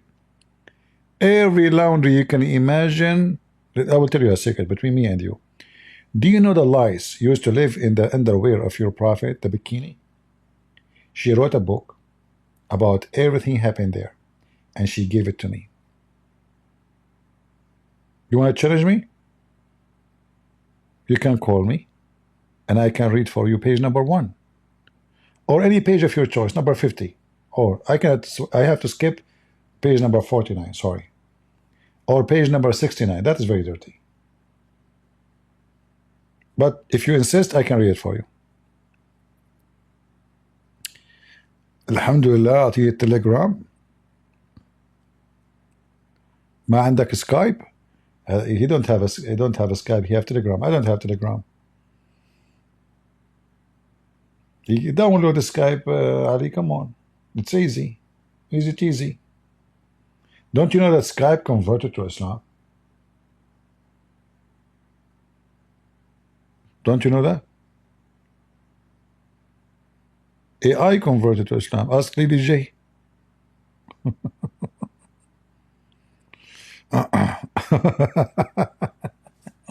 What a stupid cult. Garbage in, garbage out. Ali Khruti.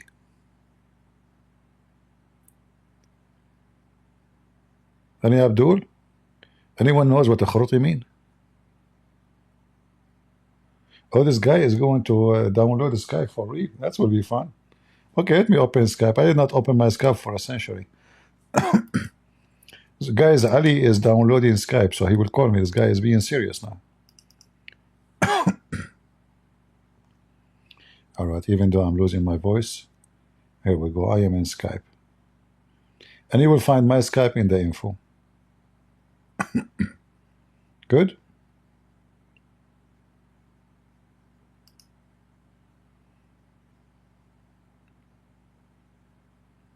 Well, let me be sure you have the correct one there. I will copy.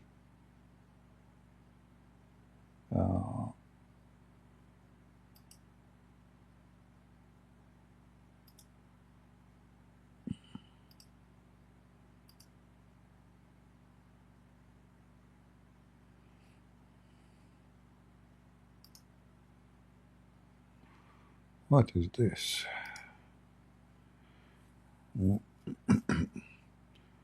Where you can copy your account.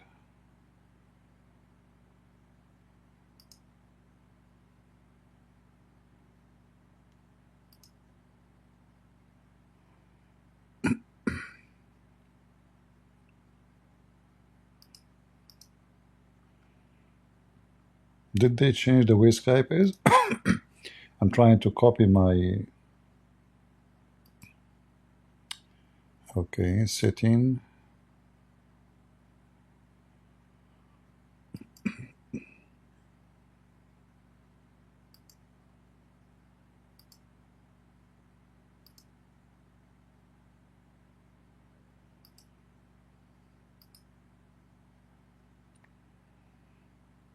Usually I click on the icon, I can find the link to paste.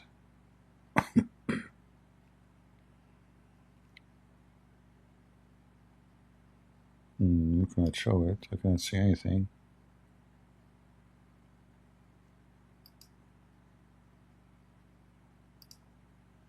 Oh, now I find it. Okay. So Ali, listen. This is my Skype. Okay, Ali?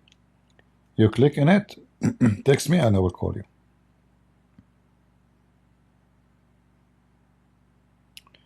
Brother, are you a Muslim? And my voice, I'm losing my voice.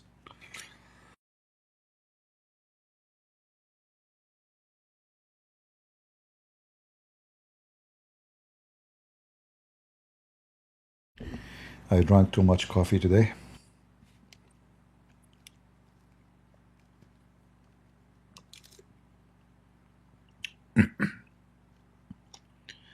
Look like suddenly we have too many customers. Okay.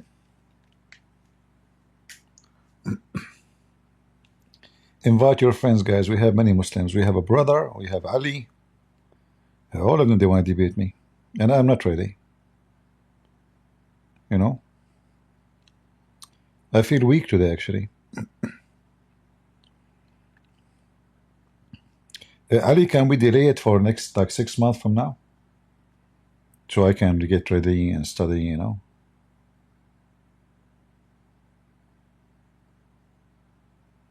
What do you think? Is it okay for you to give me like 6 months to study? I should have my voice insured. You know, I will tell you a story about my voice. I was going through this hole, you know, and I could not go through, through because my shoulders are wide. However, my voice was able to go through. And the judge, the Alawi judge, was a female. She heard my voice. She said he is innocent. I like his voice. So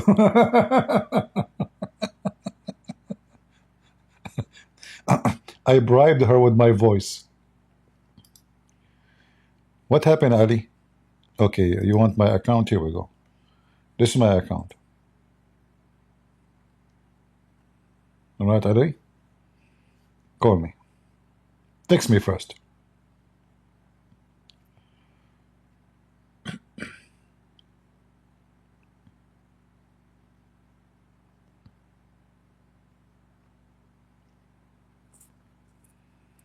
Don't make me wait for long, Ali. I have 4 wives waiting for me. We have to do some homework. We have to make babies to go jihad. Ali, do you know the story of the guy who cannot have boys, kids? He went to Ali, and Ali told him, to the Imam, he told him, when you do boom boom to your wife from behind, you push it inside her, excuse my language, and each time you do it, you spank your wife so hard and you scream, Ya Ali. Anyone have the reference, guys? Who of you saved the reference? Who saved the reference? Let's see how many of you saved the reference. Anyone remember? Which book was that? So you hold her from behind, excuse my language. And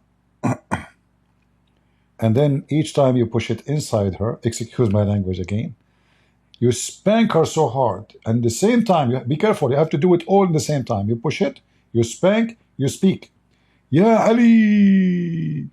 And then the guy, he did that. And guess what? He have 7 boys. It makes sense. 7 spanks, 7 effing, 7 Ali, 7 boys. That's why they call the store 7-Eleven. The funny is that Ali himself, he could not have 7 boys.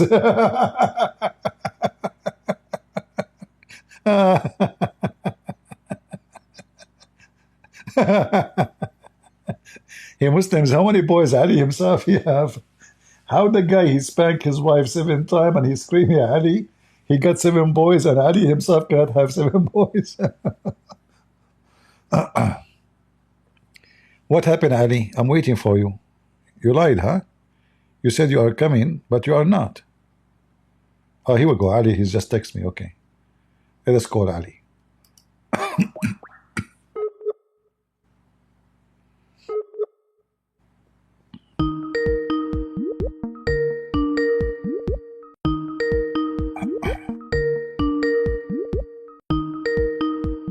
Answer, Ali. I'm calling you.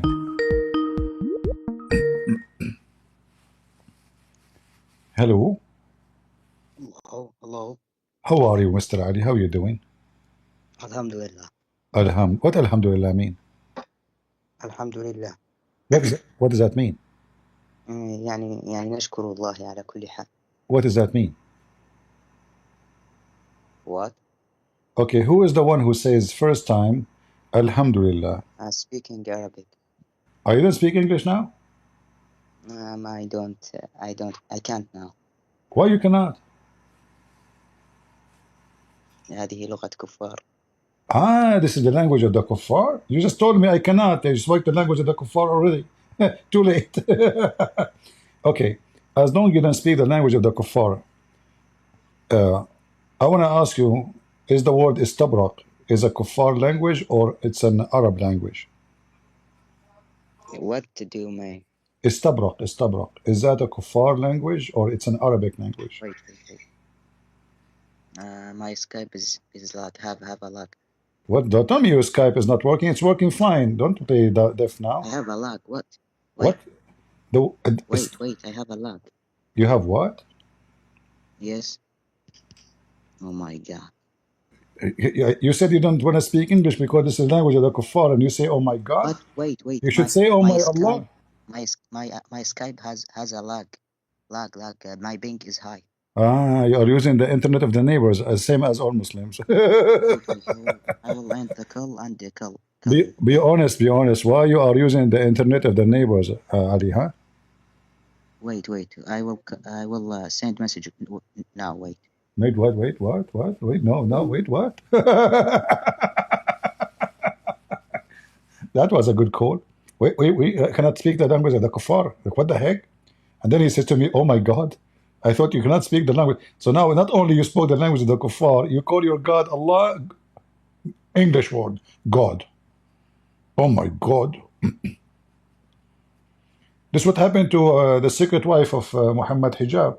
When he took off his panty, she said, "What is this? Oh my God." This is why they keep it secret. She asked him, "What is your penis?" He said, "It's a secret penis, you know." Remember, our marriage is secret marriage. So the penis is going to be secret penis. Oh boy. Husband, where is your, what's wrong with you? I told you it's secret. The whole marriage is secret, you know. But I thought you have something here, like, you're finished, girl. This way is secret. It's invisible. So who is the volunteer will call me in a second? The first Ali, it turned to be a fart.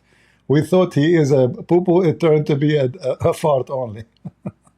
I thought Ali, he will call me and he will wipe the floor with me. He's strong, you know. Mean. Turn Ali is a potato. Who's next? Anyone before we close the Skype?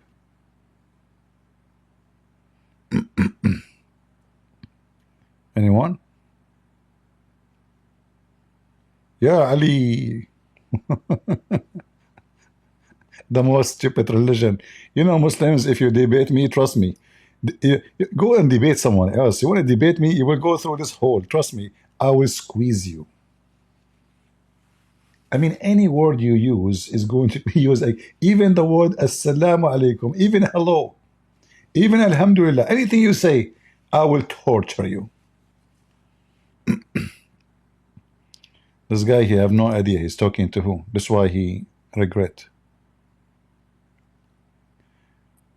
You don't think the رسائل تصلني يا علي؟ شخبارك علي؟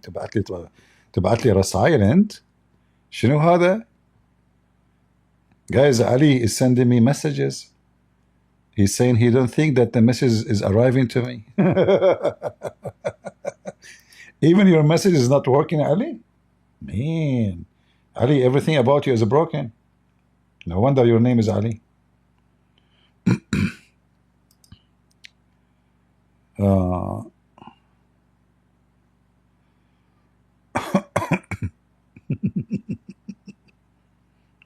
All right, where is the other guy? He said they want to call me. If Ali cannot make it, someone else can make it. Anyone?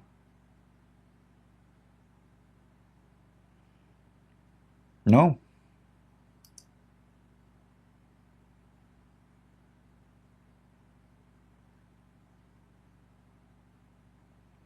Look, guys, look what Ali, he said to me. I am not using the internet of the neighbor, but we are using the internet of the kuffar. This is a booty. So he's stealing internet from the kuffar. Look what he said. I will copy for you.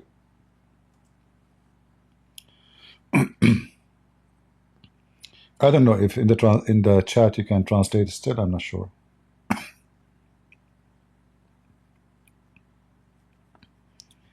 Yeah, he's saying he is using the internet of the kuffar. He steal it, you know. He said this is a booty. He loot. He's a thief like he's a prophet, and he's proud of it.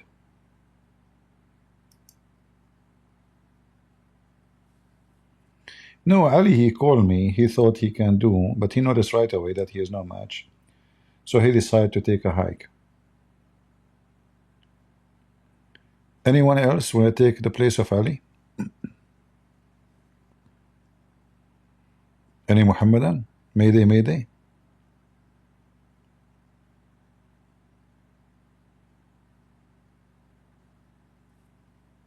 Yeah, do you know why Hezbollah, their flag is yellow? Hezbollah and the Shia, they believe that yellow is a holy color. In fact, if a Muslim Shia man, he wear black shoes, his penis will not function. So if any female of you, her wife is not able to do it, check the shoes. And by the way, you can send them to my address. Especially the brand new one. If you are married, your husband is wearing black shoe, I'm warning you, it's not going to work. However, I want to help you. If you have a brand new shoes and they fit with my feet, which is just you know, the size 15, so you can send them to me. I'm just joking, not 15. I mean, this is the shape, this is the boot. Anyway, you know. You can send them to me, and I will wear them. You know, as you know, I'm not married, so it doesn't affect me. But you are married, your husband wearing black shoes is not going to work. His penis like try your best. It's not working. You need to buy him yellow shoes. Imagine if men they start wearing yellow shoes. Oh man, that will be very funny. Yellow shoes, Muslims, Shia. Hey Sunni, what is the shoes color you should wear for the sake of your penis? How the color of your shoes affect your penis, Muslims? Seriously, I'm just I like to study science, you know. Is that scientifically accurate?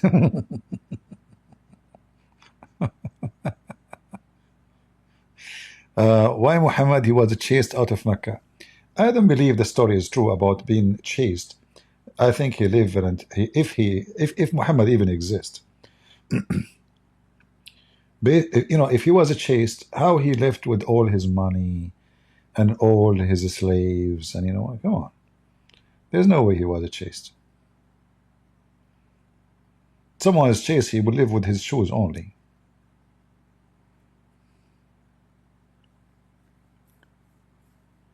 Any Abdul?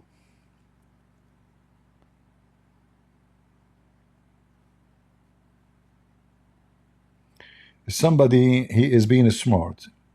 He is saying the Bible written by a Roman who crucified Jesus Christ. Can you give me the name of the Roman who crucified Jesus, who wrote the Bible, Abdul? Huh? I challenge you to give me the name of the Roman who crucified Jesus, and he is the one who wrote the Bible. Go ahead. I'm waiting. Potato.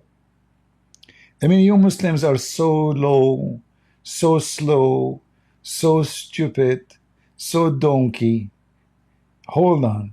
Isn't it your God he chose the name of the Bible, called Injil, which is the Greek word, which means the Roman. Maybe Allah is the Roman you are talking about. Because in your stupid Quran it says Injil. Injil is not a Hebrew word. It's a Greek word. It's a Roman word. Potato. He think like, the Muslims, they come with the new ideas. Abdul, potato. Same time, if our book written by a Roman crucified Jesus, that means the Quran is a lie, because the Quran confirmed the book you call it written by a Roman, and saying that confirming what is between his hands. Speaking about what? About your prophet, false prophet Muhammad. Who is a Muslim? He dare to call me. Mayday, last call. Any Abdul? And don't worry, I'm not going to ask you about secret marriage. Even we will have our debate secretly.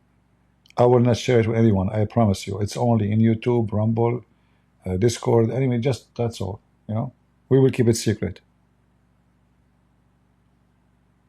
No, we use Discord, but today I wasn't planning to go in Discord. Actually, I thought I'm going to go for like maybe 20 minutes. Nobody watching the videos anyway.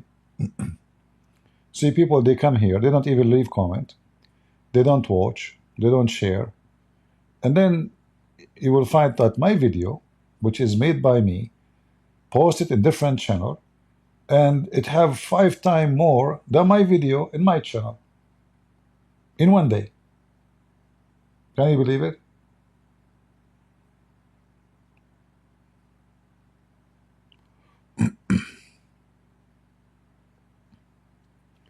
So we will, Discord is just to receive calls from people. Skype, it's annoying more. Many, Ali, you wanna call me again? Look, Ali is trying to call me, guys. Hold on. We cannot miss Ali. Ali is not online. It says he's not online. Look, what the heck? Ali, he says he called me and now he isn't online. Oops. Ali, he took a hike.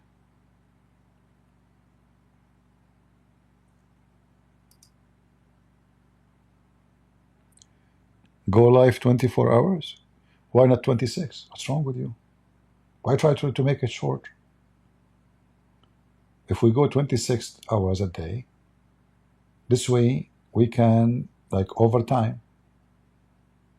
Think about it. What's wrong with you? Think,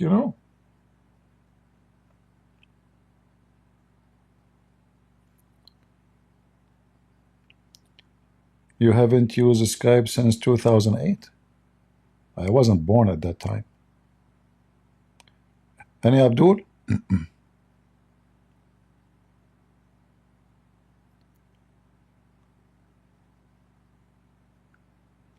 It's okay. Muslims, I know that you are not going to talk to me because you notice I am slow. I don't have a good intelligence. And you are so fast, quick. Intelligence, knowledge. I mean, you are so powerful. That's why you don't want to talk to me. I understand. The symptoms of camel urine is so clear.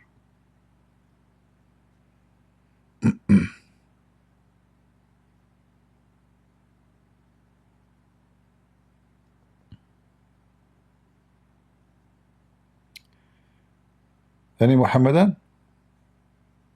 Mayday. No customers. What we can do. So guys, I might go live tomorrow to talk about India. The guy, I spoke to him.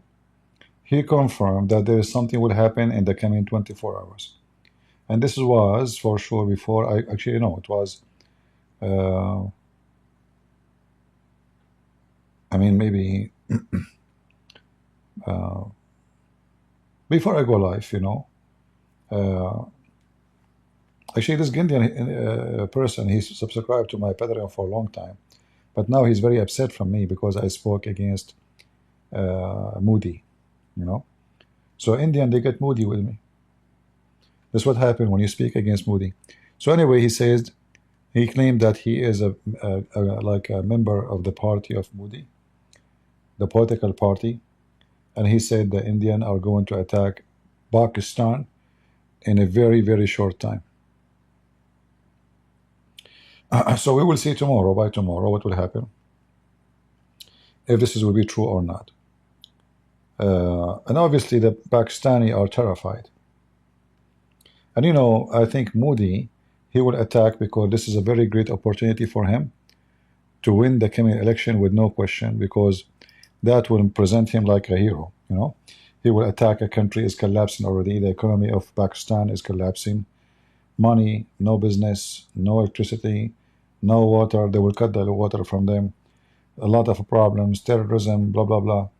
So Modi, he have a great opportunity to enter the history books of the Hindus as a hero who defeated the enemies, who they are, the people of Pakistan. And this is why actually I agree with this guy who called me and he said he expect that the Indian army is going to attack very, very soon, because I believe this is a great opportunity to Modi. I think if he lost it, this is the biggest mistake he will do. And people will be upset from him actually if he did not do something. So he have no choice except doing something. And he will ask Elon Musk to activate his satellites so their drones can go to Pakistan and hunt the terrorist. China will take India soon. China, they have bigger problem than going to war. You see, China, it might be a massive, powerful country in the appearance, but in reality, China is struggling badly with their economy. Very, very bad. And now, actually, this war, if it happened, that will make India more subdued into USA. And if that happened, that will be for the benefit of America against China, because China, now, China versus America. The rest is accessories. So India will have no choice except getting support from whoever, and support of America is a must. The Chinese, as we know, they are supporting Pakistan because they have the same problem with India about the land. All right? And at the same time, they are afraid that India is going to be replacing them as a market, as a manufacturer to Europe and to the West. So I think China, they are going to rush into fix their issues with Trump very soon, because they are afraid it's going to be too late if they waited longer. For the Indian are very desperate to take the place of China. And I can say they can take the place of China in many things, but still there's some stuff India is not capable of replacing China. But still they can hurt the Chinese economy badly, you know. So if America took, let us say, instead of 80% of their imports from China, they decide to say, okay, 40% from India. That is a disaster for China.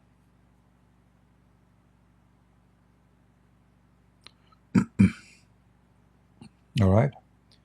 So this war is a very good luck for Modi, because first the enemy is weak. They will never dare to use their nukes anyway,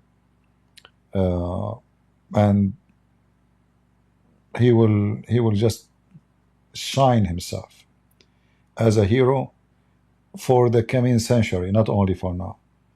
The Indian people will be so proud of him, and the bigger the damage he will do, the more they will be proud of him. And I think he can accomplish big damage easy. All right, we will see tomorrow. Actually, already we are tomorrow. I'm very, sometimes you are confused about what is tomorrow, what is today, I mean, it's amazing how time goes. See, you guys, what you did to me. I came to here to speak about the God, the daughter of Allah, for 15 minutes, 20 minutes, and look what, for how long I'm here now. And this internet company, they are going to charge me, I think $10 for every 50 gigabyte above my. I mean, look how thief they are. They claim that supposedly I have unlimited. Yet, we previously let you know that your etc. internet service, including 1,500 something gigabyte data for each bill period, that you have exceeded your usage allowance for the prior bill period.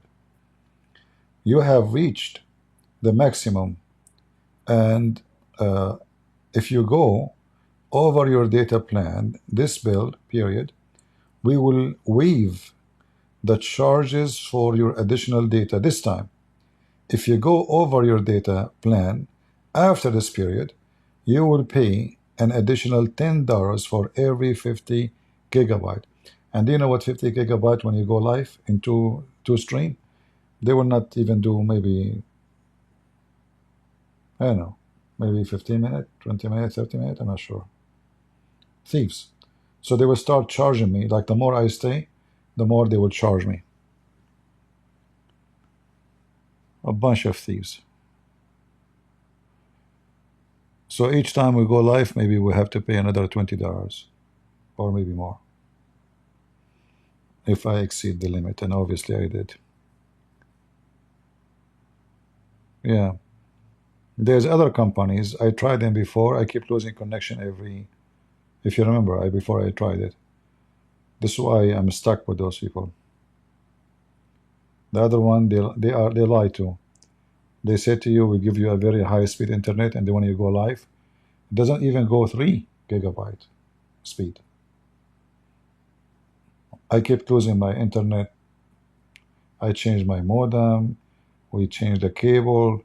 I changed everything. Still, thieves, liars. So then what I learned, that it's like a faucet, you know.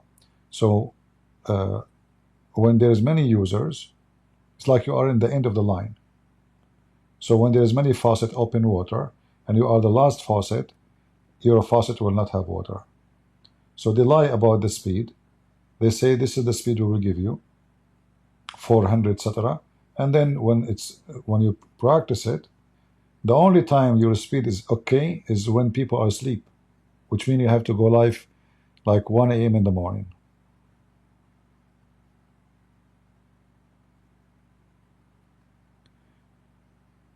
No, it's not my computer. That's not my computer. My computer is not old, you know. This is not my computer. China has announced the support to Pakistan. No, I know for sure. Because we know who is competing with who.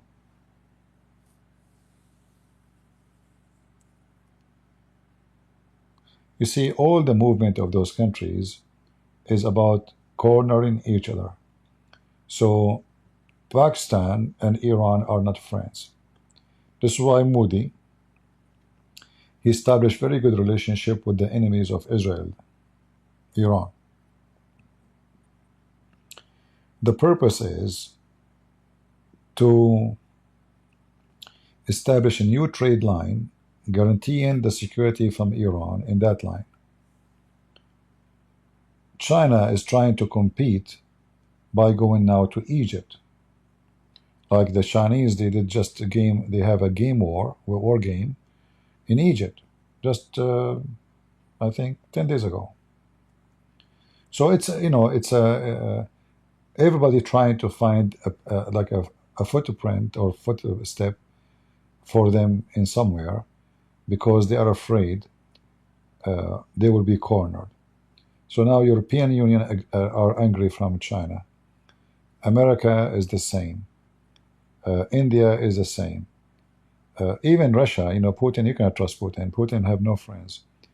And he might be, close to China now, because of Ukraine war, but he will turn against them tomorrow because still they have many dispute between Russia and China. China have a dispute with Japan, so they have many dispute with the Philippines. So China, the Communist Party, they are making big mistakes. They are making a lot of enemies. Taiwan, Philippines, Japan, Russia, India, and those are like, they are not small countries. And the American are, they are using their skills, or let us say, influence, to corner China. So in Taiwan, in Philippines, like USA now, they have a new base in Philippines. But for a while, the Philippines don't want USA, but now they want them back because of China trying to steal islands from Philippines. So everybody is struggling with China, and that is a big mistake of China. They will end with many enemies. So when you became a greedy, proud of your power, you became superpower, that is not a good thing, because too many enemies will conquer you, will destroy you. And destruction not necessarily by war, it can be by economy. And economy war is the biggest conquering tool. And China have other problem. If you remember those Chinese communists, they forbid people to have more than one baby. You remember? So I think just a few years ago, they allowed them to have two now. So for a long, long time, the Chinese, they have only one child. And they allow them to choose the gender, which means you go to the laboratory, you choose the gender of your baby. The majority of the Chinese, they have boys, or the majority, they choose to have a boy. So they have a generations of misbalance, like the balance between male and female is very bad. Same time, when the parents have one child, there's no family, because if a guy he go to war, those two old people, they are left alone. So the communists, they made a big mistake. Like China was growing in everything except population. They were shrinking. That's why India now is the biggest population country in the world. But it was always a China. So when the Chinese limited the population number or the birth, they made a big mistake just because of their greed. They want to just get a better economy. They sacrifice their population. So even if they go to war, even China is a big country with big population, still their population is not healthy, for there's a bad balance in the society between gender.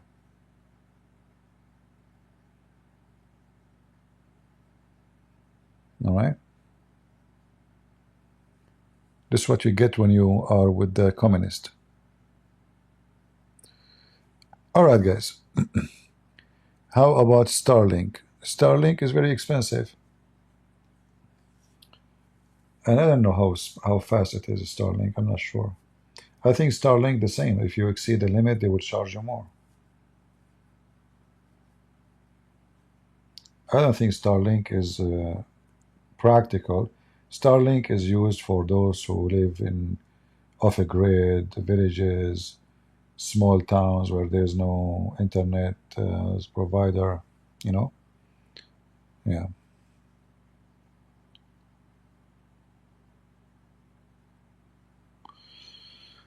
Anyway, what we can do. This is why I'm trying to slow down and go on live, because of those charges will be. Anyway, guys, I want to say thank you very much. And today, actually, I wrote maybe 5 pages of my book, which is about examining the prophecies of Prophet Muhammad, or the Prophet Muhammad, prophethood. So I hope I will be able to finish this book soon. And then after that, we need somebody to help to do the English, grammar check, editing. And I hope we will find some volunteers to help. Yeah, it will be a very interesting book, and I'm sure you guys, you will like it. and then we will translate it to many languages as before, so people around the world will be able to read it. All right. So I want to say thank you.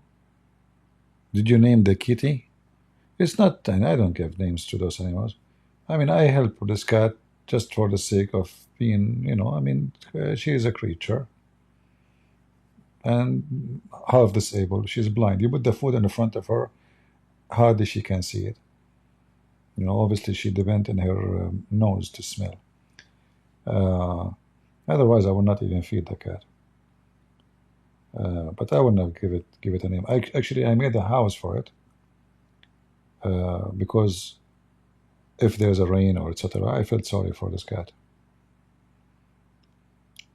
It took me some time to make the house for, but she is not sleeping inside. She don't see it. I put the food inside the house. Get in. Meow. Okay, what? Get in. The food is here. Just get in. Finally, I was able to make her get in, but she did not like to stay inside. I think she did. She liked more windows, maybe, like or big screen TV or something. I'm not sure. Oh, yeah. It's good to be caring, and for us as a Christians, we know that God created, and even animals, they have feeling, they feel pain, and they can sense your evil and your good.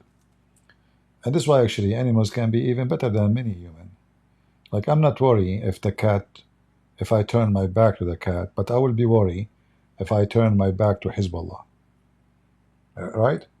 So animals can be way better, and they appreciate actually when you do good for them. Human, you feed them, they bite you. You invite them to your house, they betray you. You trust them, they cheat on you. Animals are way better because we know the motive of the animals, how to deal with them. Human beings are the dangerous one. I mean, even dogs can be way better than a human. They have more loyalty than a human being, sadly. This is why, Christ, he brings us back to our humanity. The world wants us to be animals, where we are just motivated by our mouth, stomach, and penis, and sex. With the Christ, you will be motivated by the good of God within you. So a person who is a Christian, he enjoys doing good, and he feel bad when something bad happen. A wicked person, he enjoy the opposite. He enjoy his wickedness, and he enjoy when he hurt people or even animals. And by the way, I noticed that wicked people, they hurt everybody, even animals. One of the signs of being wicked is when you hurt animals. Because you understand that this is an animal. I mean, even if you do something wrong, you know that this is just an animal. It's not a smart being. So when you are evil to them, obviously you are clearly wicked. Because you know that they are limited, and still you decide to be evil to them. Right? I don't know if you agree with me, but this is my experience with people. Why anyone want to hurt an animal, a dog or a cat? Why you want to do that? If they don't ever hurt you, never do anything. There is people, they love to hurt animals. You see always like somebody putting a dog in a chain. Horrible. The dog is so skinny. I mean, just let the dog go, man. You are disgusting. Just what if somebody put a chain like this in your neck? I mean, don't you have a feeling? Don't you have a shame? I don't like even to have a bird in a cage. You see, somebody asked me about the roses. I don't cut the roses. I don't cut a rose from the plant. God put it there, I will not cut it. It's beautiful there. This is the place where it should be. So when you grab a rose, you are being selfish. Now I know some of you will say is, you can use a rose to give to someone is sick, etc. I will say, okay, no problem. But still, if you think about it, the best place for the rose, where beauty is in the best of glory of it, is where you don't cut it yet, when you keep it in its place. The same as you, like the best place for you is where you are from. If somebody grab you and get you against your will and put you in a vase, put you in a palace somewhere, and the palace is decorated, but it's not your place. You don't feel it. You don't like it. You do not choose to be there. So we have to be sincere, and we have to be loving, and we have to appreciate whatever God gave us. So I love nature. I love trees. I love flowers. And always I will be kind to animals and a human. Even though I look so tough, if you maybe, you will think this guy is a terrorist if you see me. But I learned that tough men are the most kind, not the most tough. So I'm tough in war. I'm tough in a fight. I'm a tough when I need to be tough. But I will be kind, or I should be kind. And real men are the one who kind to the weak, not tough with them. Men who they are tough with the weak are wicked, and they are evil. So I want to say thank you all for being here. I hope we enjoy our time together. And until we see you maybe tomorrow or the day after, God is good. So is Jesus. And we are, what? The crusade. I hope to see you soon again. God bless you. See ya.